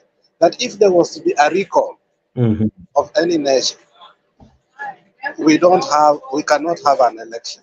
So, and the reality is, after the pact of Baba and Ruto, more especially on Baba going and retiring to the AU, Ruto continuing, I think they have already chosen, to me, they have already chosen the IBC. They are just waiting for the right time to unveil. And that IBC will always be compromised. You understand? And in the compromise, it will be bought and told that this is the work you are going to do, this is the money we will give you, and this is the security we will give you. So negotiations are on the way. And that's why you find people who know more, like Ahmed Nasir. Right now they have woken for that deep slumber whereby they used to support people blindly. I don't see anywhere near soon women can become a president of the Republic of Kenya. Just, it will not happen very soon. More especially when we have now a one-man show. We opposed the housing levy. It is there. We opposed the finance bill. It is there. We opposed the electoral shift, the one that is an alternative to NHIF. It is there. This man is going to have a free pass, okay? And he is going to rule until he wants to get out of power. Don't think Ruto is a man who will. If when he disagreed with Uhuru Muigai Kenyatta, he refused to resign totally and completely. Is it now you are going to take this man out? Yes, I learned something a couple of years ago that was a little bit sad. That in politics, you must learn to betray somebody and you must learn to be betrayed by yourself. So there are going to be political betrayment in the future. It is just about time to start. And when that time will get, people like Gachagua are going to be shut down. Remember, these are people who are in power for 24 years. They were the only begotten son. And they used power to their own words, advantage. Kulikuwa na Nyayo wards, Nyayo T-zones, Nyayo buses, everything. Ruto is going to use that narrative, whereby everything he isn't going to call things Nyayo, but he's going to call things different names, change names, so that Abaki and Obama Namam. Yes, to run a campaign, an effective campaign, I swear to you, you need a lot of money. For instance, the court pronounced or declared that a governor can use 1.2 billion to campaign. Is 1.2 billion just something that you easily get in 4 years without stealing? So we want Martha Karua. We want her what? We want her character. We want somebody like her to rule that country. But do you think it's practical? The reason I say it's not practical yet is this one. All people who are government officers and have posts up there, at some point they have been corrupt. So for them to risk to choose a person who is very clean, they know that their feet will be cut someday. So they rather vote for a corrupt person to keep their homes, because they got their own. I'm having a challenge to hear you properly, Alex. Okay, can you hear me now? Yeah, but there's a lot of... Let me make this point quickly. If you get me all right, it's just 30 seconds. Tex, right now, as we see it, the only thing we could have done to change Kenya was a revolution, which we have been disappointed by a person we believed in. Easy vitu zingine ati we will go voting and somebody will win and ukia umtata. It cannot work in Kenya today. 4 elections in a circle. The person who won was never declared. So it is not, Kalonzo can go to the election and win, but who is going to declare him? He was not part and parcel of the negotiation of what is called what? IEBC. So that's the problem we have. We must totally overhaul our system in order to get justice. But with the present the present structure, it's a waste of time even to go to vote. Okay. All right. Now, before I come to you, Storm PK, allow me to come back to Maendeleo. And I'm sure Storm PK, you have heard what Alex has said. He equally seems to agree with you that we need to first look at the electoral process and the electoral system, because all these things else that we are saying here could actually not amount to much. Now, Maendeleo, let me ask you this. Alex is raising an interesting sentiment that the people who are in government or those who hold some of these positions, some of them are so corrupt that the thought of having someone who can go after them can make them not allow it to happen. Hence, someone like Karua cannot probably win an election because there are people who wouldn't wish to have her there. Equally, they have equally said that Ashley said this point, and I think I picked it so well, that we don't need the 2/3 gender rule. We need to create policies that benefit all women, all children, the public, in a way that when a woman goes to the hospital and she's able to give birth with a working Linda Mama, with doctors being there, they're not on strike. with all those things, with policies that work, with a country that is working, it's better off than having the 2/3 gender rule.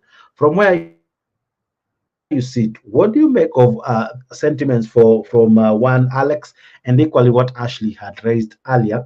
Of course, I'll be coming back to Ashley with some of the things that she has said and what Gachagua had said. But coming to you, what do you think are the issues that may bedevil Karua's chances? And equally, the 2/3 gender rule, can't we just create policies that benefit most of us or all women? Because this position will go to few women, but the majority of the women are the ones who have no access to clean water. They're still fetching water from streams and dirty places. They have no place to take their children to in terms of dispensary and hospitals. And even those who are there, some lack essentials, including drugs and all that. So she's calling for policies that help the 2/3 more than increasing the number of the so-called leaders who eventually just benefit themselves, but not the entire population. What do you think? Okay, I will go back to what Ashley also said, that, you know, power, if you look at it, power belongs to the people.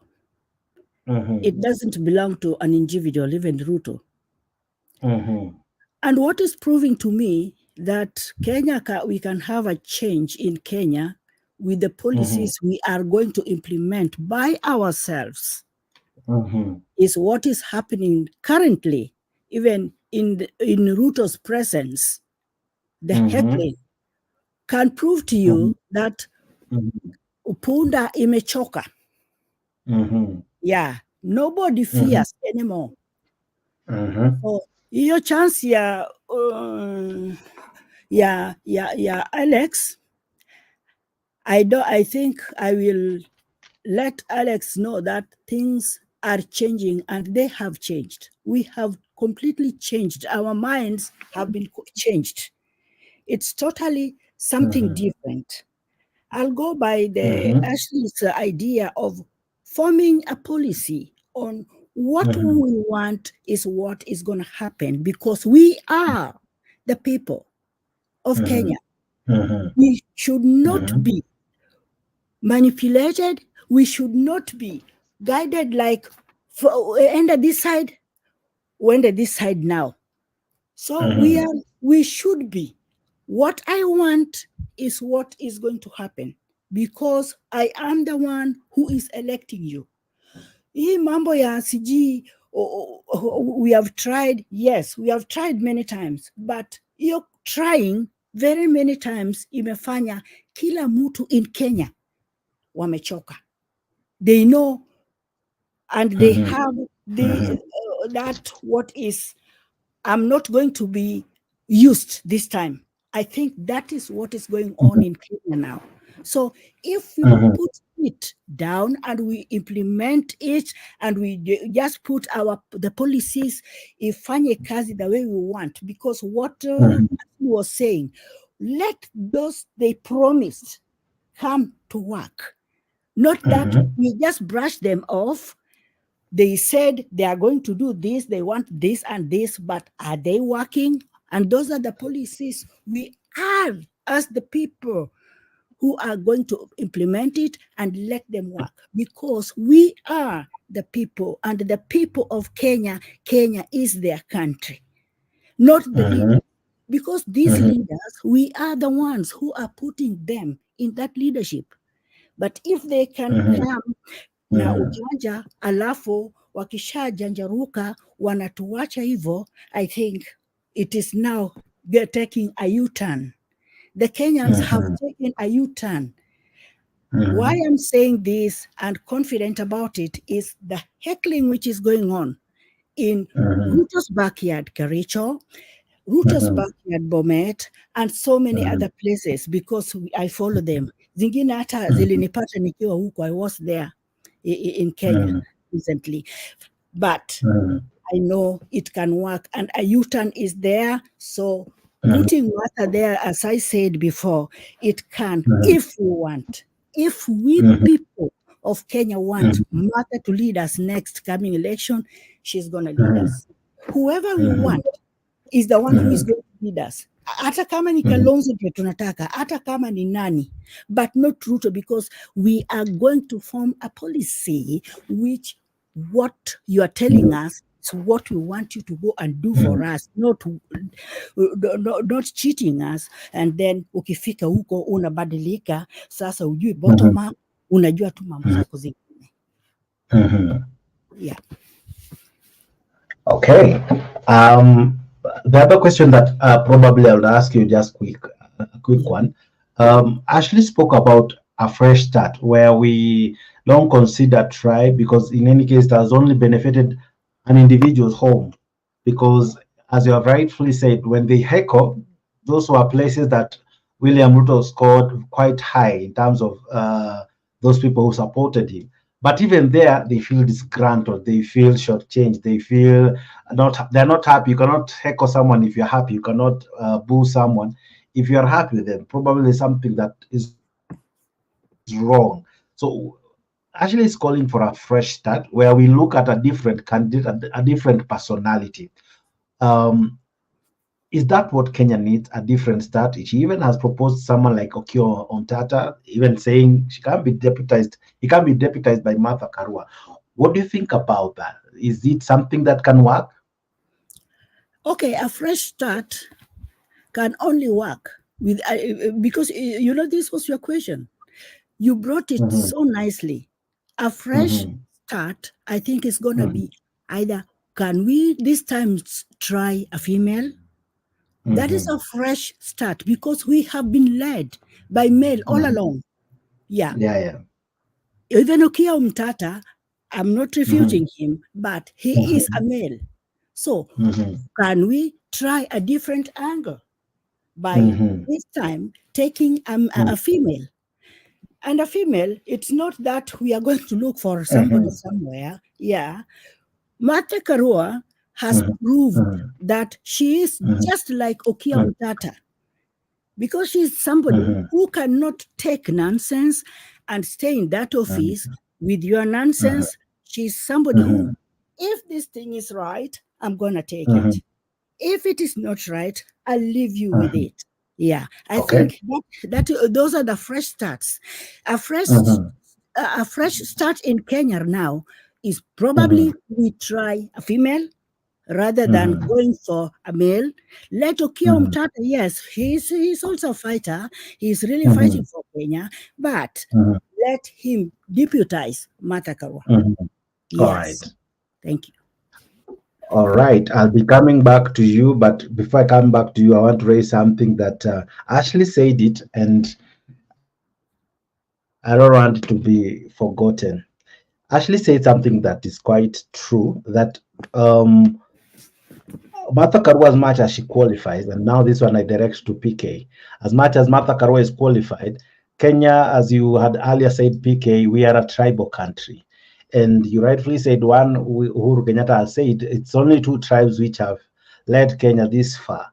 PK, if Martha Karua was to be on the ballot, with that tribal card, as much as she's qualified and all that, Ashley says it, and I kind of agree with her. Can it equally come to bite her? Because now the issue of tribe will come in, or Kikuyus and Kalenjins, or people from Mount Kenya and Rift Valley are the ones who have led this country ever since independence.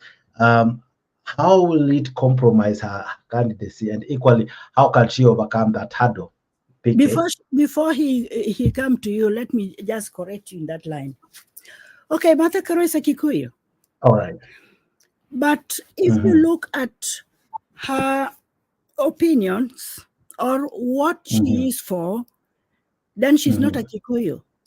Because she ran out, she walked out of the office from a Kikuyu rulership.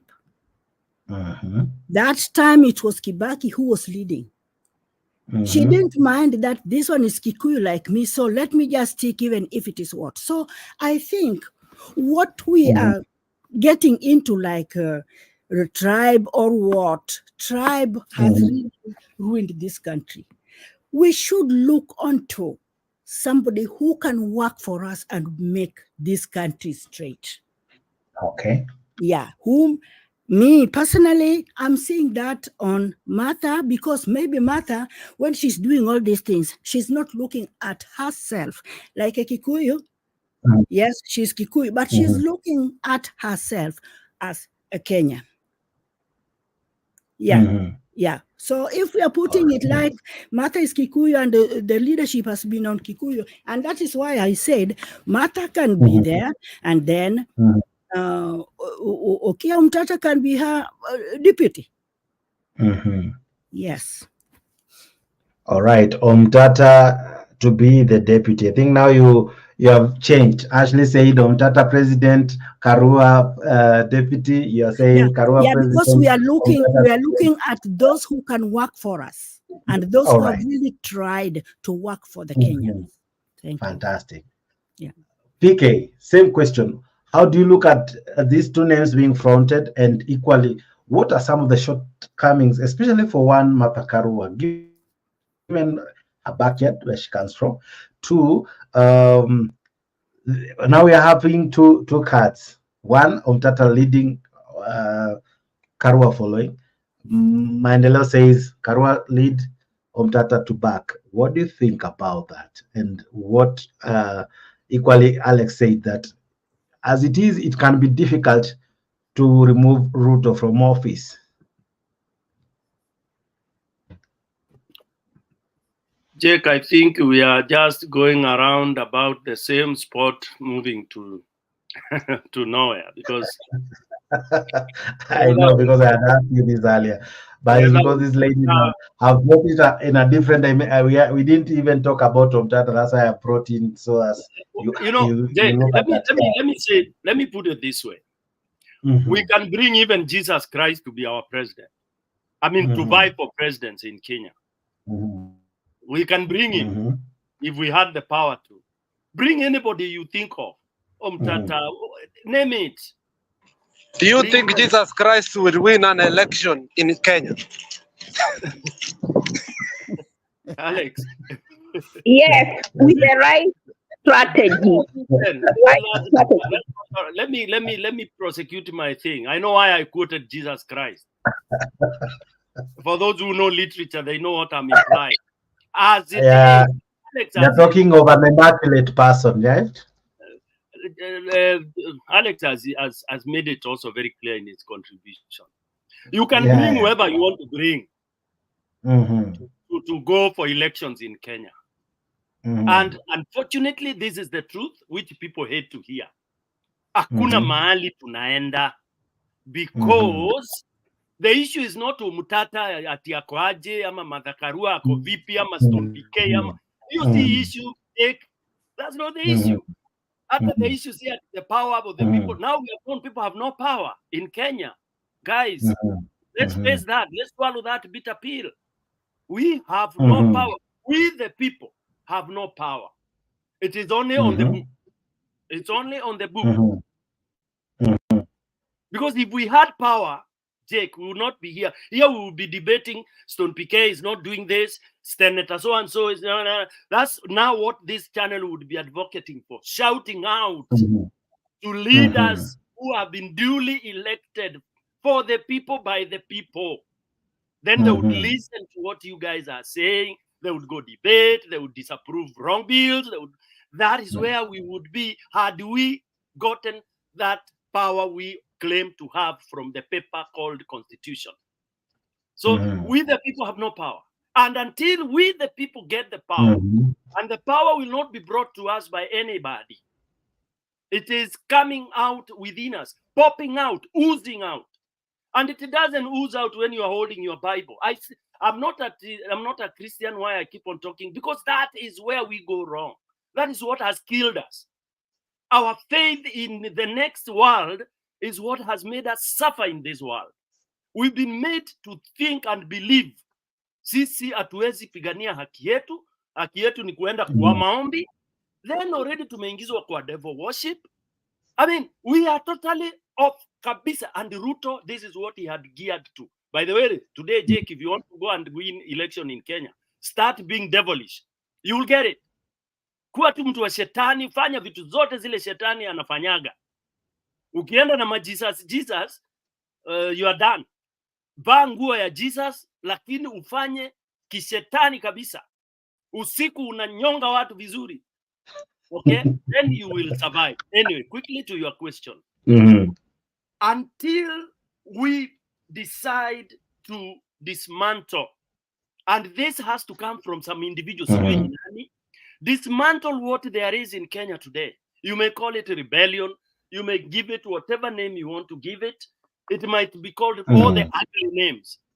But until we get that ruthless leader, ruthless in the name of political ruthlessness, take over, whether it's through a coup, whether it's through whatever method, you will be able to take leadership. Then you guide, and you should be honest. Then you decide all what people have been denied is what I'm giving them. Then if they screw it up, it's up to them. And how do you do this? Take power in whichever way, throw out all these idiots, all these liars, disregard all of them. I can tell you in Kenya, you have very credible people seated who when you give them role, they will play.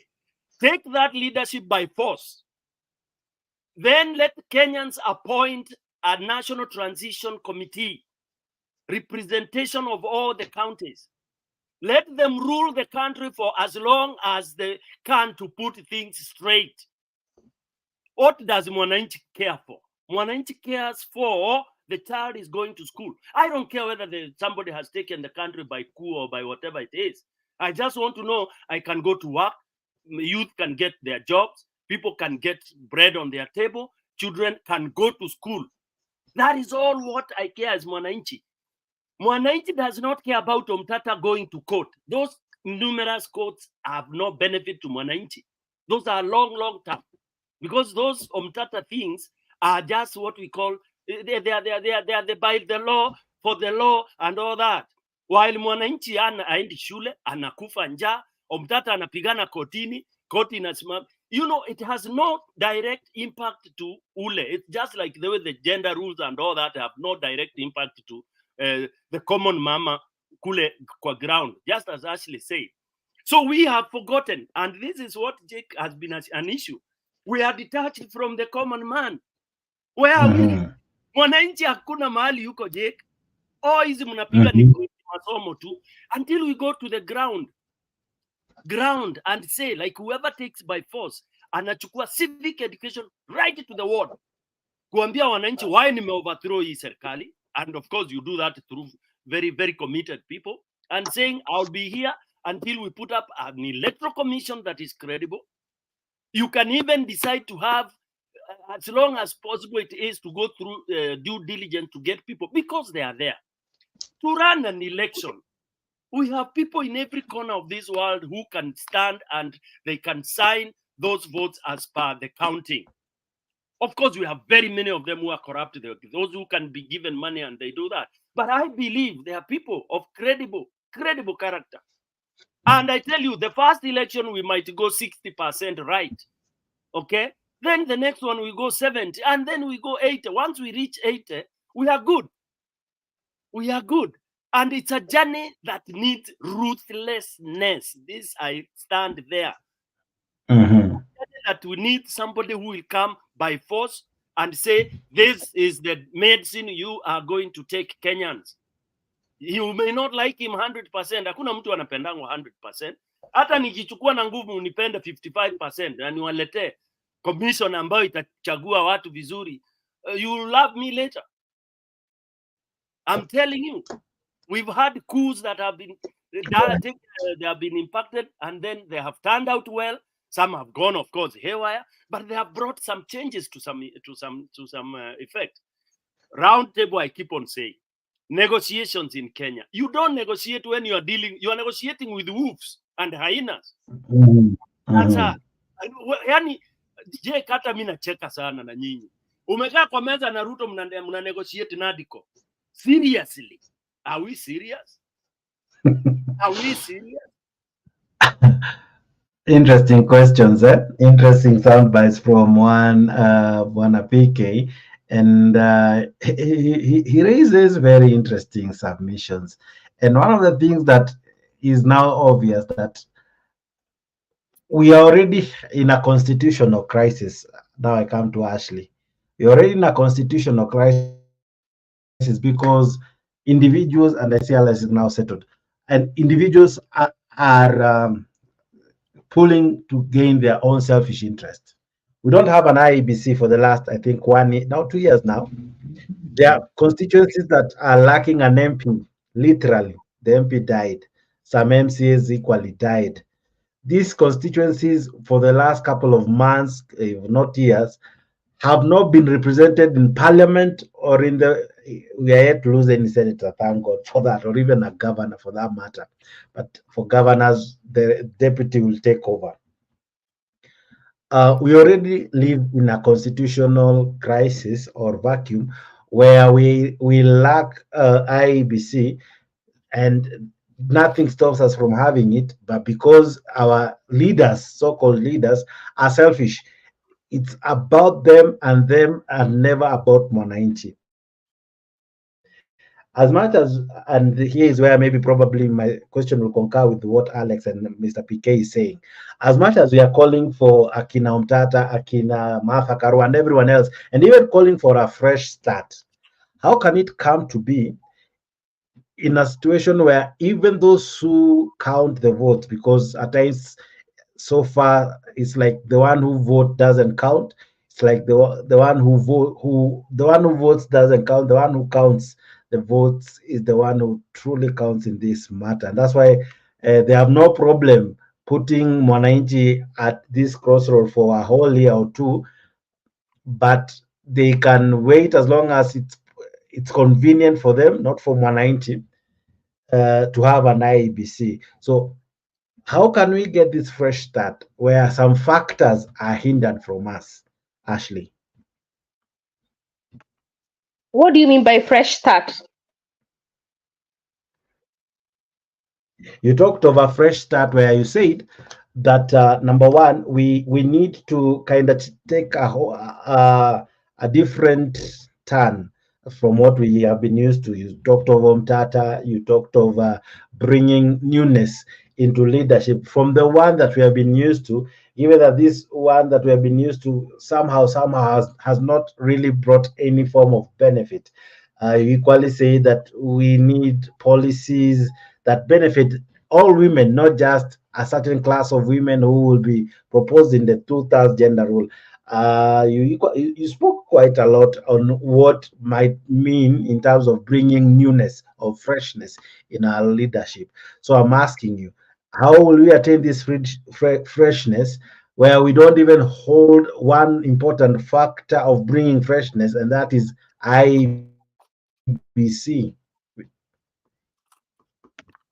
I don't think I quite follow, but I'll answer it this way. I know you say there are some regions without leaders, but what I want to tell them is that they are missing nothing.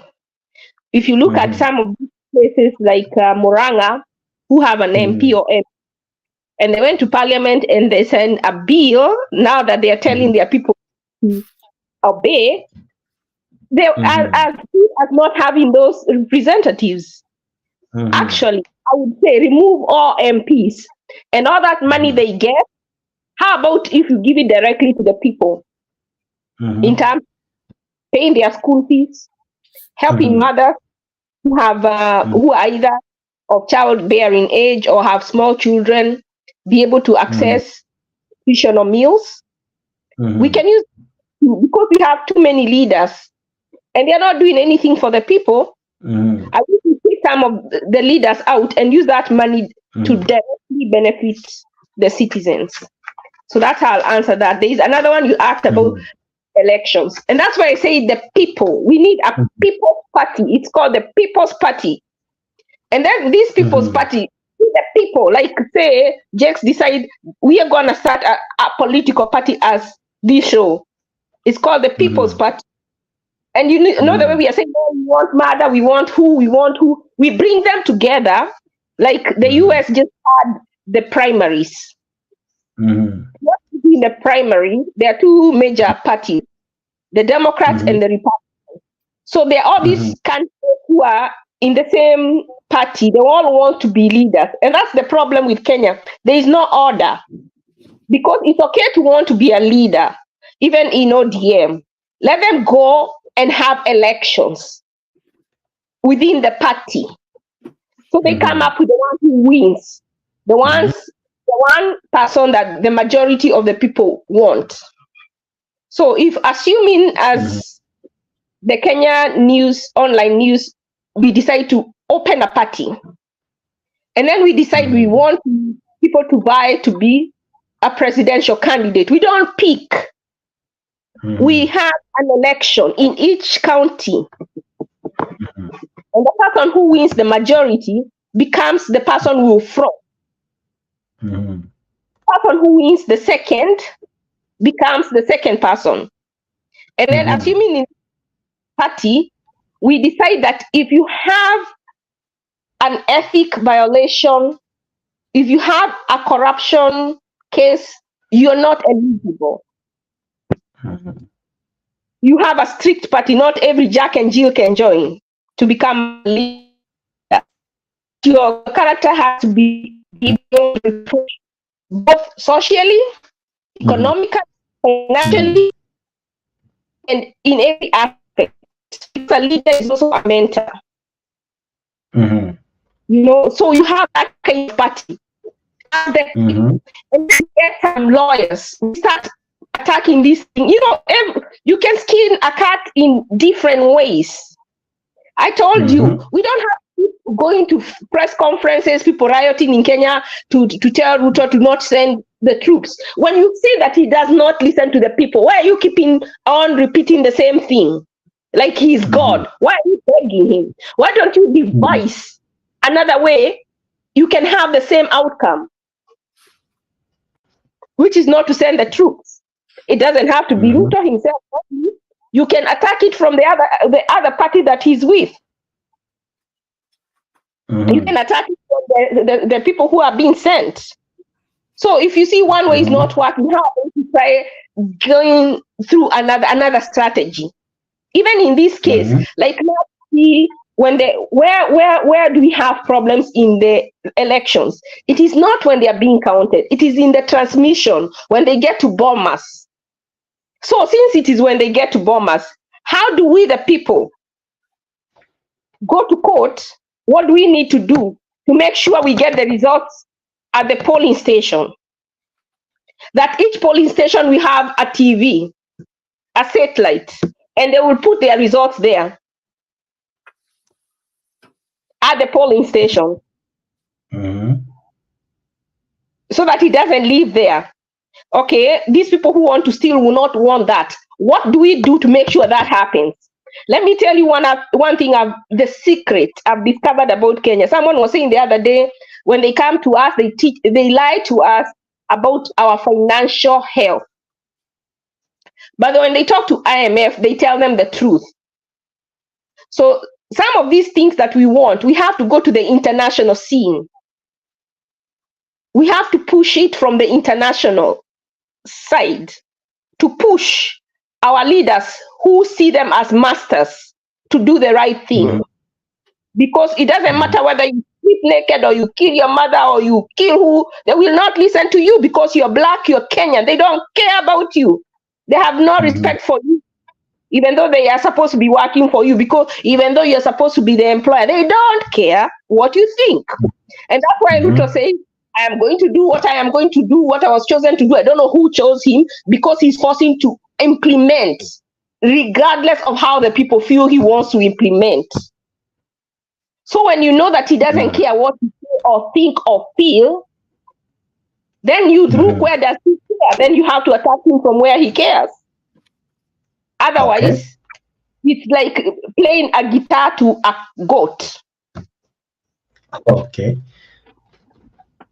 Now, I want to quickly talk about the gender, if it's okay, or do you have to wait for the next chance?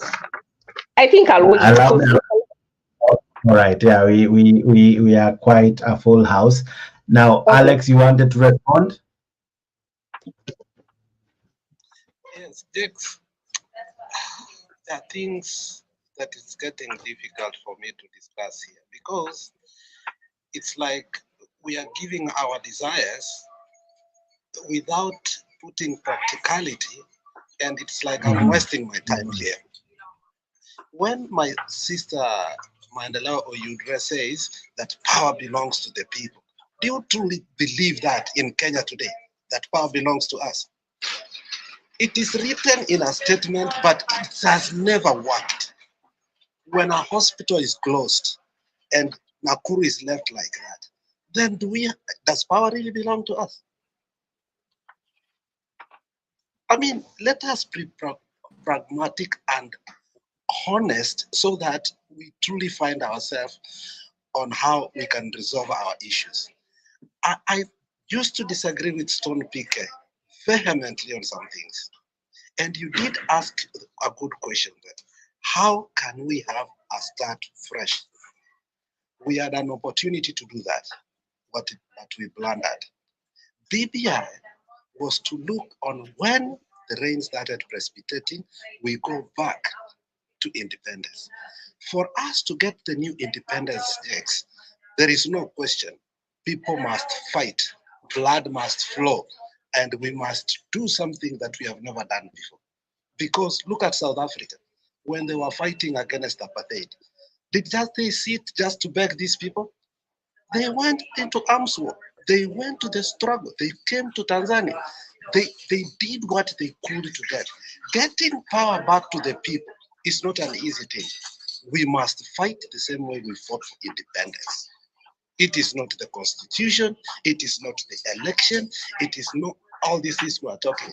It is about overhauling the whole system, taking the establishment away, creating a new order. That's the only way. Otherwise, all these things we are talking, and we have tried them. They've never worked yet. We have talked about them. 2007. We thought we had finished them when we had a new constitution. And the worst part of it, after we got the new constitution, then that's when we started even stealing election, and we thought that we had put a firewall on that. So, like right now, start saying that to the members of it's not practical, my sister Ashley, because these people went, put a bill, said you cannot recall an MP before 18 months. Then they went and said, when you are recalling, you have to put 1.5 million, you must be a vote of that place, and the process will be this and this and this and this. Then from there, wakasema, if you lose that case, you must be a member of parliament, security 10 million. So people are even something, I might not have the right numbers revolutionary of these things. Sangina, we don't even want to read that. But the whole process of recalling an MP right, it is odious and almost impossible. It's like these people have they are another tribe. They protect themselves. So for me, where it has reached, where we see the opposition is not the opposition is the government, and the government now has become the opposition because the 125 MPs nasikia sijui ndio Simbarati alinunua mara unasikia sijui we have voted for the finance bill, yet we tell the people tuende kuandamana, and then unasema tuende kuandamana, people get killed because they believed in you, and then you go back, you go to the government. Where do those people who are killed go to? It is so frustrating, Jax. So the whole question is, how can we solve this problem? This problem cannot be solved by talking. It cannot. It has proved. This problem can be resolved if we become vigilant and say, look, if power belongs to us, we will grab it by force. We are not going to negotiate. We are not going to use these institutions because they over and over and over. Let me finish. When you were talking, nobody interjected you. So for me, I don't believe in the institutions anymore because the president has the power to appoint some of these people in this institution, and therefore he controls them. I don't believe in the government anymore because for itself. I don't believe in the judiciary because it has never served justice. So then what are we waiting? Do we sit there and wait so that these people keep controlling us? I'm sick and tired of these things. Lastly, hypothesis will never work. What me and you want will never work. Is what must be done for these people to stop what they have been doing. All right. Ashley, is it your mind you had an objection or something? If I come to Kenya Rebel, then Julia. Who kind of Okay, I think I'm the one who said that the power belongs to the people. I think we are in the same page, Mr. Alex. The power which belongs to us, this is the right time. We must grab it. Let us not wait for somebody to lead us. Yes, we can still form that person with those powers, with our powerful minds to go grab what we want in Kenya. And we put whom we want. I think those were my words. Maybe I did say them in a different way, which was sounding a different dialect, but that is what I meant. I didn't say that that so and so. I don't believe that we cannot remove this government in power. I believe we can remove them from this power because they are just those we elected, and we are the people to use our power to remove them. So if it is a matter of grabbing, let us get that strategy on how do we take off these people so that we start afresh. Yeah. All right. Now, Kenya Rebel, I want to come to you before I come to Julia. Ulikuwa, all right. Now, let me first now come to Julia until Kenya Rebel are settled. Julia, you are here then. Yes, can I give a 30-second rebuttal? Just 30 seconds so I don't forget. Oh, yeah. That's why I was asking if it was you or, but go ahead. Just 30 seconds. I wanted to tell, Go ahead, Ashley. Believe in the power of trying everything, going everywhere before we come to revolution. At the end of the day, it destroys so much that sometimes you have to count, is it worth it or not? So what I don't see us doing enough of is like this thing about the NADGO report. Someone should already be taking them to court with the reasons why it should not even be discussed. Let me tell you, during 2017, I was supporting NASA. I was talking to somebody who had power enough to go straight to Raila. And I told this person, tell them to go to court. They were talking about going for demonstrations. He said, even though they go to court, they will not win. And he asked them and they refused. I said, ask them again. He went, and this is something I even have messages myself I can prove. I said, ask them again, and they agreed.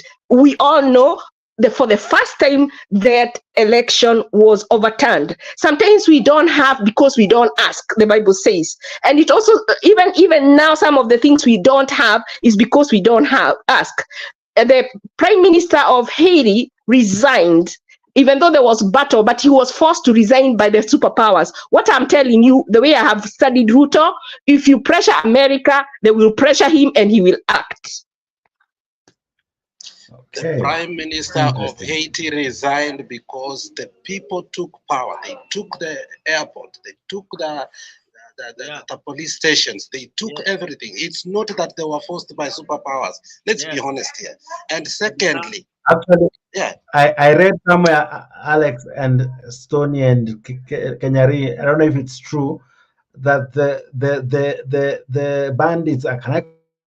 The bandits of the warring factions in Haiti, they freed all the prisoners. Yes.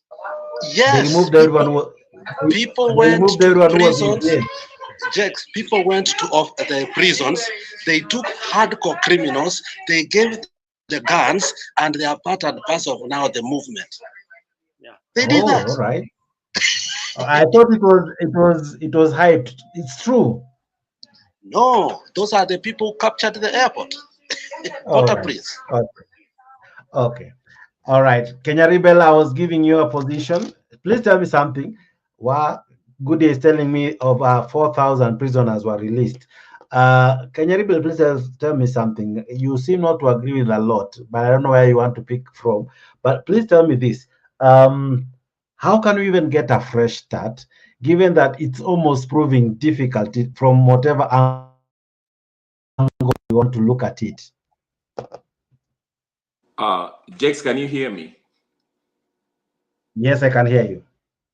You know, Leo sitaki, sometimes I'm tempted to give my unajua nimefurahia kuona Stone PK because he's one of my favorite people that I usually watch on different platforms, and Leo and Honorable Alex, but I'm scared of giving them. Unajua huwa napatianga ile maziwa, lakini sijui leo niwapatie ile sima. I don't know if they are ready for it, because I feel my blood boiling. That revolutionary movement. Hata ukitaka kutupea buffalo tupee.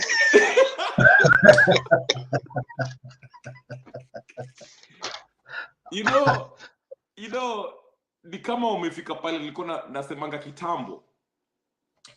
You know, I like this. I like the passion of Alex. I like the passion of Maendeleo. I like the passion of Stone PK. Mimi kisema vitu and they think I single somebody out. Mimi usema hivi, Kenya kuna watu ambao wanaona ile what we need to change. But we stop because we have respect for some leaders. Unasikia? Good na kuona hapo. Thank you very much. Happy ninio hiyo siku yao my Irish. By the way, I like the Irish people because they are revolutionary. But listen to me. Ndio maana I usually single one person, and he's a CIA agent. And I can't stand him. Raila Odinga is a CIA agent who has always suppressed grassroots revolutionary movement. And I can't stand that man. Okay, because when we were dying, listen to me. Jex, wacha tupewe buffalo bwana. Na wataka kuwapatia ile real. Raila is a bogus man. Oh my God. Go on. Wacha nikwambie. Since the days of Kenyatta, I'm going to you, I'm coming. Unanisikia, Jex? This mongrel has been cheating people, and a lot of Luos died in Naivasha. Who is Maina Jenga? Maina Jenga, if I meet Maina Jenga, he cannot face me face to face. I'm a trained military man. Unanisikia? These people kill innocent Luos who have nothing to do with people in Naivasha. Alex cannot talk about Luos. Alex is mtu wa Kisii, and I respect him. Lakini asiongee mambo ya Naivasha. Luos were killed in Naivasha. Innocent Luos. In Kisumu.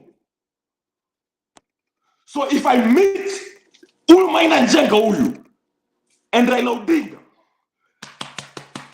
niko na tattoo ya majina ya watu walikufa.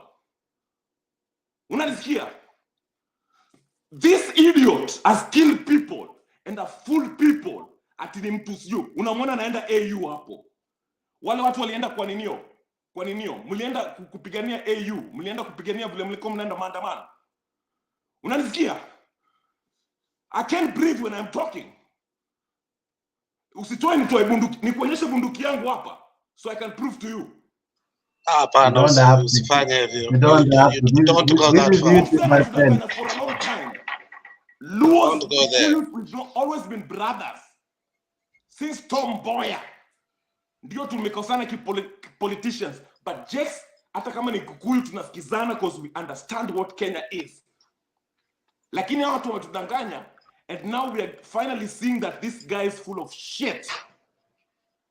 Now Babu Owino cannot even wipe his own ass.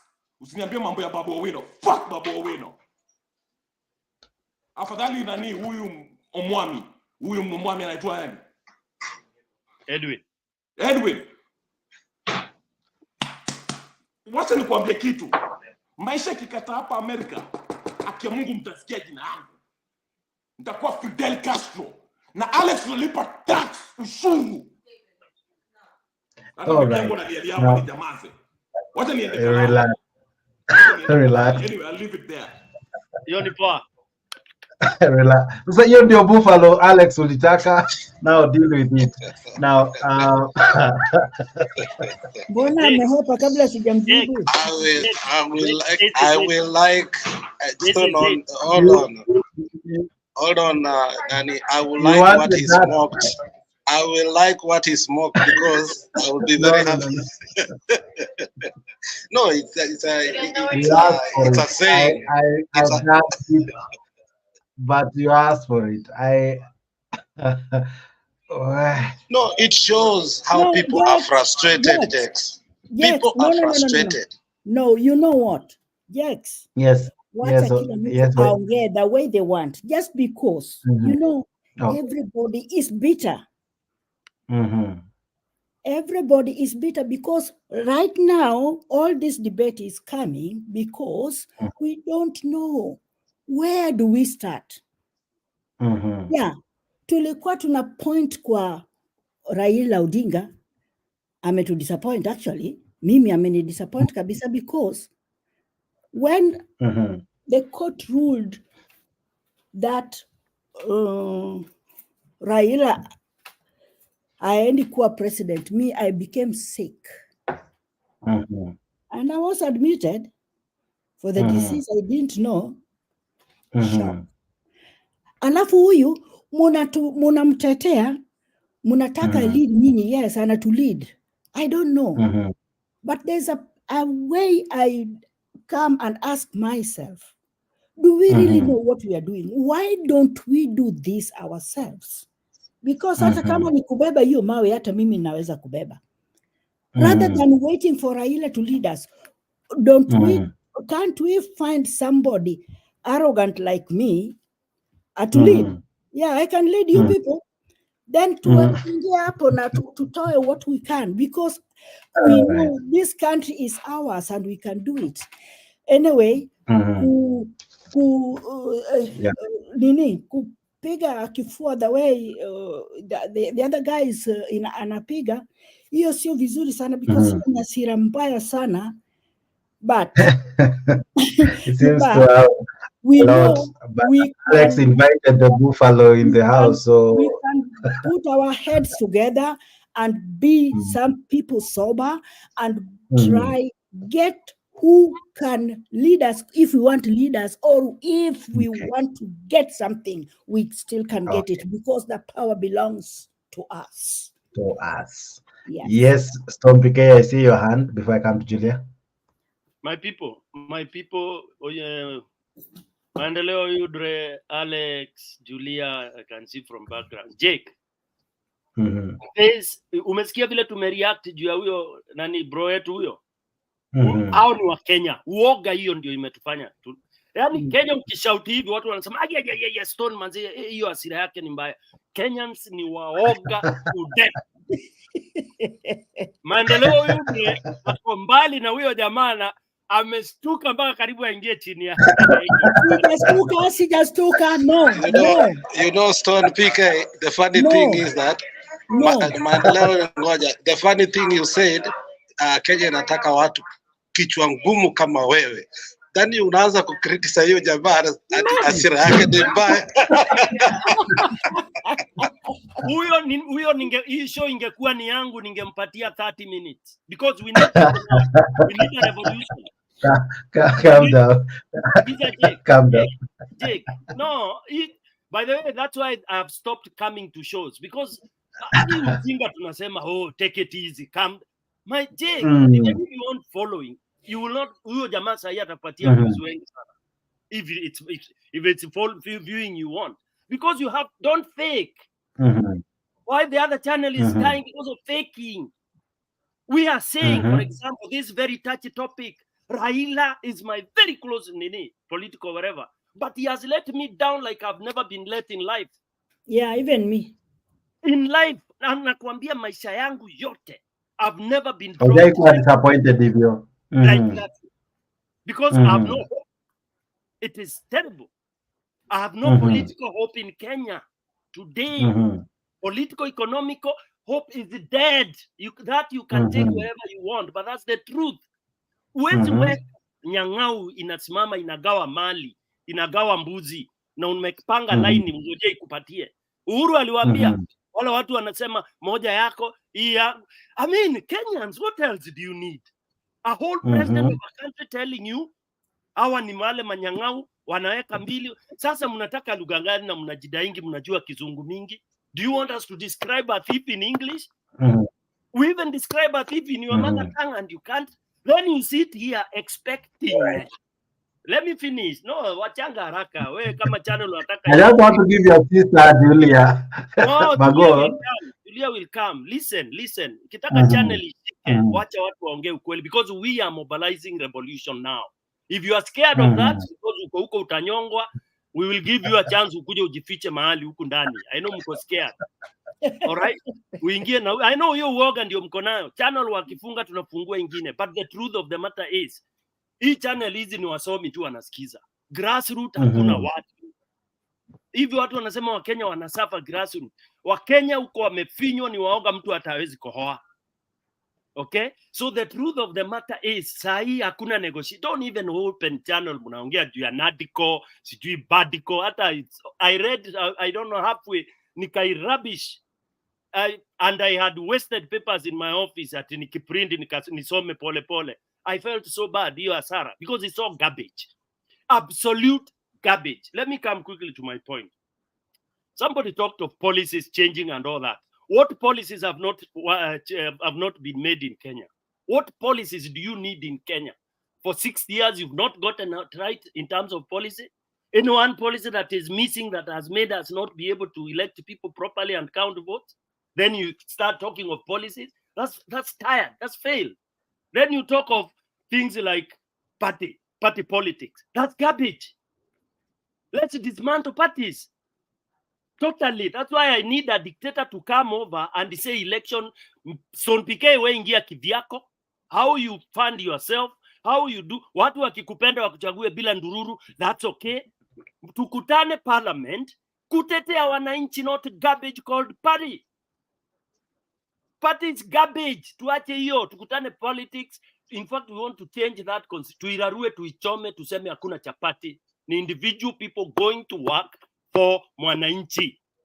When you need anything passed, you look for the majority in parliament in terms of MPs, not party. Garbage hizo ujinga ni za watu ambao ni werevu. Sisi wa Kenya bado ni wajinga kisiasa. Okay? So party cannot work. Twende watoto nyara. Ule atashika peremende nyingi, ndiye atafanya nini? Ndiye ataongoza nchi. Na tutafute dictator saa hii, mtu aingie haraka dismantle kila kitu. We start afresh. Lastly, Alex amesema is true. Hypotheses will never work. And they will never work in this country called Kenya. Okay? So what we need to do, na baba alifanya hivi. The potato was getting so hot. That's why he dropped it. Mahali sasa Kenya imefika, baba alikuwa hana mahali pa kuipeleka. And that's the truth. People may like it, people may not like it, but huyo mzee alifika mwisho, ile tunaita king. Na ilikuwa ni draft ile king, umefika huko sasa, imefungiwa, imekuwa cornered pale kwa kona. Haiwezi fanya chochote. Ni draft ile ya zamani ambapo king ilikuwa iruki. Okay? Those of you who play the older version of draft. King akikonwa na nini mbili, hata na nyota mbili, hawezi toka kwa hiyo box. So what do you do? Game inaisha. So game ilidedi. Mwache kuambiwa mnadanganywa, ati ameenda AU. Basi akiwa Kenya mnadanganywa. Ati ameenda AU, ati ni beta huko atatetea Wakenya. Awatetee nini? AU imetetea nchi moja gani? Let's face it. Let's face it. Let's start forming revolution right away. Jake, ukiogopa toka huko. Ukuje by the way, people who lead revolutions don't do it within the country. They take off. Hata ukienda popote tu huko, bora uko nje, juu atakunyonga hapo. Yes, but the truth is, watu wamechoka na hiyo kitu umeona na Kenyan rebel huyo. Hiyo ndio uchungu ile iko na wale wanyonge kule. They only need to be triggered. Kakibiriti tu katupwe hivi. Akia Mungu, you will see what will happen. It will not be beautiful. It is true. Hata Alex alisema haitakuwa kukula machungwa na malimao na pineapple, haitakuwa kukaa in your comfort zone saying wananchi wana shida na yetu wewe unapiga wine kila siku na huko unasema una represent mwananchi wa kawaida. They are coming, wanangoja tuka kiberiti. Unajua ni hilo, unaona, have you ever seen something? Take a cup of water. Let Julie say something. No, Alex. What? Listen, I'm going. You guys, you are in a hurry to go nowhere. Listen. No, not hurry. Nile Julia pia asikae sana kama. But go ahead. Yeah, let me finish. Let Pika finish. Pika imaliza yote. Finish. Wakenya, you get tired by the truth, and you can see it even here. Hatutaki kusikia. No. We are listening to you. No, you know, I can see people wengine wanasema sijui nini Pika ienda ukalidi. No, that when we start shifting things, that's why we can never make it. Which revolution has Kenyans done ever since Mau Mau? Nothing. Ati tunaambiwa section 2 and all this. Moi alichoka tu na alikuwa anataka pesa ya nje, akakubali hizo pesa za hii. And we say we fought for it and all this. We killed, people died and all that. Kenyans, we are not really that strong. Okay? Because we wait at that tunaamini don't touch baba. We started correcting baba kitambo na ndio tumetupa mbao. When Kenyans were charged for maandamano, tukaambiwa tusikosoe baba. Kwisha. You hit it, you strike it when it's hot. Ikisha poa huwezi kunja. That's why we have a problem. Do you think we will have that Tuesday where people traveled from all the counties to come to Nairobi for a revolution? Jake, you will never get that day. Who how watu walitumwa na nani? Who gave them fare? I mean, guys, let's think. People got fare. Okay, some of us, of course, I don't want to say what we did, but majority, over 90%, people mtu anafanya kibarua. Wiki mzima anasema naenda Nairobi maandamano. Jake, what is that? Then hapa kwa TV tunacheza ati Mungu sijui tufanye, tunapoza, sijui usiwe mkali, usiwe. Man, because we are seated kule niko huku tunaenjoy tu. Piga glass ya wine unakula chips manini uko fiti. Wale wa Kenya huko chini wanaumia, and those are the ones we need to support grassroots tuwawakishe moto. Yes, okay. Bila kusema watu watadedi. We've lost people. People have died. Then we surrender when we've lost people. Back to you, man. It's very sad. We've lost enough people to cause a revolution. Now, Julia, you just stepped in when it was hot by the bull fighting Kenya rebel. Now, but despite his anger and raising of voice, he still made some very interesting points. One of the things he said is, what's the point of losing life if eventually it will be watered down by someone going for a handshake, someone going for an hardcore thing, and then eventually those lives that are lost are almost termed irrelevant, like they were just a means to an end that makes only one person benefit. When you hear him and when you feel what he's saying, he talks from a point of pain that some people were killed, and we know that there was serious killing, like in Naivasha, as he said. And after that, the best that we had was two things. One, we had a handshake immediately. After that, we had now NADCO. It is the same thing over and over again.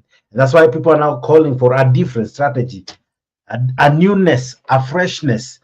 And Mandela is even saying, it's now time that atasis to Giamini, see, because we have put our eggs on Raila, and kuna venye, as Stone Alex Maendeleo has said, I'm a disappoint.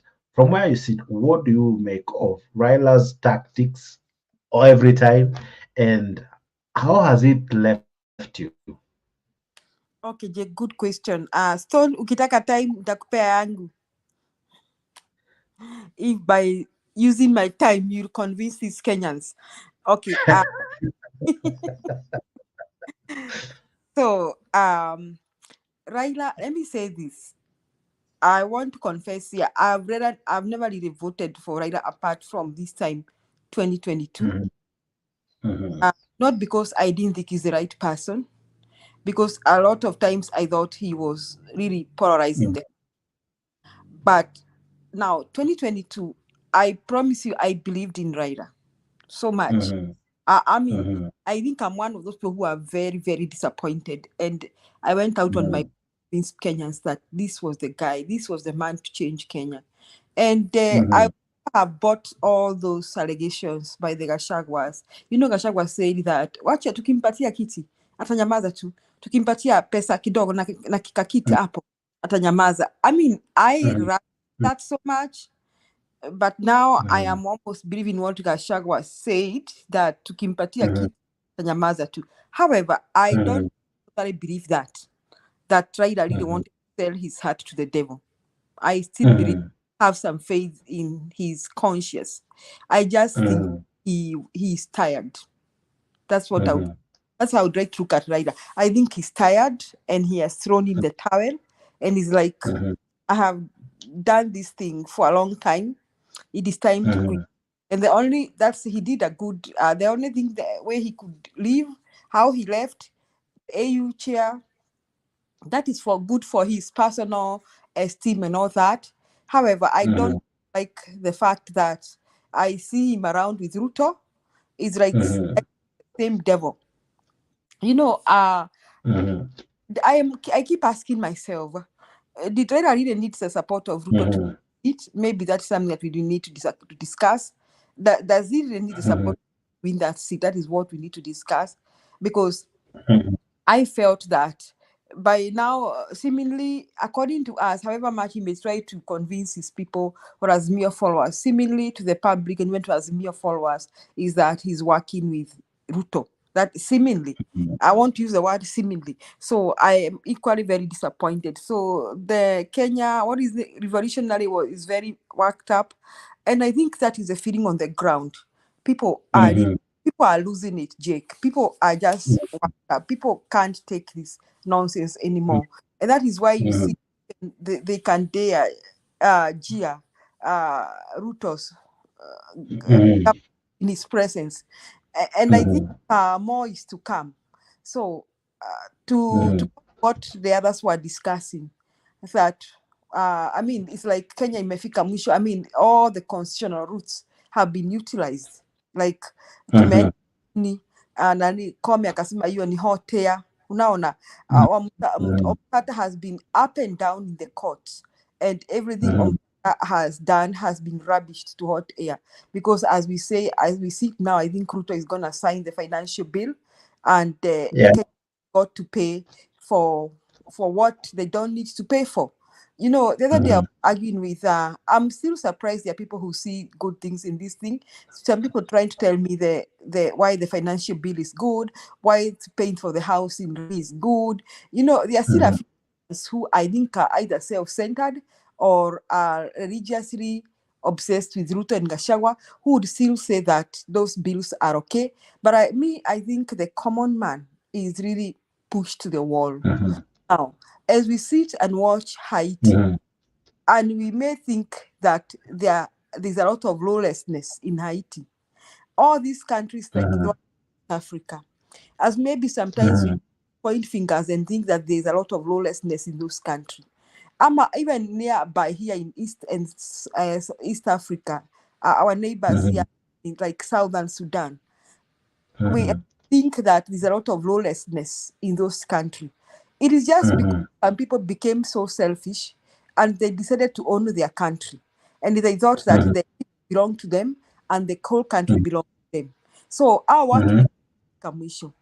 So I think Kenya also, one of these fine days, we reach that boiling point and no longer care about the courts and all that, because the courts have let us down. The judiciary system has let us down. The people who are supposed to man the law enforcers in Kenya are as useless as anything else. That is the police and the judiciary. The other day we were just talking about the case and all that, and we were saying that there's a lot that what meets the eye. It is because it's not because we think Joy is innocent. It is because we don't have faith in our judiciary anymore. We don't have. You saw what I'm thinking. I want to agree with many people here that Kenya is in a boiling point, really a boiling point. And what Gachagua was saying today and the other day will no longer matter. Because, like Ashley said, I bet you all Kenyans who sit here and think that Kikuyus are lucky to have had I don't know how many presidents. We are just like you. There is no difference between me and you, Jake. I told you this earlier. Hiyo kiti kasema ati mmeletewa hii kiti. Hii ni kiti yake na bibi yake. Otherwise, there's no price ya Wakikuyu, ya sukari, na ya Wajaluo. They pay the same cost of living. Hakuna bei ya school fee ya Wakikuyu na ingine ya Wajaluo. Everybody is getting to pay the. If our children cannot go to the university, even the Wajaluo however in the university. So really, let me say, in the Kenya there is only two tribes, Mabwanyenye and those who are oppressed. So those who are oppressed, it is high time you think of what to do. And I totally agree with this ladies and gentlemen that if the courts cannot listen to us, then I think it is high time we think of what to do. The courts cannot listen to us. When our people protest, we kill them and they get away with it. And then what do we see? We see Baba and Ruto smiling and taking pictures. Eh? Have you read the story of the have you watched the movie of the Three Idiots? That one by in India, from India, some Indian Three Idiots thing. And you see them, I'm not calling no one idiots here, but you see them taking pictures. And we have just come from a situation where people are killed in Nairobi, Kibera, and even in Kisumu, and nobody has been sued and taken to jail. That judge has sent Joy to hang. Nobody was sued for killing. Those people were shot. Others were shot at point blank. The police invaded our people in their homes, even beat up. A child died because of tear gas. And here we it's like nothing happened. Now we can eat. We can see our leaders in State House taking tea there. All of them Azimio. Nilisikia watu walikuwa State House wote. Pengine ni mother tu ajaenda huko kanyanga huko. Wote. Maybe it is only mother mwenye kanyanga huko. But all of them, like like idiots. Because now they have come up with this NADCO report, which they want to share mamlaka. They want to share us, share our taxes, share us like sisi ni chakula again. Now, finally, I want to agree, I think, with Maggie or Ashley or both of them, that if there is ever going to be an election in Kenya, it should not be. We should announce we should even announce our own results at the polling station. We should be allowed to use our cameras and announce our own results in the polling station. And our own calculators, Yes, we should before the Chebukati announce, we should announce our own results, and we should say we are going by this period, and we should start telling Kenya these are the results. Sister Julia, we don't need an election. We need a barbecue in Kenya. Period. Exactly. Exactly. All right. Now I want to come to Ashley before I come to all of you again. Ashley, what do you make of all that is said, that many had hopes, including what I've heard you say, that, for instance, they kind of placed all their eggs on Raila Odinga, only to be left Komata. Hata hii stories you see, the photos that circulated, I know of a friend of mine, since alipoona hiyo photo, mpaka wa leo, hajasha simu. He's so angry that he doesn't want any communication. He has like a shutdown. When you look at it, is it that we placed so much confidence in him that he took us for a ride? What Raila is, like these people who are Christians, where we say someone was anointed and the anointing left, and people are still thinking that person is still anointed, and they are going by that. There is a time Raila was a nationalist when they were with Akina Matiba, Rubia, and all that, Akina Shikuku, and whatever those other people were. But he may have been that in a group. But when he was left alone, he has not performed. In 2007, Ruto was barbecue.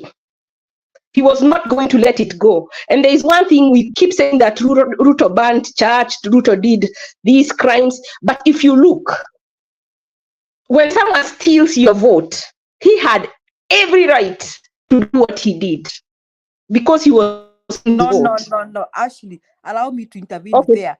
going to church, burning people alive, that was evil. No, I'm saying when you're in a war, that is what they're doing in Haiti. You're talking about revolution. You're talking that is what revolution looks like, and that's why I don't want it. And that's why I say when Raila starts a revolution, when he starts these demonstrations, he has to count the cost. And that is why I said when Alex was saying about a revolution, you have to count the cost and see, is it worth it? If it is worth it, when you start, you have to finish. Whatever it takes, whatever it takes. Even when you look at the Bible, when God used to tell them to go, they used to say, even the children, kill them, all of them, even their animals, even their women, kill them. So you have to know when you're talking about a revolution, what it means. And that is why I would rather we try other ways before we get there, if we have to. And if we have to, we have to tell us which way. We've tried everything. Okay, you Which stop way? interfering. You told me not to interfere. Just hold your horses. Let me speak my part. Me, You what are I lying believe. to me. Okay, it's okay. Then you will have your opportunity to your counter. No, it's not. So what I'm saying is, Go on, what Ashley. and I've said my ways. My ways have said we need to get a lawyer. Me, I always give solutions. I said we need to get lawyers.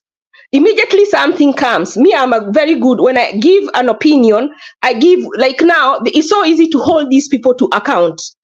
Ruto say that, wow, wanajipanga, Azimio wanajipanga na positions. We are not going to do that. We are about empowerment of the youth. Take that to court with the NADCA. Take that to court with this thing about housing. Take all those things to court. You know that even when they go to court, they are not fully prepared.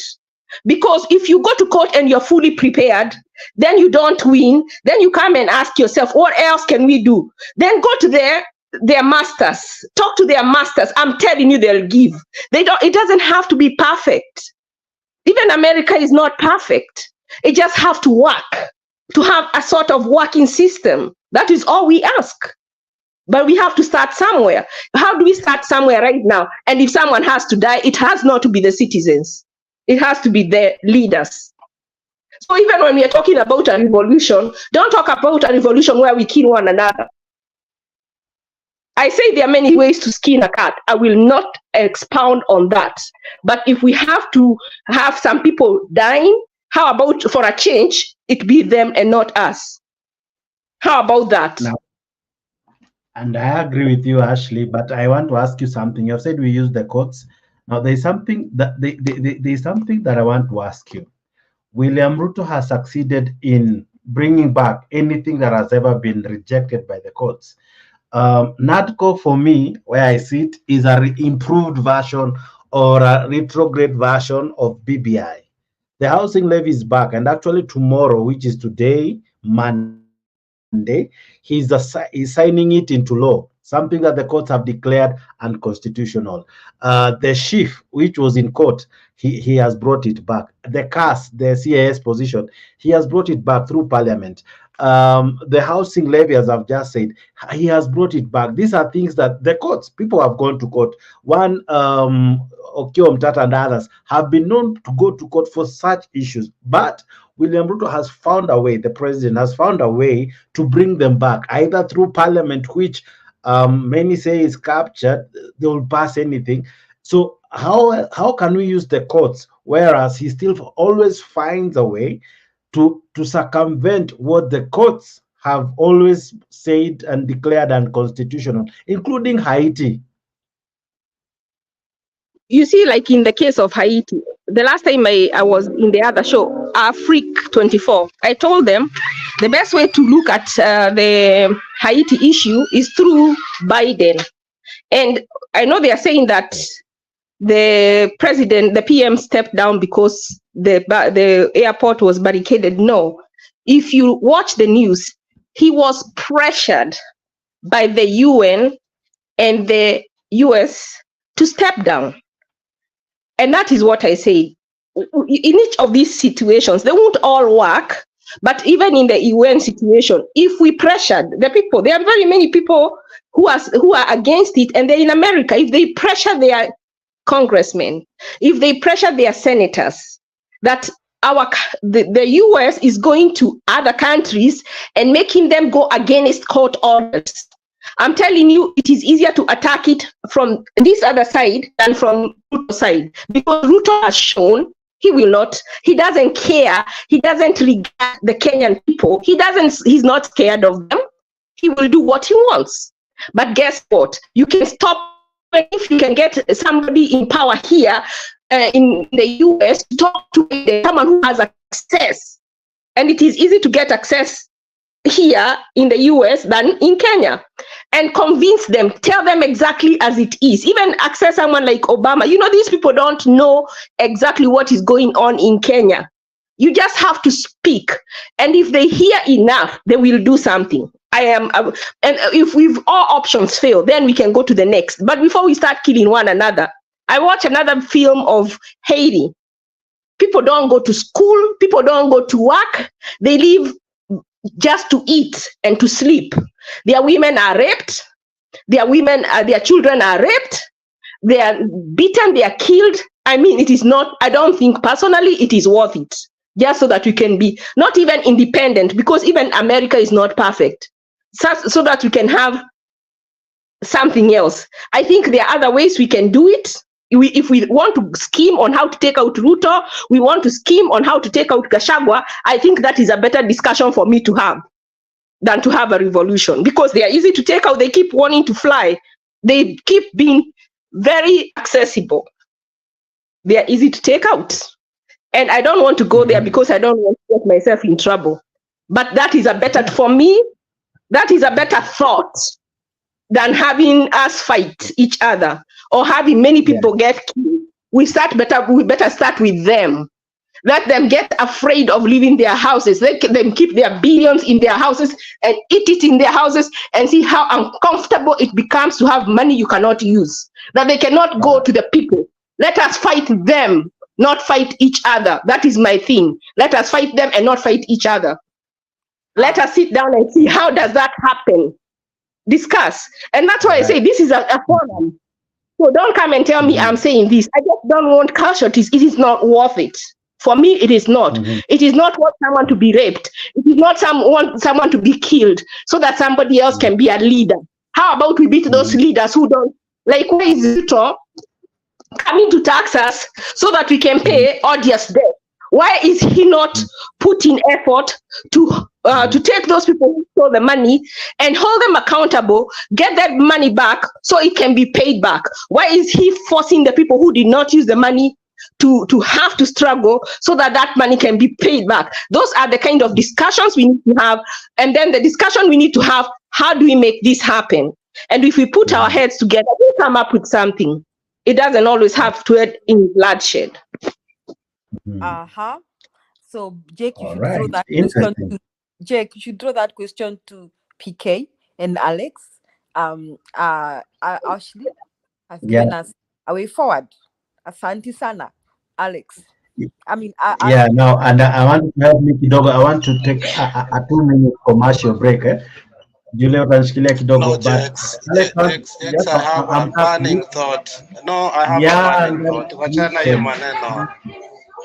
Listen. Jakes, you know you are very biased. You allow other people to talk like 30 minutes. When I come here, you tell me to listen. You know I can fucking get out of here. If you listen, if you listen, you'll know what I'm about to say. All right? I'm just saying this. And I'm talking so slowly so that you can hear. I've said, Julia, nishikilie 2 minutes, I take a commercial break. Then I have given you to be, I think I'm going to text up, Okando, you are next. So I don't know where you're coming from, and I don't like your language. And so kindly give your submissions. Julia, help me kidogo, I'm coming back. That was my directive. You didn't just have to say what to say. Julia, go ahead. Sorry, Alex, go ahead. Julia Nishikile. So, Alex, go ahead. I wanted Jakes to listen, but then if he's going, it's okay. I'll still say my mind. I've sat for the last 5 hours. I need to take a commercial break. Thank you. We understand. You are a human being. You know, when NADCO report was adopted, so before that, international dialogue, I differed and departed with Raila totally. To a point that I left our sister channel and was looking for an alternative. And actually, I went to Africa and I was really castigated. And then I said, look at this thing. We are going to be disappointed. There is nothing that Ruto is going to negotiate with us.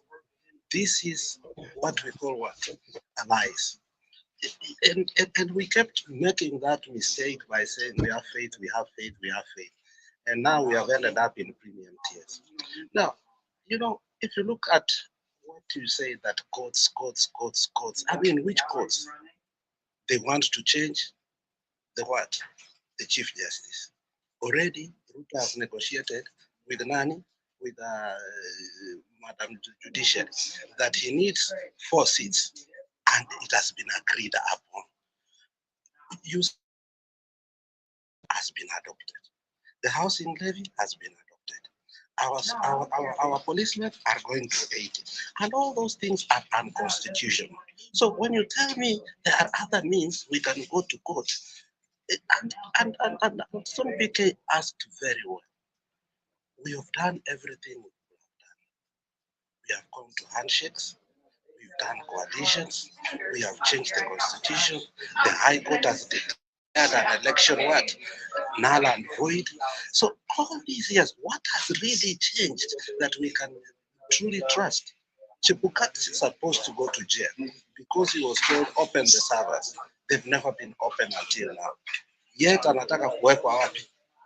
In the Chiloba yesterday was awarded ameenda wapi? Los Angeles.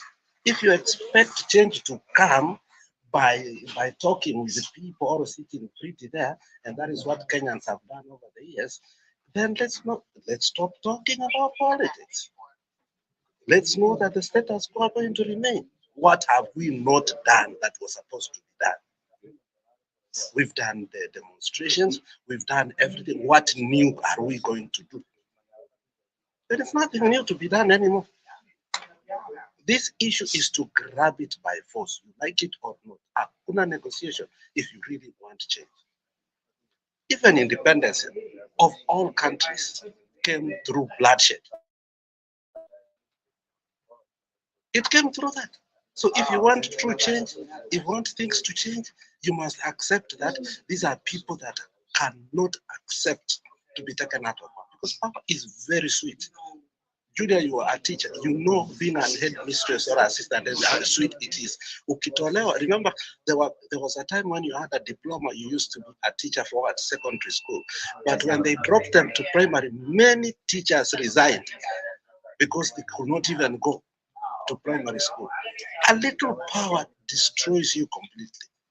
And how do we destroy leaders? You must destroy them completely to bring new changes. For me, I've seen politics not for many years, but I think we have done everything possible. There is nothing new we can do. These people control the political parties. These people control the IBC, and we don't have one. These people control the judiciary.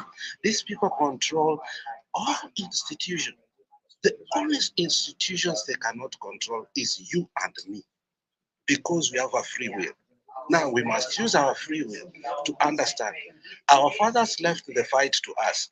Are we going to leave this fight for the next generation?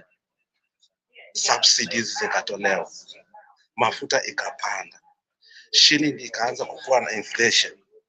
Everything is going down and down and down. In the pretext, let's sit down and talk. Let's sit down. What is really changing with sitting down or other means?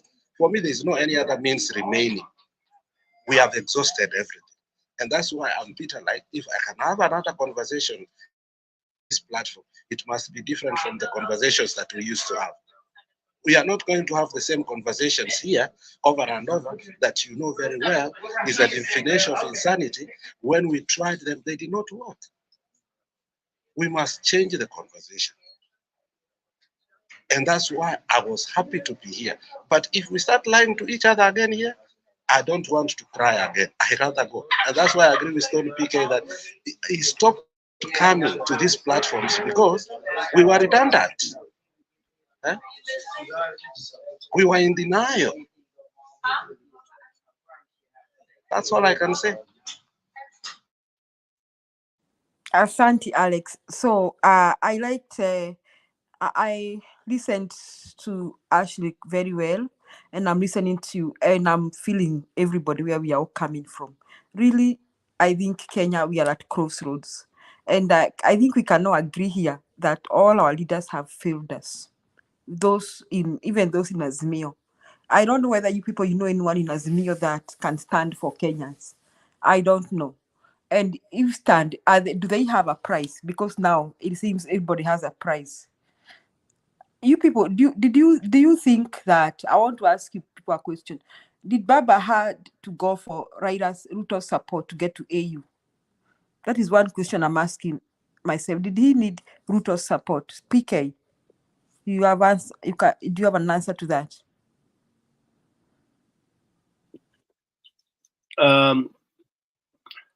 You see, it is a very simple answer, Julia, although it might be a bit complicated. As I said, Baba has come to an end.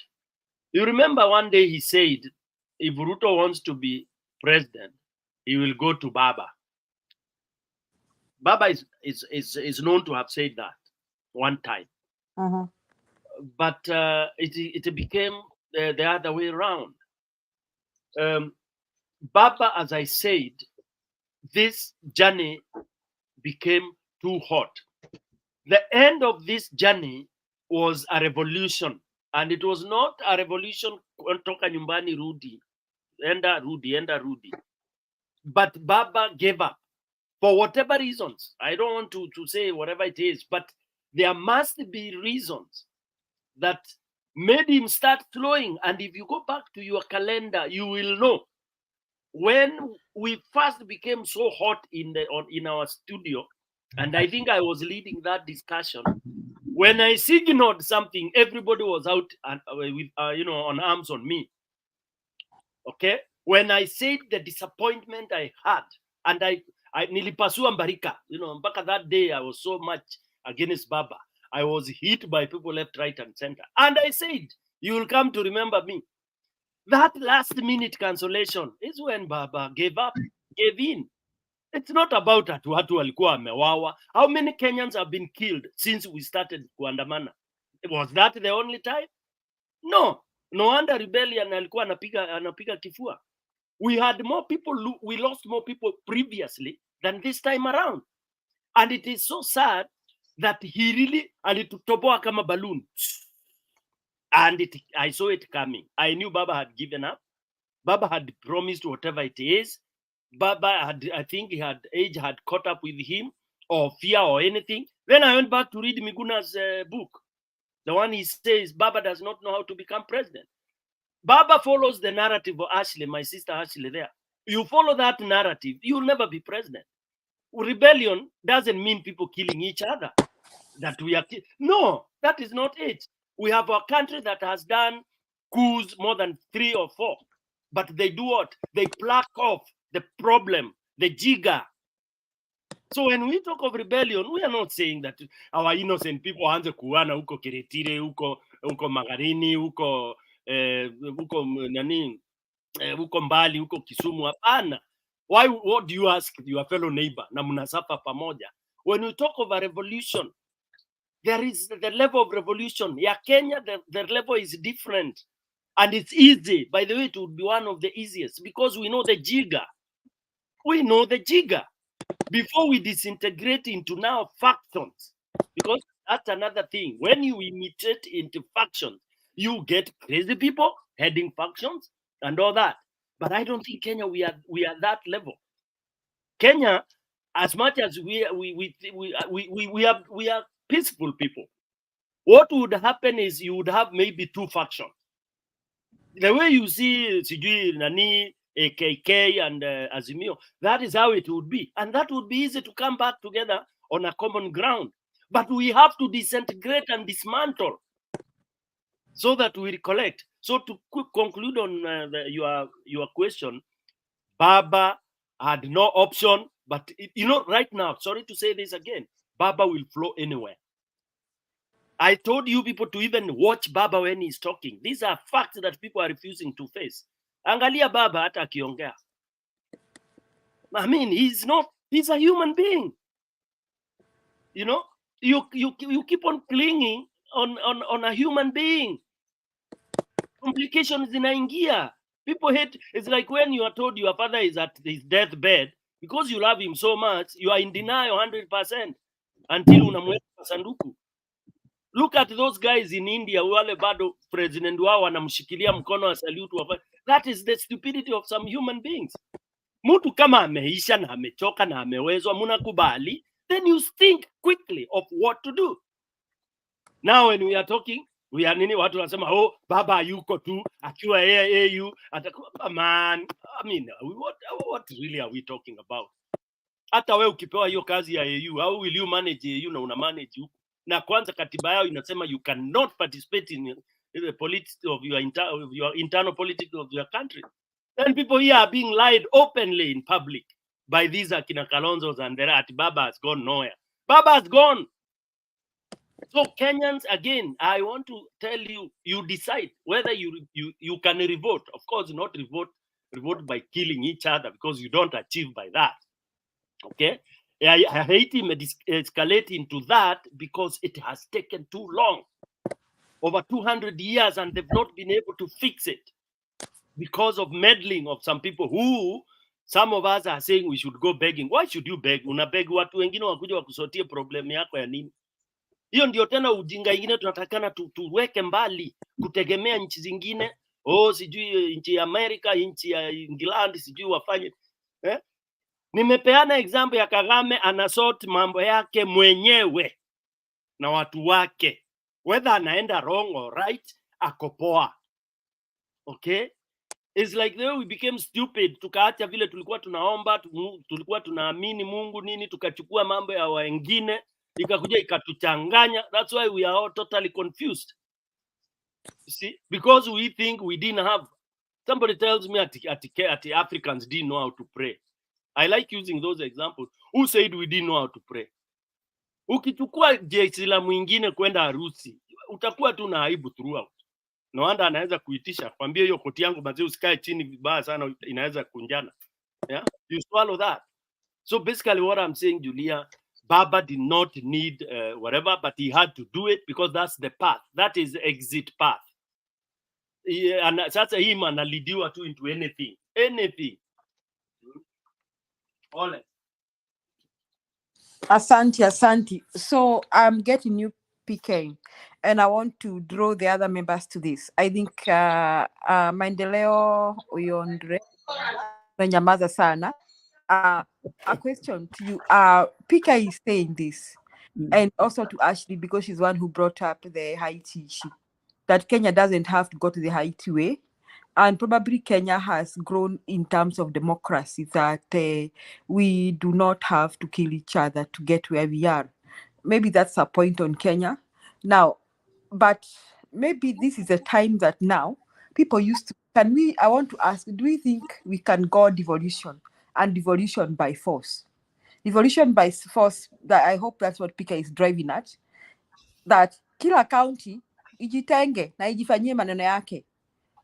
So that now let the central government rule themselves and rule their houses and their wives and children, and they can decide. And maybe kila county can even decide we are not submitting our taxes. Kama ni Mombasa waseme our port is our port, period. If you want to import anything, you'll be paying us. I don't know what do you think about what Pika is saying, that maybe go separate ways? I mean, let us break away from the central government, because the central government is exploitative. And I think even the Americans, the Civil War, someone tell me more about the Civil War. Those who have a history. Alex, you tell us more about American Civil War, how they were in states and how they came back together. You will tell us more about that. So about Maendeleo. Yes. Yes. What do you think? Julia. About what Pika is saying? Because you see, we do not have to go to war, we do not have to kill each other, but we can decide, no, we are not dancing to the tune of this central government. Now, what do you think? What I can say, we really depend, Kenya really depend on the central government. But the central government, me, I'll go by what Stone PK is saying. You know, kama ni mbaya ni mbaya. Because you can't just see, hata kwa house yako, unaona mtoto mwingine ako mkorofi sana. I think you will have to discipline a little bit. You know, this Kenya is ours. And somebody should not just come with a big head that nimesema hiyo housing levy lazima ipite. Na inapita because manipulate watu wengine mpaka they don't know how to say no, and their answer will always be yes, even in a wrong direction. They will just go, hata kama wanamwagwa kwa maji, watamwagiliwa. I think the revolution will not only help us, those who are thinking towards helping Kenya, but will also help these people who cannot help themselves. Because hata hao wamefika kiwango ambaye they don't know what to do. Washawekwa in a way they don't know, and they are more confused than us, because with us we can reason about all these things ourselves. With them, they cannot. They have been left in a dilemma. Actually, they don't understand themselves. The way they argue, I sometimes listen to their debates. In fact, they are more confused than we are, because they know surely what we are doing is wrong, and what we are taking is not the correct thing to do for the people. So the revolution way, I think, will help. And I don't believe that revolution, people must die. You know, you can come out in a large number whereby those people, when they see you, instead of killing you people, they're running away. So how do we mobilize ourselves to go? Take these people out of that office. We don't need to kill anybody or beat anyone, but just pull these people out of those offices. Then we capture everything. We start afresh. I think Kenya needs a revolution way, not any other going different will not, because going differently will make everybody are going to be like nyumba yetu county yangu, which we really do not need in our country. We need unity with those sober minds who are going to let Kenya start from where it's supposed to be and where it is going to go, and where it is going to stand its feet, because we have a very rich country, by the way. Okay, my dear, thank you so much. So who is going to the revolution? Who is going to lead the revolution? Who wants to answer? Yes, revolution, Julia, even you see, revolution does not mean that we must just have Baba. Anybody can lead that revolution. That person who feels like this Kenya, we must put it at a right place we want. Even you, Julia. If you don't want me, I'm ready. Stone PK, Alex is ready. And we just need somebody who can lead us. Okay, say this, and everybody say, yes, we are doing it. So after we do it, you know what happened to Libya? When they killed Gaddafi, there was a vacuum. So supposing we go to the revolution and it is successful, then who becomes the leader? Who becomes the president? When we leave a vacuum, that is when we go into civil war. And that is why we see somewhere like Libya, somewhere like Iraq, they removed Saddam Hussein and they didn't have someone to replace him. So the leader started fighting. The civil war came because everyone wanted to be the leader. So we can create a bigger problem by trying to fix the other problem. That is why I said strategy is very important. We can have a revolution, but who are we fronting? And I know somebody said that Raila is tired. Let me tell you, in 2017, he did the same thing. I don't know whether you followed. I was in there with him. And I tell you, when he went to shake Uhuru's hand, he was it was just like this time. He was just right there. Had he just held on just a little longer, he would have become president somehow, because Gilu had started fighting the Kikuyus. So, and then the Kalenjins were mad because Uhuru had taken their person from Kenyatta and they wanted to go and impeach that person. So they looked like they were going to join with the NASA, which would have formed a bigger thing. In a way, they would even have impeached that government. And that is what made Uhuru so desperate that he went to seek Raila.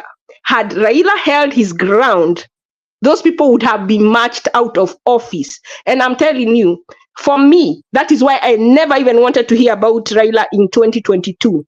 And some people say it because I was Kikuyu. I have evidence that I supported him in 2017 a lot. And someone like Babu Owino, he had Raila's picture with him on like a sports car, an SUV, shaking his hand on his Facebook page. That day when Raila and Uhuru shook hand, he pulled it down. If you are his friend, go and ask him. He'll tell you it's true. So this is not the first time that Raila has played this game. I think I was talking before and someone interrupted me and I lost my train of thought in saying that even in 2007, he did not stand his ground when they were fighting for their win. You know, when we give them the win, part of winning is securing your vote. It is part of winning. But when in 2007, had they held their ground, I believe today Raila would have been a retired president. But he didn't. He did the same thing in 2007. He did the same thing in 2017. And he has done the same thing in 2022. And he's saying, if you need me in 2027, I am available. Guess what? He has done nothing to change the reason that he keeps saying that his vote is stolen. He has left halfway. He did that in 2017. He said they were fighting for electoral justice, and then boom, he went and shook hands. So what would you think he would do the first thing after shaking hands? Is to talk to Uhuru about fixing the the IEBC. He didn't. And in 2022, he went back with as bad as it was. And now he's saying, I am going to OAU, but if you need me in 2027, I am available. So what if in 2026 we tell him we need him and he comes back? He's coming back to the same IEBC. So guess what? The result is going to be the same. And guess what? Maybe there'll be another mandamano. And guess what? There's going to be another handshake. He always comes out on top. The people who come out with an egg on their face are his supporters. And it is not once, it is not twice, it is not, so far, 4 times. Because even after the election in 2017, well, I did support him that he should not go back to the election because they had refused to change the IBC. So I supported him when he said he will not go back to that election after they had won the case in court. And he's like, we cannot go back with the same, under the same problems we had that made us get rid. So that made sense. But what his problem was, he shook hands, he started calling the man who killed his people, the man who authorized the police to be violent and kill, maim, and rape his supporters. He started calling him my brother. What he did not do, he never asked for justice for Musado. He never asked for justice for the victims.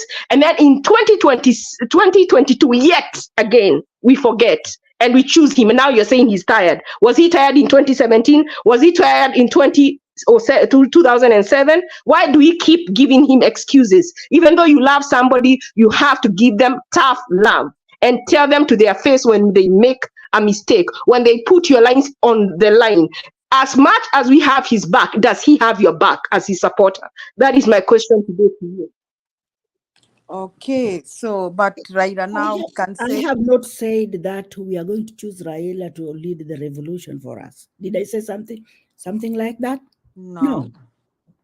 So why is Raila's name coming with all those history, which me, I didn't know and I didn't want to know? Anyway, that is, it's gone. What I'm saying is this. Kenya, we need a revolution.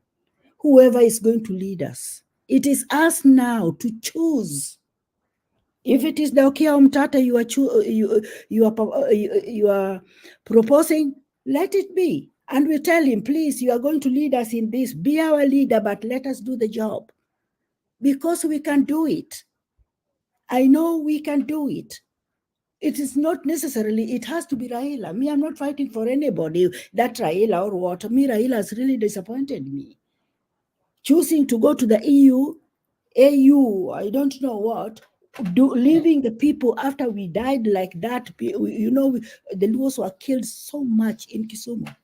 Even my relative was among them.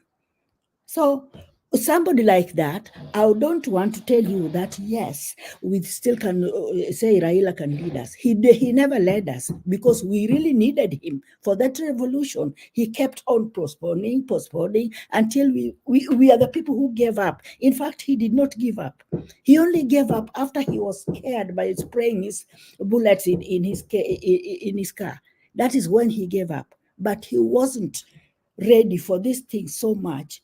That is why even the other people were not ready. Although everybody were not ready, the few who are coming were also disappointed. But can we have that mind for this revolution and we start afresh with somebody else? Yes, choosing somebody to lead us is not a problem. The problem is, how do we start it? And do we really need it? And I think we really need the revolution, because for Kenya to come back to where it is, we need that revolution. But let us not look for which leader. We don't need a leader, those who have been there before, because they know their interest. We need a leader with no interest. Yeah, because with us, we are fighting here without any interest. Which interest do you have, you as Julia? Which interest do you have, you as Student PK? The only interest you have is put Kenya in a correct place. And that is it. We need that revolution. And I hope God is going to hear us and give us that. Thank you. All right. I wanted to say something quickly. Yes, Sorry, Alex, I wanted to call you too. And as you say something, Alex, I don't know whether you're a good student of history. Do you have some information about the American Revolution and how the states were working? If you have such kind of an information, you could brief us. Would like sometimes people learn from others. Okay, go ahead, Alex. Yes, I know very well about the Civil War and the South and the North, but I'll come to that in a few minutes. So let me say two things here. You asked the first. Yes, he needed, because to be proposed as a leader that you are going to the UA, your country must propose you. And the person that proposes you is the president of that country or the prime minister. Yes, and that's why we started seeing trails of things that started even making us even more mad. The court said, let's choose IBC right away. Raila said, no, we must implement the NADCO report. From there, we see Gladys Wanga holding what?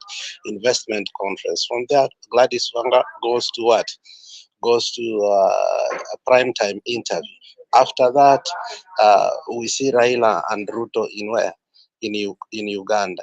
And then from there, they came now to Homa Bay. I mean, they're preparing us for the shocks that, you know what, this thing. Because when Raila said he was going to the AU job, he told us that he has widely consulted. So in those consultations, there was no way that he did not talk to Ruto. Therefore, according to Raila, he needs Nani's job seriously, Nani's support, so that he can go to the AU. That is how I view it. Second, the other things that for me I view differently.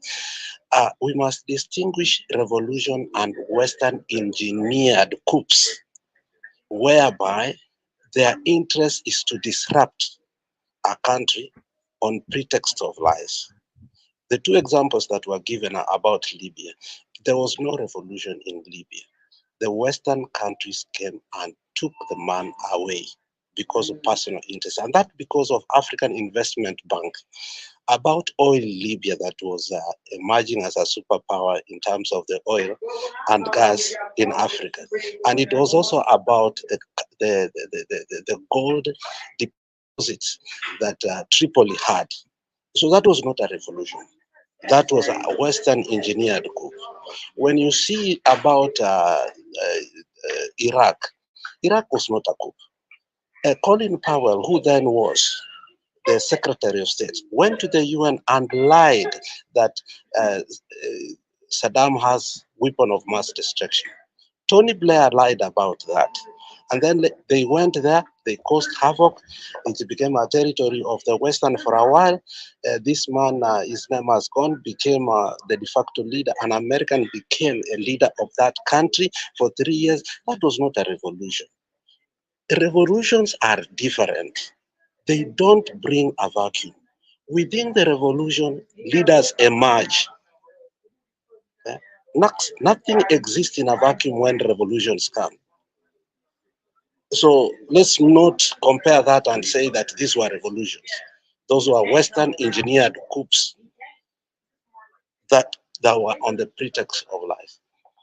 Now, coming to what you are talking about, the Civil War. The Civil War of America, again, was another engineered thing that, has a bad history. Because the Northern declared that the black people should be free. The Southern refused totally because they had plantation of coffee, of yani cotton, of sugar, and all these things. And therefore, they wanted to keep the black people as slaves.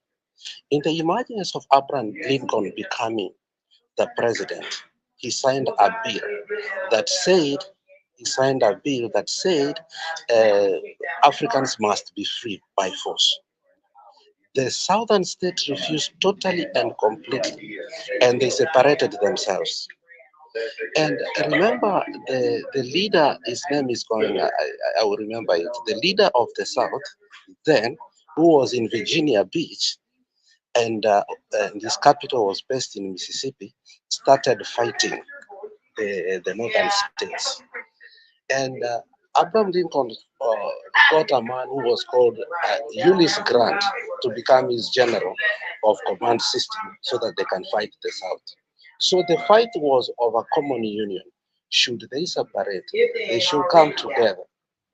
But remember, the reason it started succeeding was the reason we are failing. We failed as when we started to truly implement devolution. Julia, you are here in the US. You know that a state has its forces, has its Supreme Court, has its central bank, has its own Senate, has its own House. It's like a state is completely self-sufficient. So if it wants to remove itself from the union, there's no disruption. Now, let me ask you, if Kisi wants to remove itself from the national government, are we going just to remain only with the county workers? Do we, if the national government refuses to give us that we cannot use their shilling, where do we go to? So the issue of states here or counties that they should separate themselves, it's going to be punitive. Right now, the first thing the state did when it came to power, the Ruto government, was to make sure that they regulate the money that is going to where? To the counties, to a point that some nurses was not getting salaries up to 3 months. Who is ready to do that? That's another thing. So we haven't reached a place that a county can say, now we have detached ourselves from the national government, because they use the currency of the national government, they depend on the police of the national government, all the goodwill thing that makes a government governable is controlled by the national government. So it's not practical to say that a state can, in Aitwaje, there is a name we used during when we wanted to secession. So that's why it cannot. But the southern states succeeded in seceding for a while because they formed their own currency, they had their own soldiers, they had their own food, they had their own banks, circles, which we call here credit unions, and therefore the effect was not as bad. So the first mistake Raila made and others in 2013 is never to put structures that can put our country to be properly independent or autonomous. So we have many problems that we can really never resolve them because the system has captured everything, it controls everything, and everything we want to do captured. The only thing that remains is for people to rebel totally, the whole nation, and fight the system. Otherwise, the rest of the things we have tried to do, we have even changed our currency. Corruption is still going on, Julia. You know, to change our currency in a country, it's not an easy thing. You start printing new money. You start putting new serious numbers. Because in printing that money, you are using billions of money again. We have changed our constitution. We have changed leaders. We have gone to devolution. Julia, in all these major things we have done, what has really changed? Corruption keeps growing, debilitated hospitals and everything. Our police force we have done even police reforms. Has corruption stopped in the police reform? No. So this issue that we can see that cut in many ways, we've tried it and it has horribly failed. It is not going to work. If you look the case of South Africa, the system refused completely to change. Now we have an emergency of EFF who is giving the ANC a heck of a problem. Because they are revolutionaries. They don't care even if they are thrown out of parliament. But nobody is dying there. There was a revolution in Zimbabwe when Mugabe overstayed in power and her wife Grace was using state powers to sleep young boys and also to sack anybody. The people went, there was revolution. Nobody died. True revolution, whereby there's no fight between tribes or clans or something, people never die. The problem is that we are so tribal that if we go to a revolution, we should be ready because we have been raised in tribal. But I support maandamano for you. The revolution is necessary in order to change that. But if nobody wants a revolution, then let's forget about it. Let's stop these talks. Let's know that the IEBC will be controlled by the president and his people. Let's know that even if you win an election, the one who declares the presidency is more important than the one who voted. And this cycle can continue like this until we are caught in entanglement. Our children will suffer immensely. The last regime, school fees was very cheap. Now it has added almost triple times. Last regime, NHIF was working. This regime, I hear that NHIF is not working completely. Last regime, no hospital was captured by what? By the state. This regime, lands and hospitals and everything are being taken by the government. Julia, those are the frustrations we have. So when you tell us to sit down and negotiate with these people, what do we negotiate? For me, that's the quandary I have and the frustration that we cannot continue to doing the same thing expecting a different results. 1992, when we got the young Turks to come, they were ready to die. They went to Kamkunji, they fought, they were beaten, they were taken to police custodies, they were threatened, but they were adamant. And they brought Section 2A was repealed. You can look through history how for successful changes to come, there was vigilance. And anything less than vigilance, nothing will change. Thank you, Julie. Asante. And last regime, our children were going to school. Our children were getting help. Our children were sponsored by the government, got the university. This regime, some of our children have to pay to the tune of 500,000 Kenya shillings. So how much more can we take? How much more can we take? Ashley.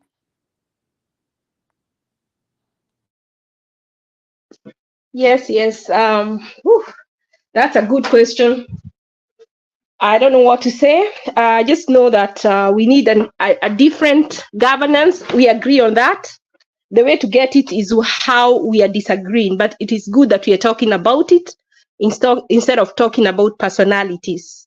I think we are in a good place, and if we keep talking, I think we'll come up with a resolution.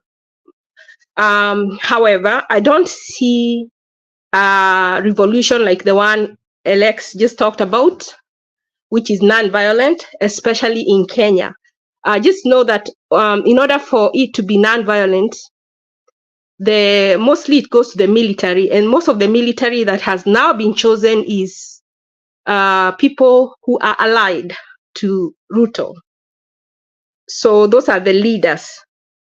So mostly it comes from the military. I don't know, and I haven't heard, unless we have insurgencies. And we don't have such, like the one Miguna started, we don't have anything like that right now. What can we do? Can we work with the government we have? Can we force them to do what we want instead of what they want? That is what I am. And that might not be reasonable to somebody else.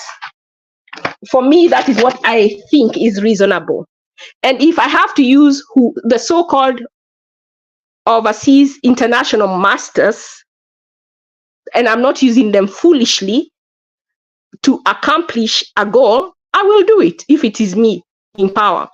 I will try to skin the cat any way I can to get the results that I want. If I was one of those leaders, that would be a strategy I would try to think about, to go about it, to see whether I can get a little space in, because all you need is little baby steps. Right now, we have a leader in the Senate that I can count on. I can count on Okia Omtato in the Senate.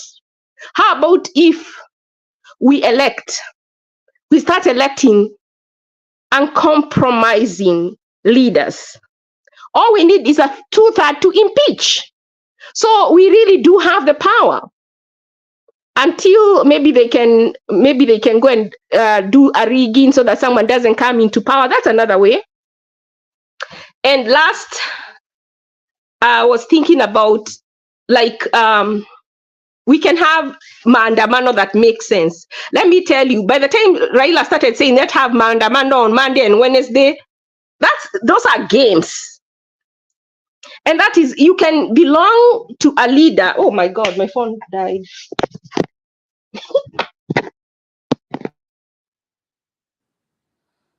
Yes, actually, when you come back, you tell us how we shall do it, because we are all in agreement that seriously something must be done.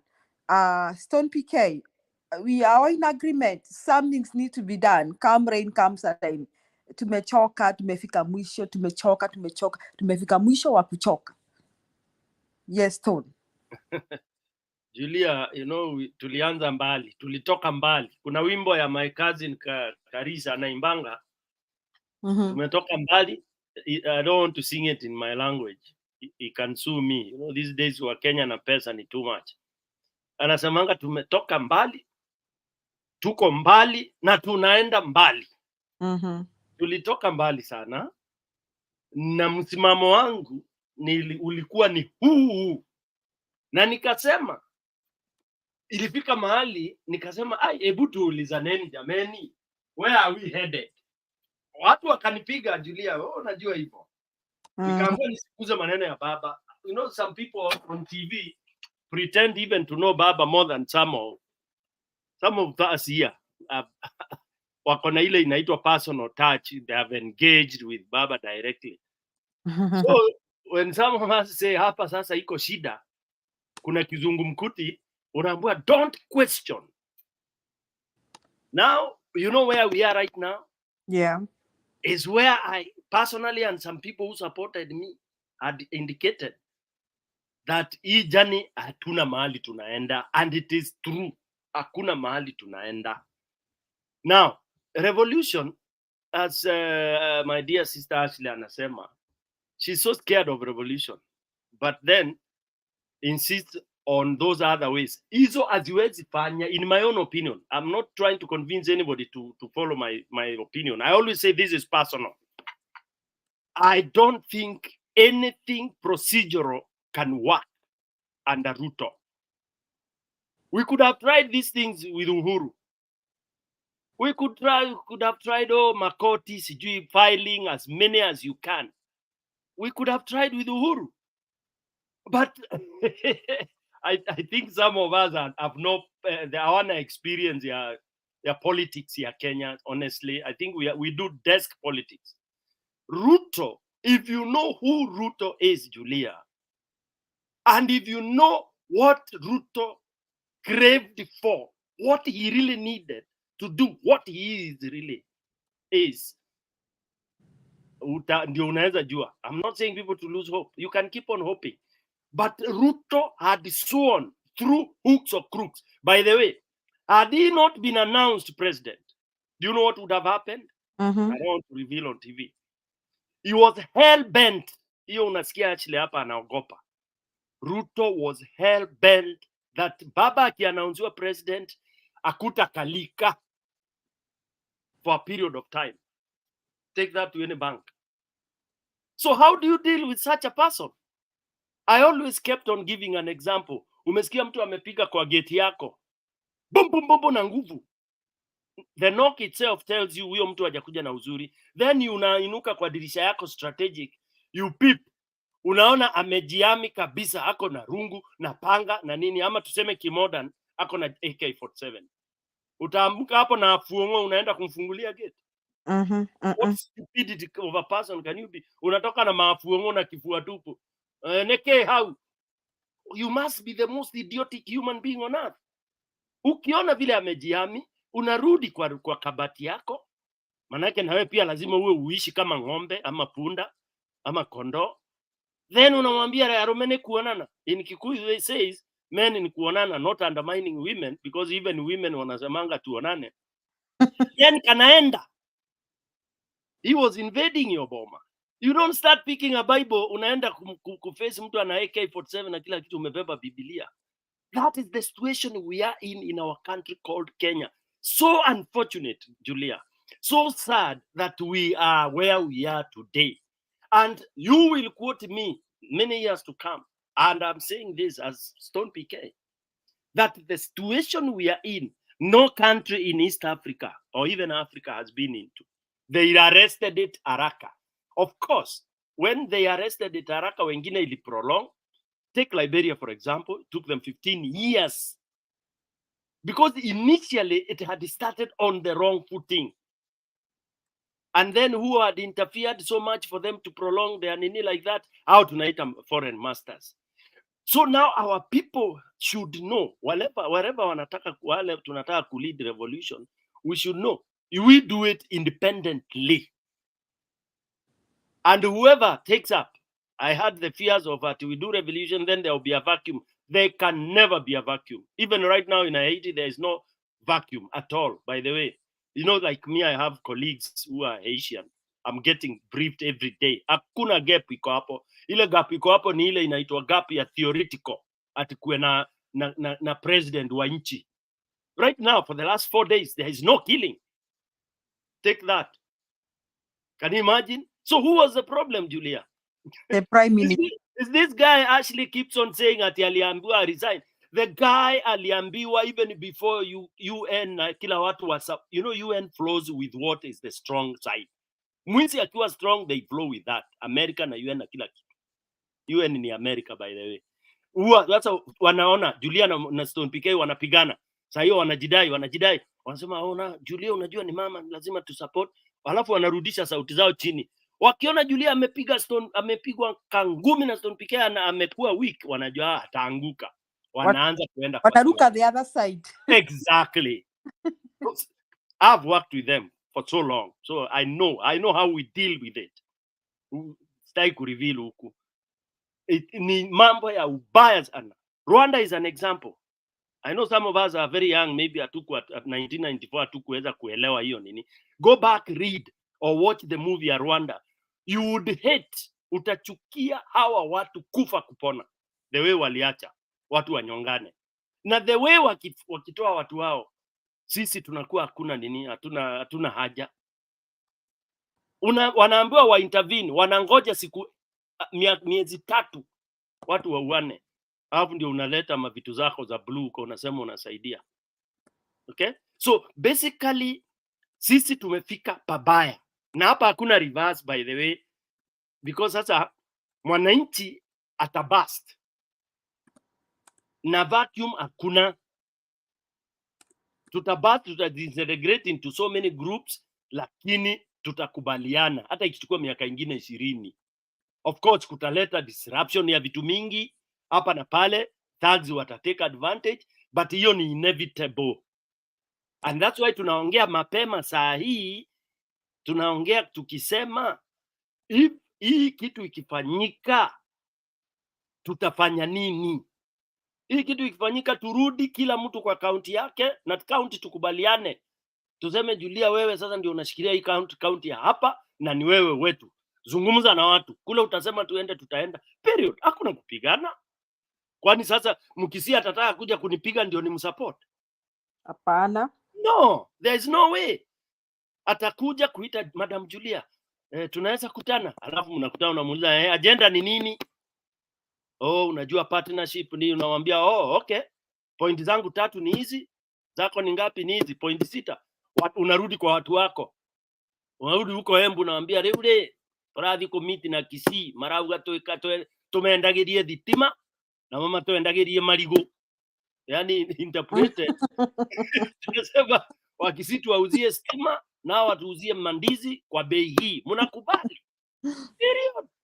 I agree with you. And you know, let me say, Alex is saying that the counties, I want to go, Alex will come back. The counties are very weak, support themselves. What are they getting from the central government? Umeona sura ya Waiguru siku hizi?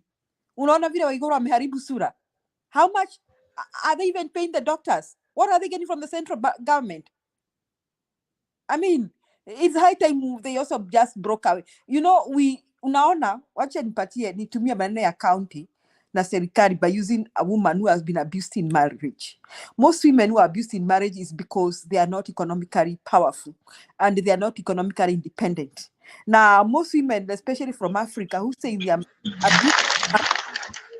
abused, somebody mute. Thank you. Most women, especially from Africa, who are in abusive marriages, stay because they are afraid of their known. They are afraid kwamba nikitoka kwa hii boma nitakula nini, watoto wangu watakula nini. But the ones who stay and they stay and their husbands are telling them nitakuwa, finally end up getting killed. But there are those who take the courage and walk away and decide I'm going for it. They walk away. Wanafanya kazi kama maid, bunch for some years. Their children go to school, but they are not murdered. Neither are their eyes gouged out. You see? So I'm saying these countries are like kama huyo bibi ako abused. So we are here saying ati tukijitenga ati hatutapewa pesa. Let for once your serikali kai na pesa yake, then we maneuver how not give them our taxes also. We see. Let them say with their police. By the way, we have an advantage. Africa is still a lot traditional. Niambie Stone, Alex, Ashley na Maendeleo, how much police help you in your uko kwenyu Kirinyaga ama uko kwenyu Embu? Wanawasaidia ni nini? Mkishika mwizi mnafanyanga nini? You know what to do with the mwizi. So we have kangaroo courts. We have even council of elders. How much does the court system help us down there? And how do you need the army for? The army is supposed to be fighting Somalia and the others. So I think it is high time the counties rebelled. Na tuseme hata hatuna serikali wa kwende huko. Asanti. Stone, you want to say something? Nikaribisha Alex. Yes, niseme moja alafu ndugu yangu Alex. He is my lovely brother. Unajua ni brother-in-law sasa amejoin brother yake. Alikuwa amerebel kidogo. Sasa tuko pamoja. I'm happy. Now, on a lighter note. Julia, you are like in my mind kabisa. You know, nimejaribu nikiuliza. Counties tuko na vijana bila kazi. Wengi tu. Kila county, by the way. And let me tell you the truth. I have relatives in my county. You know, I was in siasa huko anajua, I know, and you know what they did, they were lied to by Ruto. They are regretting. But we have resources. We can absorb all our youth. Embu can absorb vijana wote wale wamegraduate university, form 4, you at tertiary college, they can all be employed by that county without going anywhere. And one of the best way to nini is to also kutenga kitengo cha security. You absorb all of them, wale wanataka security wanaingia, wale wanataka IT, all of them. And then unawaambia ndugu zangu, and that is what will happen when this revolution comes. Instead of you paying, on me paying you the 50,000 you want, I'll be paying you 25, but it's for the county. Tunapigana. Tukishakuwa economically emancipated, then we will do XYZ. That is what we call self-build.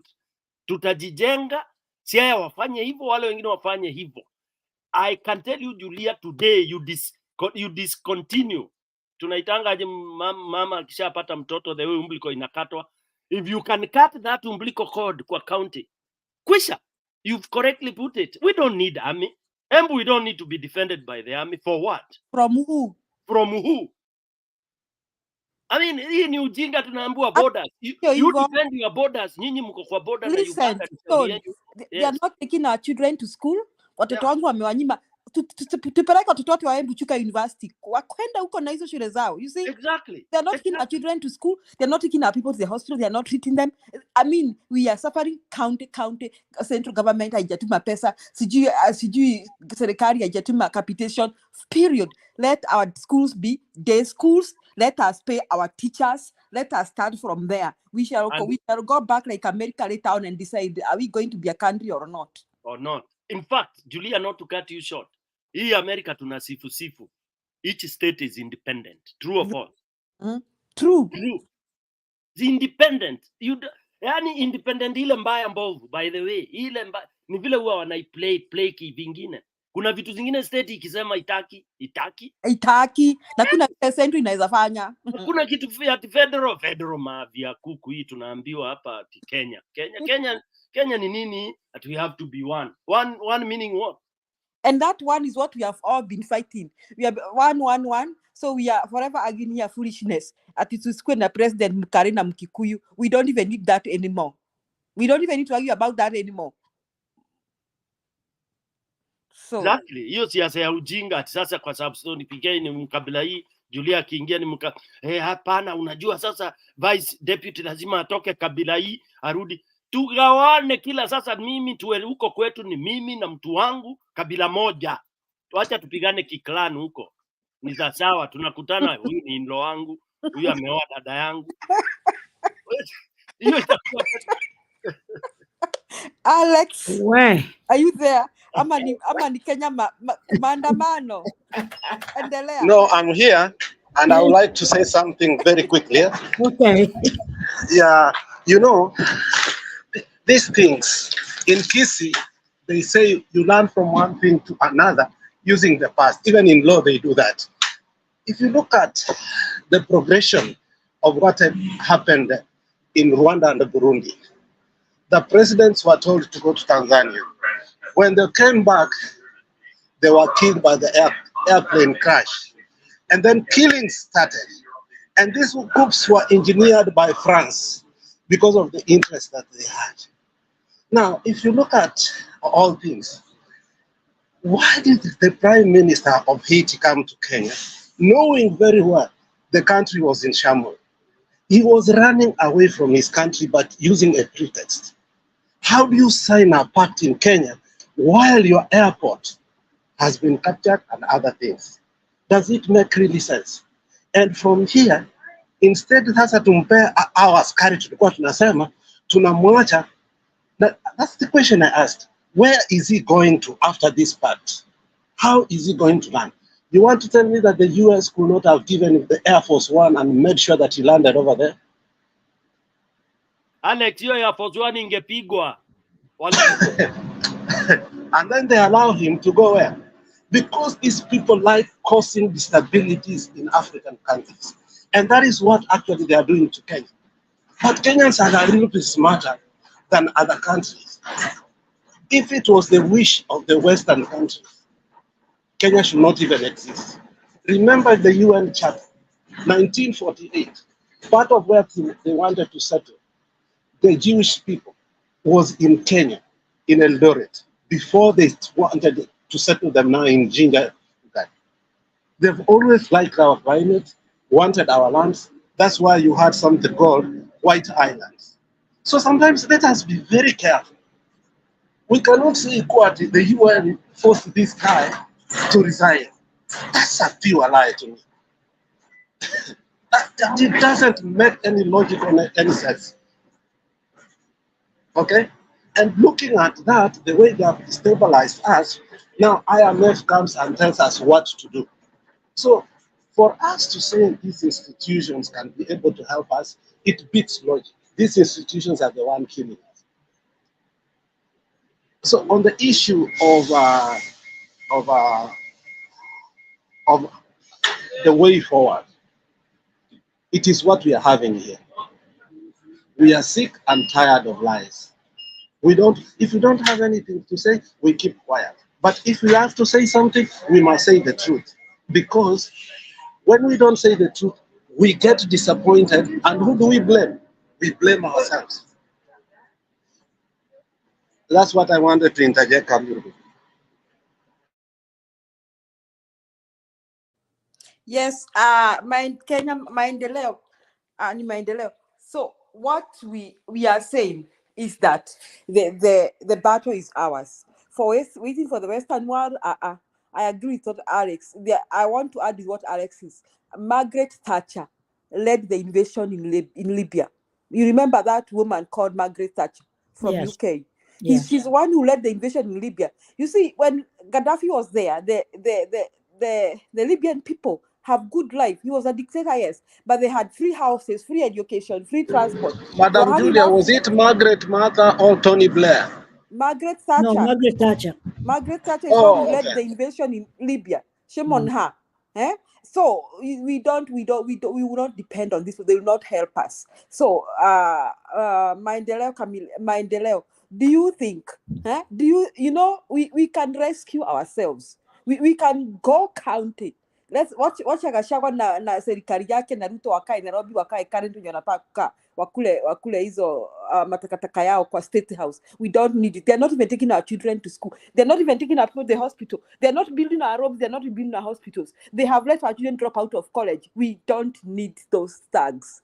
We can just decide. We don't even need the central government. Sijui maendeleo nafikiria namna gani? Lakini si wanajengea nyinyi nyumba affordable. That's a corruption scheme. How is it affordable in the first place? I think these people have really manipulated our minds. Mpaka we don't know. And that is what I am fighting. What do we do? Okay, do we go separate ways? County kwa county iendelee na mambo zake? I think that's a very good idea. Because hii mambo ya national government ndio sasa inaweza kukuja na affordable housing, demolition everywhere, mpaka even those who campaigned for them are now the ones who are suffering because they feel they want to be felt.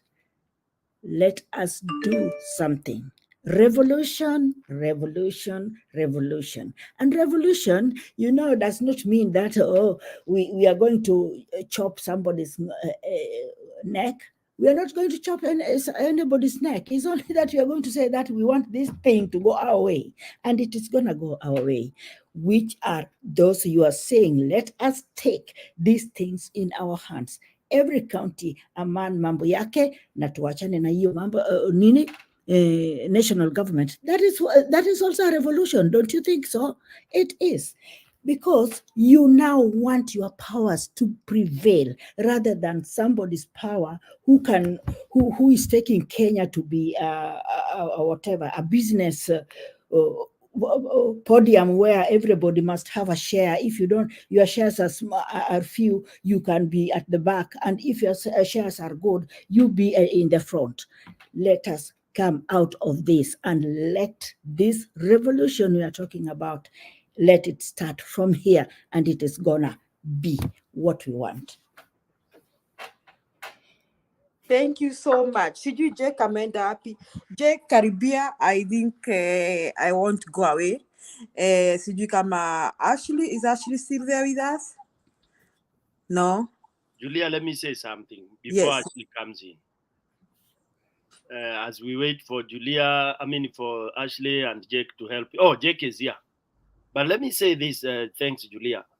I want to give Kenyans and viewers and the panel a brief history. Number one, let me disapprove and say that revolutions are only there to cause mayhem and all that. We had Indonesia, all the revolution, even the latest in Egypt, the spring, the Arab Spring, of course.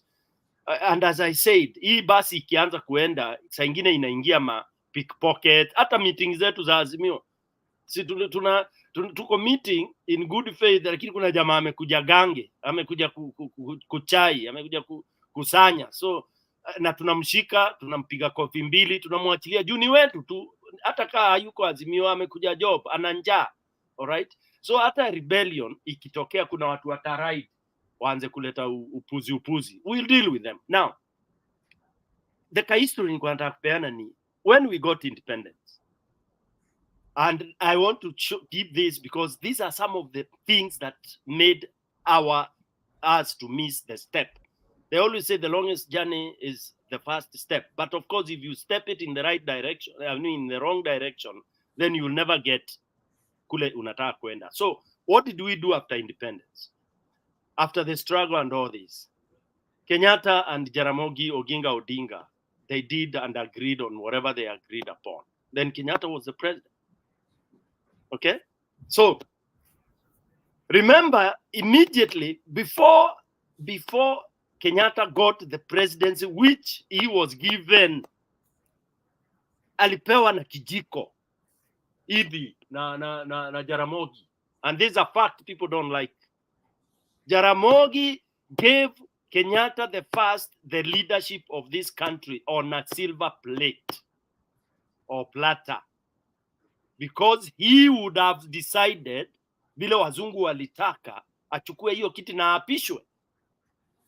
If it was Kenyatta, he would have done that. Exactly. Kama huyo mjinga wacha akae huko jela, mimi niapishe. That I can take it to any bank, hata Jesus akija nitarudia hivyo. Ingekuwa ni Kenyatta, angesema, washa huyo mjaruo akae huko, ni rafiki yangu sana, lakini akikuja nitamtafutia kitu ya kufanya, mimi niapishwe. Take that. Now, Jaramogi did the other way around. Said, if Kenyatta is not here, I'm not taking nothing. Who does that? Who can do that even today, President Kenya? Nani anaweza? Hata dunia mzima. That's why I say I have a lot of belief in the leadership of the Jaramogi family and that entire family. Who does that? Quick, let me move on. Jaramogi had a different ideology for this country, which we would be what we call the first world. But what happened? He was twisted because he is the one who came with Majimbo. Majimbo, for those of you who don't know, is what we are calling counties now. Now, the aim of him having Majimbo, which again was misnarrated, was that we first of all develop our small units, fragmented units, concentrate in terms of, counties. That time it was provinces. 8. Develop 8 provinces thoroughly, let them have their headquarters. What do we call it? Nairobi's example, for lack of a better word.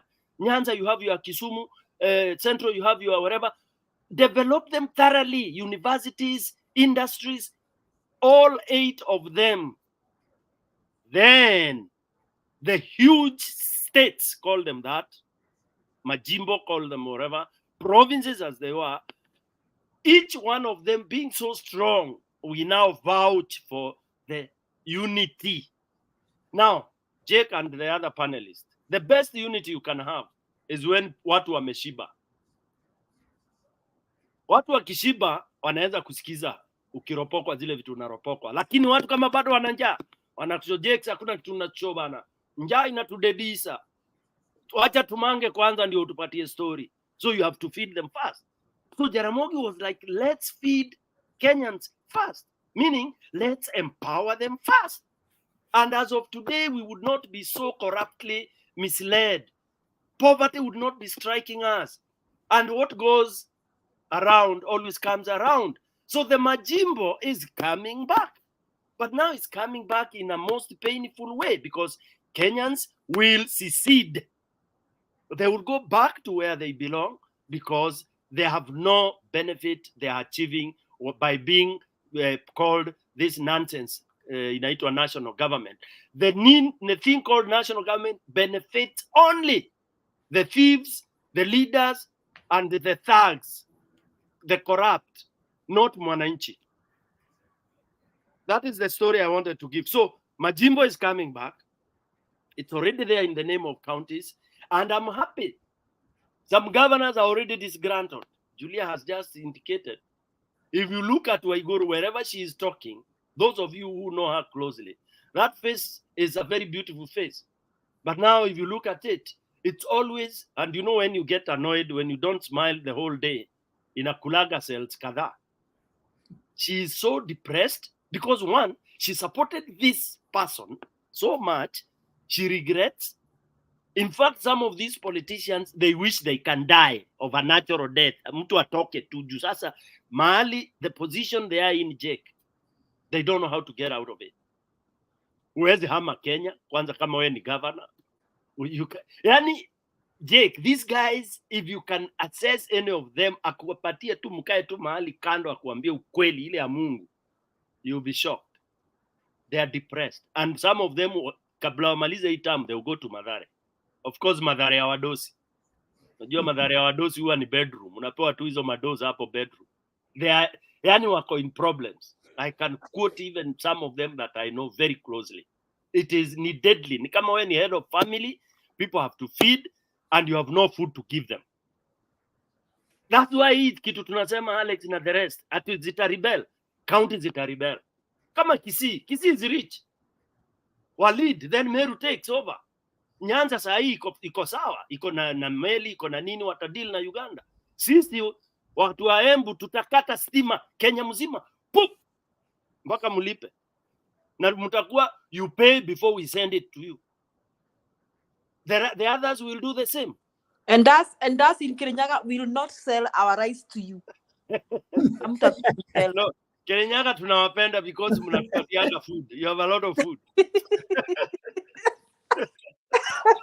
We must partner because food is everything. Tukiwanyima stima mnatunyima food. That's where we are supposed to go. Alex akiwanyima mandizi, what happens? Alex ana mandizi na unasikia ni mokoyone bwana. Sasa hapo tuna shida kubwa kabisa. And then we are just spicing it up. But PK, I think kuna counties that will be seriously disadvantaged. Kuna counties, and that's where probably the evolution needed to have happened so long ago. Kuna counties zikona like everything. Take for example, when we just concentrated like everything in Nairobi, you know, everything is there. Like Nairobi has everything. Hata ni juzi tu walianza kudevolve hata kuchukua passport. Everything was in Nairobi. Kuna counties like for example Marsabit, akina hizo northeastern counties. Tukienda enda hiyo direction, I'm telling you, au hata wataamua mtu adopt, yani mtu chukue tu. Hapana, Jake, stop there. Hapo ndio partner. Stop there. Stop there. Naona tumeishi, some of us now, those counties for example, when Mount Kenya is fighting for 1 man, 1 shilling. They get all the funding and their population is very low. What do they do with their funding? Mpaka sai since independence, wangekuwa wamefikiria maneno ya irrigation, isn't it? But because they get money from the central government, hawawezi, instead they keep fighting. Even interclan, unasikia uko interclan fight, uko kwa Boran sijui wapi. Nonsense. Interclan fight, nonsense, rubbish. Listen, me, I want to say this before Alex and the others come. My solution is we part ways. Tukuwe na county government. Tuache hii serikali kuu. Then in the future, if we decide to have a government, tukuwe na government that is formed by the council of governors. Na president ama prime minister ni mmoja tu, chairman of council governors, na last 2 miaka mbili. So that we can be kicking our governors in the dark as we feel like tukichoka, tunawatoa. Tukuwe hatuna MPs, hatuna senators, we don't need them. So that we have a kind of a ceremonial prime minister who doesn't even get our paycheck. Dio sasa, I think this time now we shall start thinking, Mandela, mukona nini, munaweza kuwa na irrigation. They'll even discover that they have minerals. I'm telling you, they'll discover they have minerals. Because necessity is the mother of what? Invention. But as long as tunabebana, tukiulizana ati nani alikuwa president sijui mwaka gani.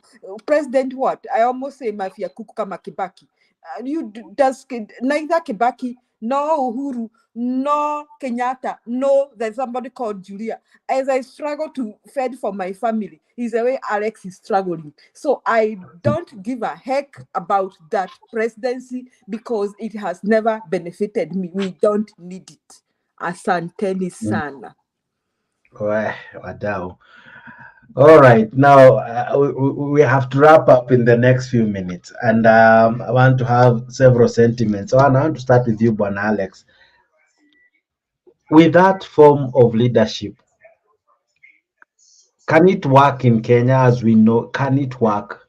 Don't think to suggest it, but can it work? You know, the answer can be both ways. It's a catch-22 question. It is all about the willingness to see the other side. You know, they say out of the box thinking. Yes? We are so used to Huyo amejiguza akajitoa. Maendeleo, what do you think? Are we able to say Kisumu inaweza work without Homa Bay? Like, as much as wako so close, they share so many things that are including the water of Lake Victoria. What do you think? I don't think there is something which is impossible. I don't come from Homa Bay, but I believe and I know we can work without Homa Bay. And Homa Bay can work on their own. And which county would you be coming from, kindly, if I may ask you? I'm coming from Siaya County. Oh, Siaya. Yes. How far is Homa Bay from Siaya? Are they neighbors? We are not neighbors. Oh, right. I have to Peter Lake Victoria if I'm going to Homa Bay, or I go around. Yes, it's not very close. But we have been working without them. Actually, we always believe that they depend on us. Maybe it is them who cannot work without us. But nothing is impossible because ikichoka inachoka na inaenda zake. Hata kama inaenda pale hakuna nyasi, Mungu atalinda. You get me? Yeah. Because if things are bad, they are bad. You know, you cannot just tie on something. Vile tu Julian ndiye alisema hiyo. Iko wamama wengine hata bwana anamwambia nitakuua. Wewe anasema hiyo amesema hivyo for a long time. Mpaka wawe ndio Mungu ndiye atamwambia kule, hukusikia huyu akikwambia atakuua. So we don't want to reach there because tumeonyeshwa tunawawa. But why should we still hold on this misery? Yeah, we should we should actually also enjoy our own whatever. Yeah. Let's part our ways if it is possible to wachane na hii mambo ya national government, then we can do a lot in our counties. If you look at it, ni kidogo tu vile tunaongea mumesha taja. Sisi tuko na samaki, wakina Julia wako na mchele, wakina nani wako na ndizi, au wenye wako na hawana nini, utapata there are so many good things there tukiwachwa binafsi. Yes. All right. Alex, you are answering something before your phone misbehaved. Yeah, I say it can work or it may not work, depending on our mindset. Are we ready to change the way we are thinking? Okay. Because I think we've been held captive to a status quo that even if you are to give people freedom, they may not be willing to get out. For instance, there's a question you asked earlier about when Babaki and his people went and broke the jails and told people to get out. Do you know there are prisoners who refuse to get out of jail? They say that they are safe there. So there are people who are prone not to accept change. Now the other question you asked, which was very good, is kuna counties ambazo honestly they have nothing. That will be the best time for them to realize what leadership is. Wateseke paka next time wakipewa opportunity ya kuvote, they will never mess up. They will never be bribed. Okay? Wanaangalia sera za mtu. And that's the kind of things we want. Mimi sitapenda nizi yangu kwa yote. Lazima mtu ateseke. And these things happened in some countries a couple of years ago, Jex. Hapa Ethiopia, hapa juu, there was a famous picture. Was it Ethiopia? No, Ethiopia was Michael Jackson, who did one of the biggest fundraisers during the famine. There was a picture in southern Sudan it was in Somalia, that was famous of a child sitting there, and Ninina, was it a bird? Came to him because, a vulture. It depicted the person who took that picture ended up to commit suicide. Yeah. They say a picture is worthy of 1,000. Let people go through famine, so that sometimes failure feeds success. You must fall so hard to build on that foundation. So kuna hizi vitu tunapembelezana hapa, unaambia watu tafadhali tufanye hivi, watu wanakataa, wanafikiria ni mchezo. At some point you must not give them palliative love, you must give them tough love, and that's the process of growth. Hata sisi watoto wetu we give them a tough love. So what we are fighting for, it is so foreign to so many people. I think sometimes naingianga TikTok, watu wanaongea juu ya chai, watu wana gossip, watu wanafanya nini. But if you put politics on governance and leadership and administration, watu wanatoroka hiyo. Wanataka mahali kuna matusi. So the greatest TikTokers today are people who either abuse, who say things that but just sit down and bring a reality to TikTok and say, let's talk about our country. Utajipata peke yako. So what we are fighting for can be very hard to achieve. But do we stop? We can't. Thank you.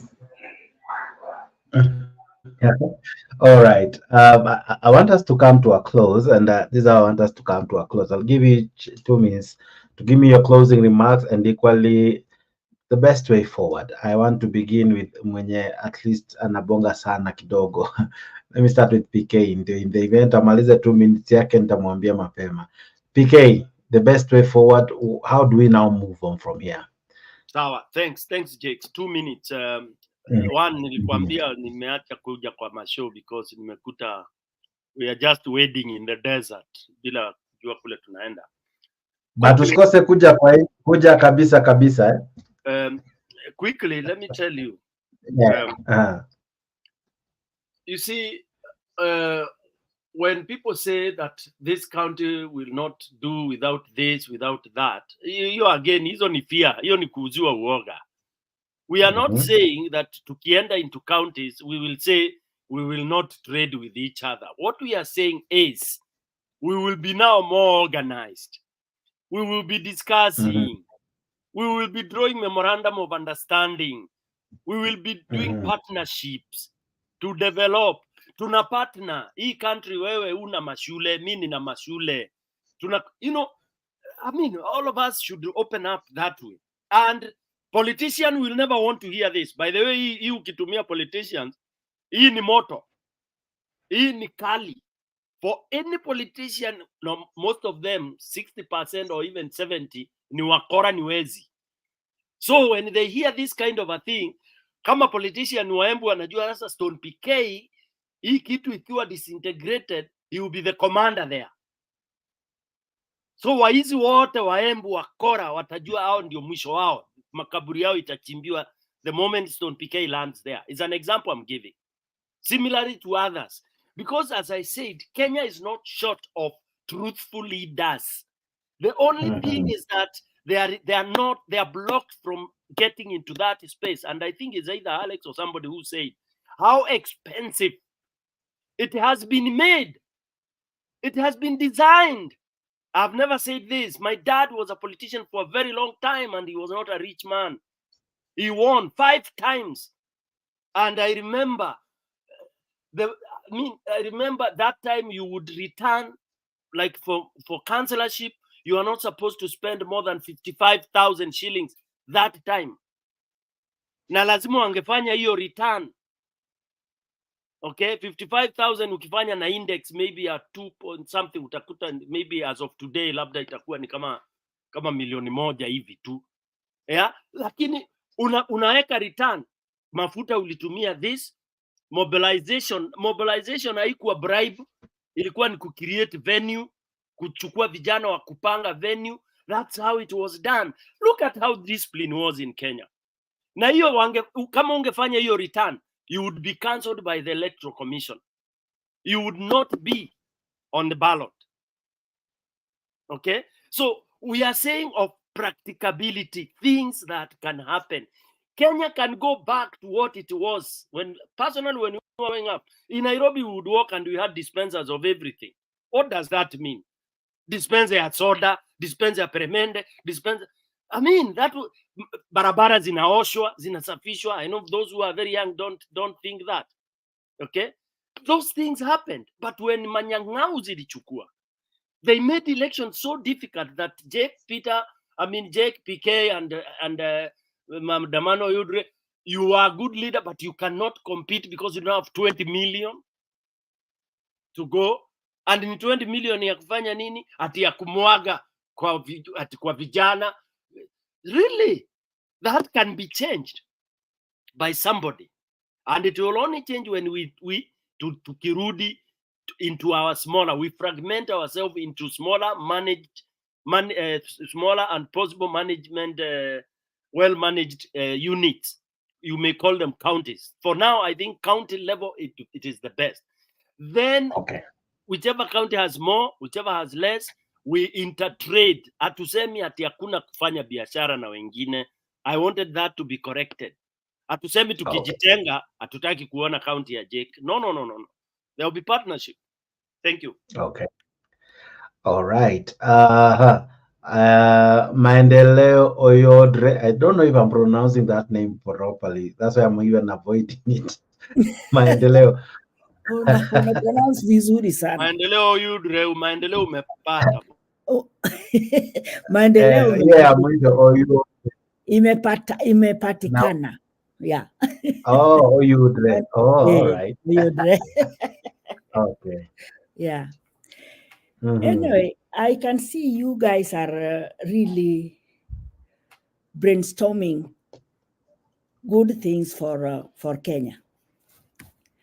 And I hope even those leaders can listen to how you sober-minded people are talking.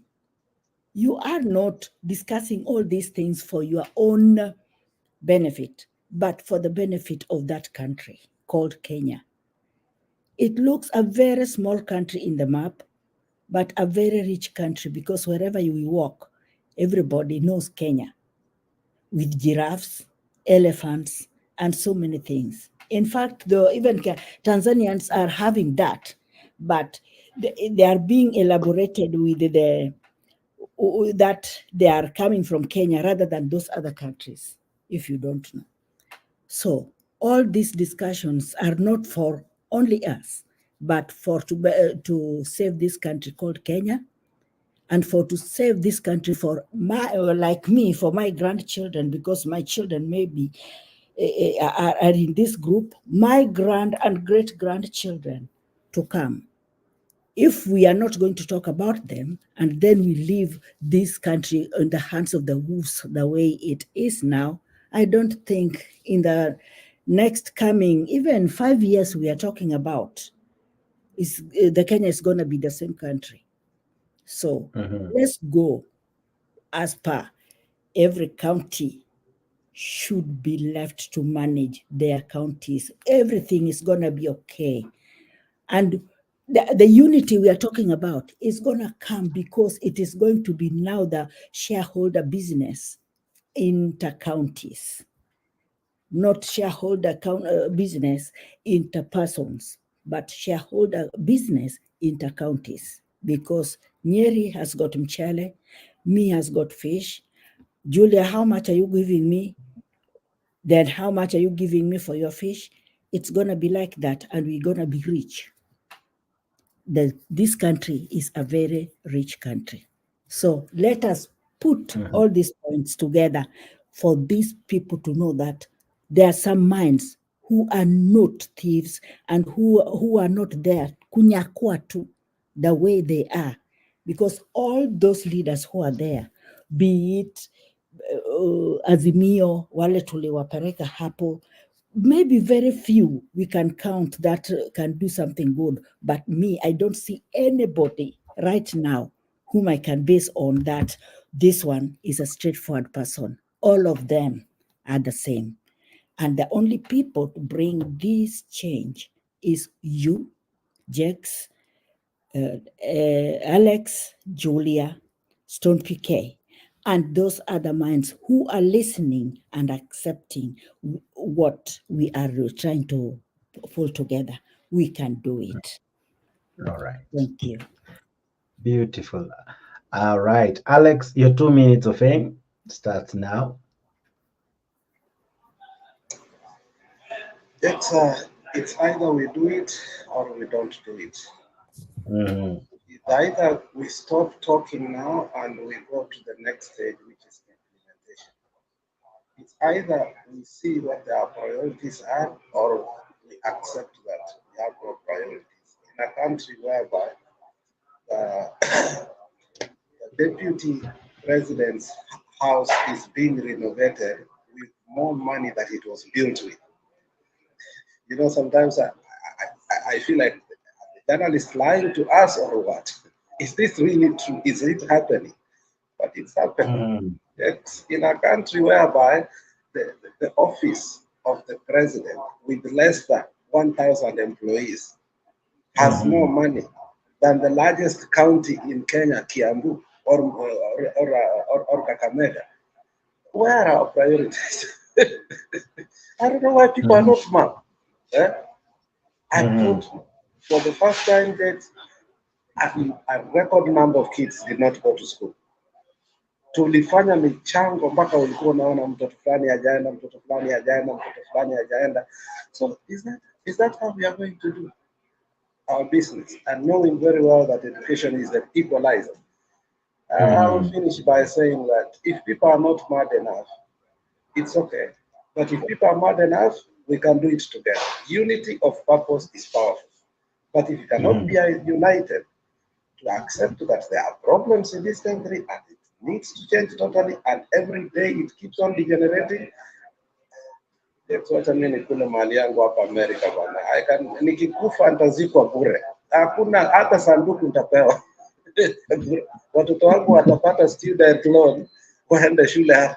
Because after all, I'm accessing the best healthcare in the world. So I'm in that gap of giving up, but yet something tells me every day it is possible. Thank you. All right. Julia, you get to take this home. Okay, asante sana. So, we can do it, Alex. I want to ask all of you who are in touch with your leaders and your governors. Let us take them now. Let us try and reach out now when they are very desperate. Those who are their devils, like, I don't want to mention names because they might be the next targets. Because right now, if you talk to the governors, I think wamefika mahali pengine. Yani, they may even want to quit or not vie again, because they are struggling to run things around, because I'm sure even the money is not flowing from the central government.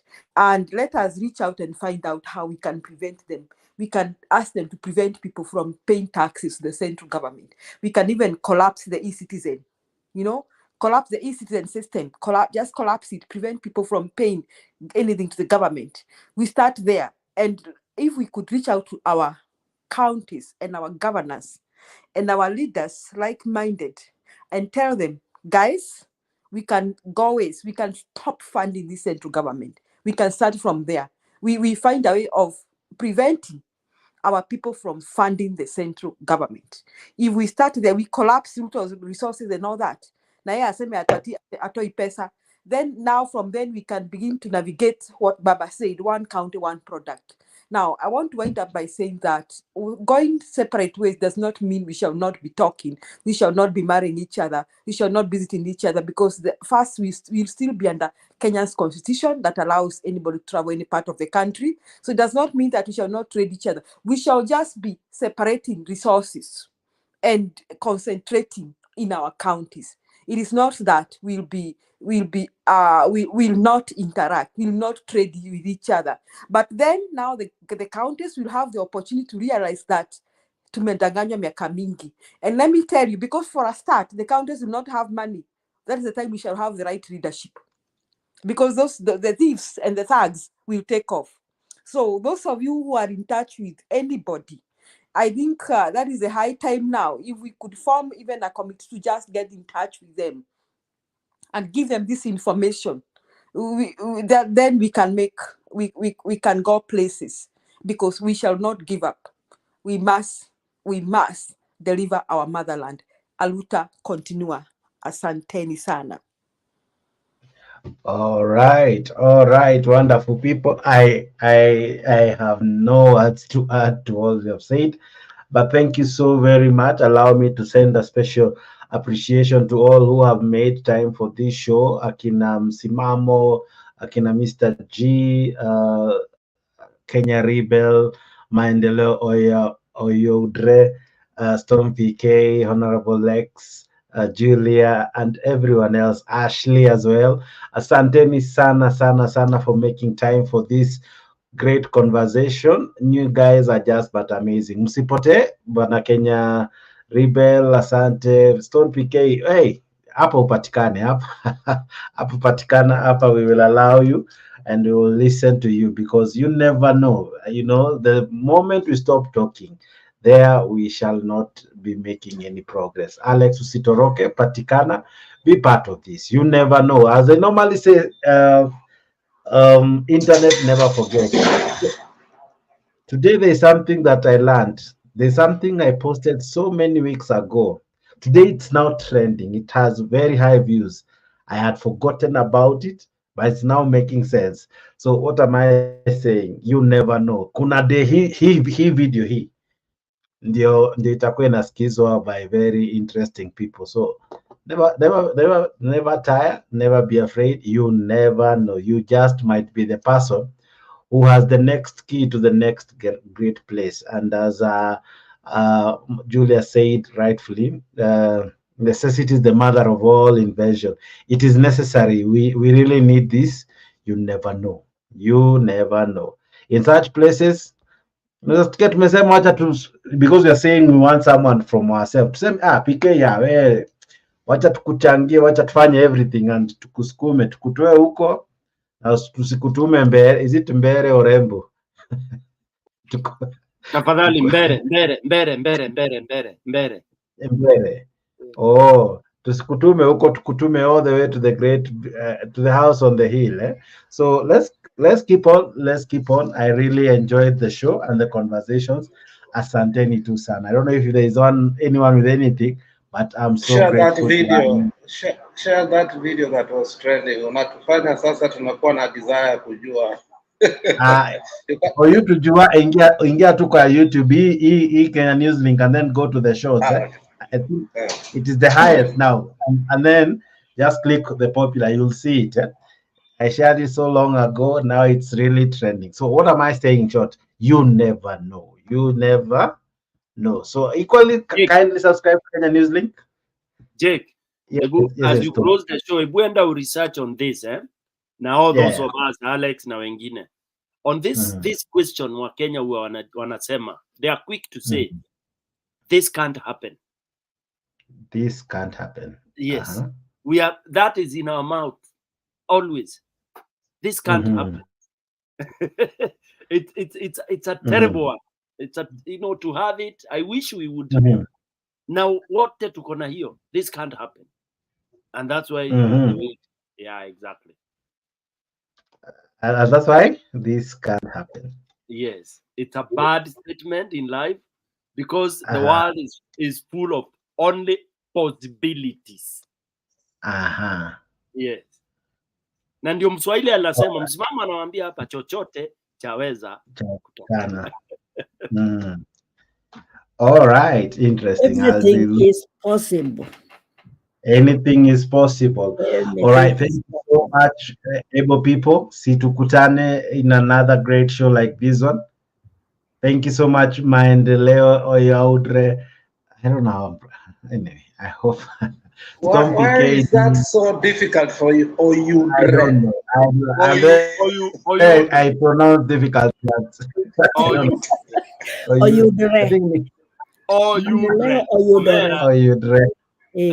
Yes, finally. All right, fantastic. Please be coming most often. Asanteni sana, Julia and everyone else. Thank you so very much. Next time, Jake, naomba Friday, na Saturday, na Sunday, fanya big great shows and send these ladies and gentlemen messages. Then Maendeleo, do you have my number? My sister Julia. I never want to let her down. Yeah, just send me. Whenever you want to go on air, just send me, I'll come. Yeah. All right. Do you have my number? No, I don't have your number. If you can put it there. Right. Add her in the group.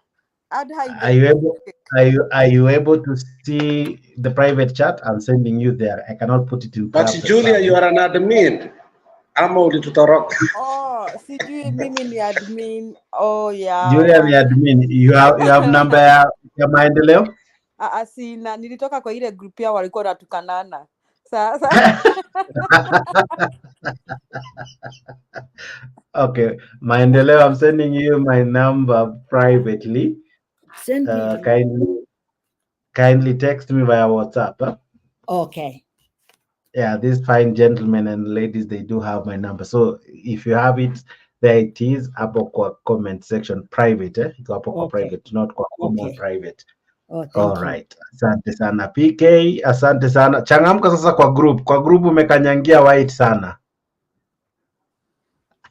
mimi nitaasha moto mbaya mbovu. Haina was, kuna mazima moto kibao. Julia can handle we are you doing good quite Stone, I'm telling you, if we try reach out to our people, people just need direction. I'm telling you, they just need some direction. They're not all so bad. Yeah. All right, fantastic guys. Asante sana. Let's meet in another show. Mesema Friday, Saturday, and Sunday. I should make it tailored for you guys. Yes, you should just even reach out, show in answer, and after we bring people in, and then we brainstorm and we say, and we even reach a moment to kumbariana tumefikia nani. How are we doing on the ground? How are we doing on the ground? We are not trying to start. I mean, we'll be doing if anybody is afraid of doing illegal things, we will be working under the constitution because we must mobilize our people to fight for their rights. Period. Yeah, you are right. All right. You have seen my number? Yes, I've seen your number. I've taken. Even I'm going to send you. Maybe I'll just say hi. Then you get my number. Fantastic. Please do that. I'll definitely save it. Thank you so much. Let's meet, and I'll equally add you to our WhatsApp page, which is extremely interesting. Hapo nakutana na watu wanaitwa kina, I don't want to mention them, Mrs. K. No, PK, you are there, so you know who are there. But thank you so much, everyone. I'll be maybe. The reason as to why I stopped sharing WhatsApp kwa YouTube, it's because once mtu ameingia kwa WhatsApp, we cannot control who gets in. Kuna mwingine aliingia juzi akaanza ku extort watu pesa, so I had to remove WhatsApp from the YouTube page so that we can control who gets in the WhatsApp. So mtu akiingia kwa WhatsApp, you know, now there anakopata access ya Stone PK, anajua hata text Stone PK nimwambie, hey, Buddha boss nitumie kakitu, you know. So because of the privacy of the members, we don't share WhatsApp until you know, you understand. Okay. Because asante sana. Thank you very, very much. Let's meet some other day. And as usual, hapa Kenya News Link, we must leave you with some jams, and here is where we normally do it. Thank you very much. See you tomorrow, same time, same place. I've been your host, Jakes, the moderator. This has been Kenya News Link. Bye-bye. Tunasonga mbele watu wote wa Jamhuri Kenya yetu. Tunasonga mbele watu wote wa Jamhuri Kenya yetu. Haya sisi sote wananchi tushangilie. Eko Jamhuri, eko Jamhuri, sote eko Jamhuri Kenya yetu yaenda mbele. Eko Jamhuri, sote eko Jamhuri, eko Jamhuri Kenya yetu yaenda mbele. Mwaka wa 60 umefika, tangu Kenya iwe huru. Mwaka wa 60 umefika, tangu Kenya iwe huru. Haya sisi sote wananchi tushangilie. Eko Jamhuri, eko Jamhuri, sote eko Jamhuri Kenya yetu yaenda mbele. Eko Jamhuri, sote eko Jamhuri, eko Jamhuri Kenya yetu yaenda mbele. Twaenda mbio, Kenya yaenda mbele. Kwa elimu twaenda mbele, matibabuni twaenda mbele, viwandani twaenda mbele, na mashambani twaenda mbele. Eko Jamhuri, sote eko Jamhuri, eko Jamhuri Kenya yetu yaenda mbele. Eko Jamhuri, eko Jamhuri, sote eko Jamhuri Kenya yetu yaenda mbele.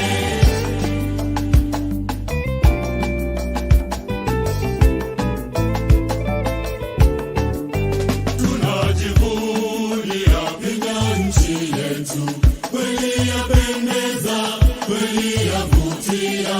Tunajivunia Kenya nchi yetu, kweli yapendeza, kweli yavutia. Kenya nchi yangu nitaitoloza, nitailinda maishani mwangu. Kenya nchi yangu nitaitoloza, nitailinda maishani mwangu. Ziwa la Victoria linaunganisha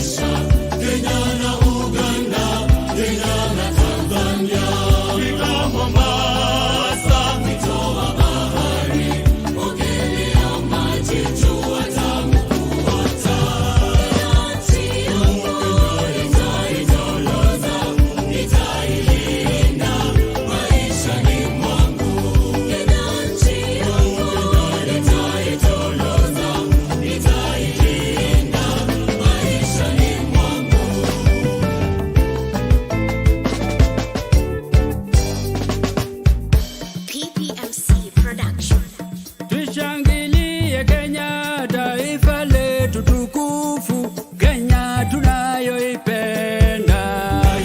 Kenya nchi tunayoipenda.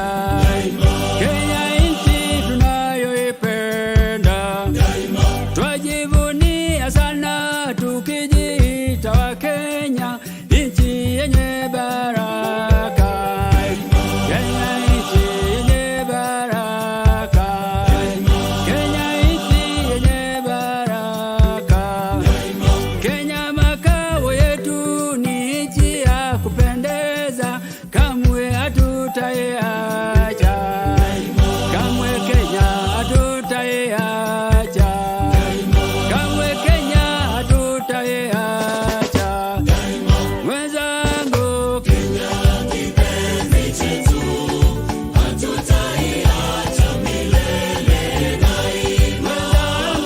Kenya kipenzi chetu, hatutaiacha milele daima. Kenya kipenzi chetu, nchi yenye upendo, hatutaacha Kenya daima na milele.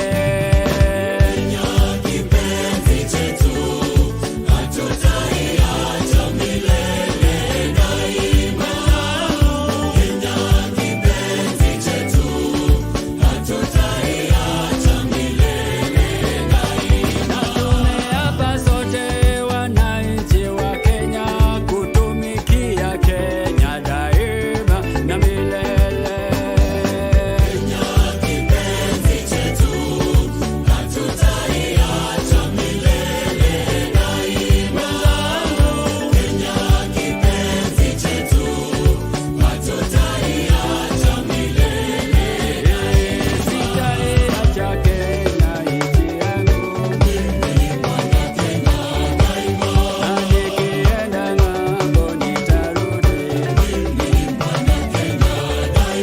Sitadanganya kamwe na wageni,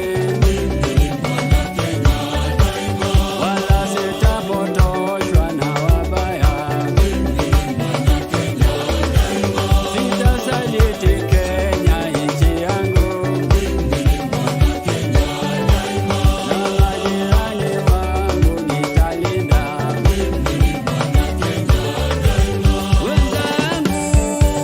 Wenzangu, Kenya kipenzi chetu, hatutaiacha milele daima. Kenya kipenzi chetu, hatutaiacha milele daima. Tushangilie Kenya, taifa letu tukufu, Kenya tunayoipenda. Kenya nchi tunayoipenda. Kenya nchi tunayoipenda. Simama Wakenya wote, simama, simama wewe shujaa, simama.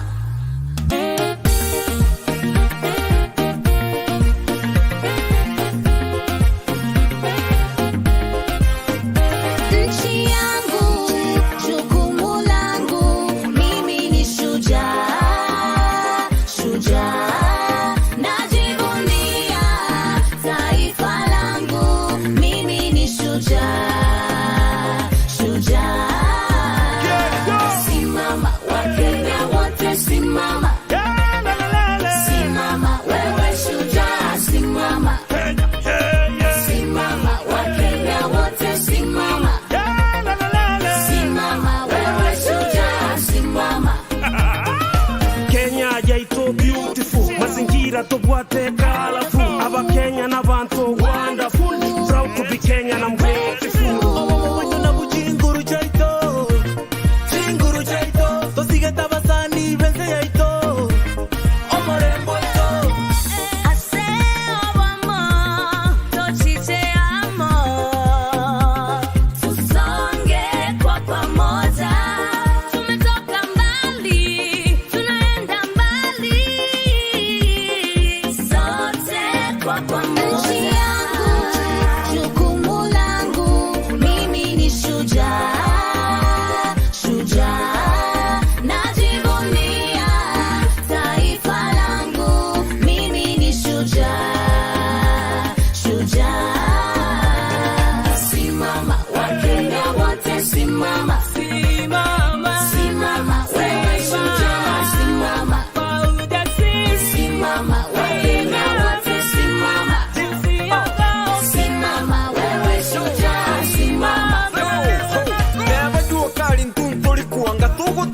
yuka tumu kibuka Kenya yaitu nisi ya mashujuka Neva kigano katingu suka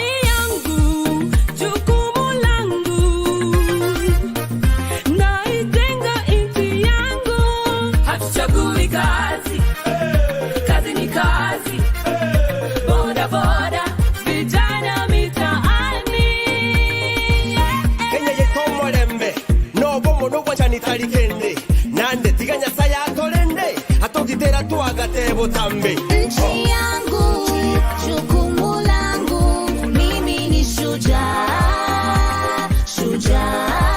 najivunia taifa langu mimi ni shujaa simama Wakenya wote simama simama wewe shujaa simama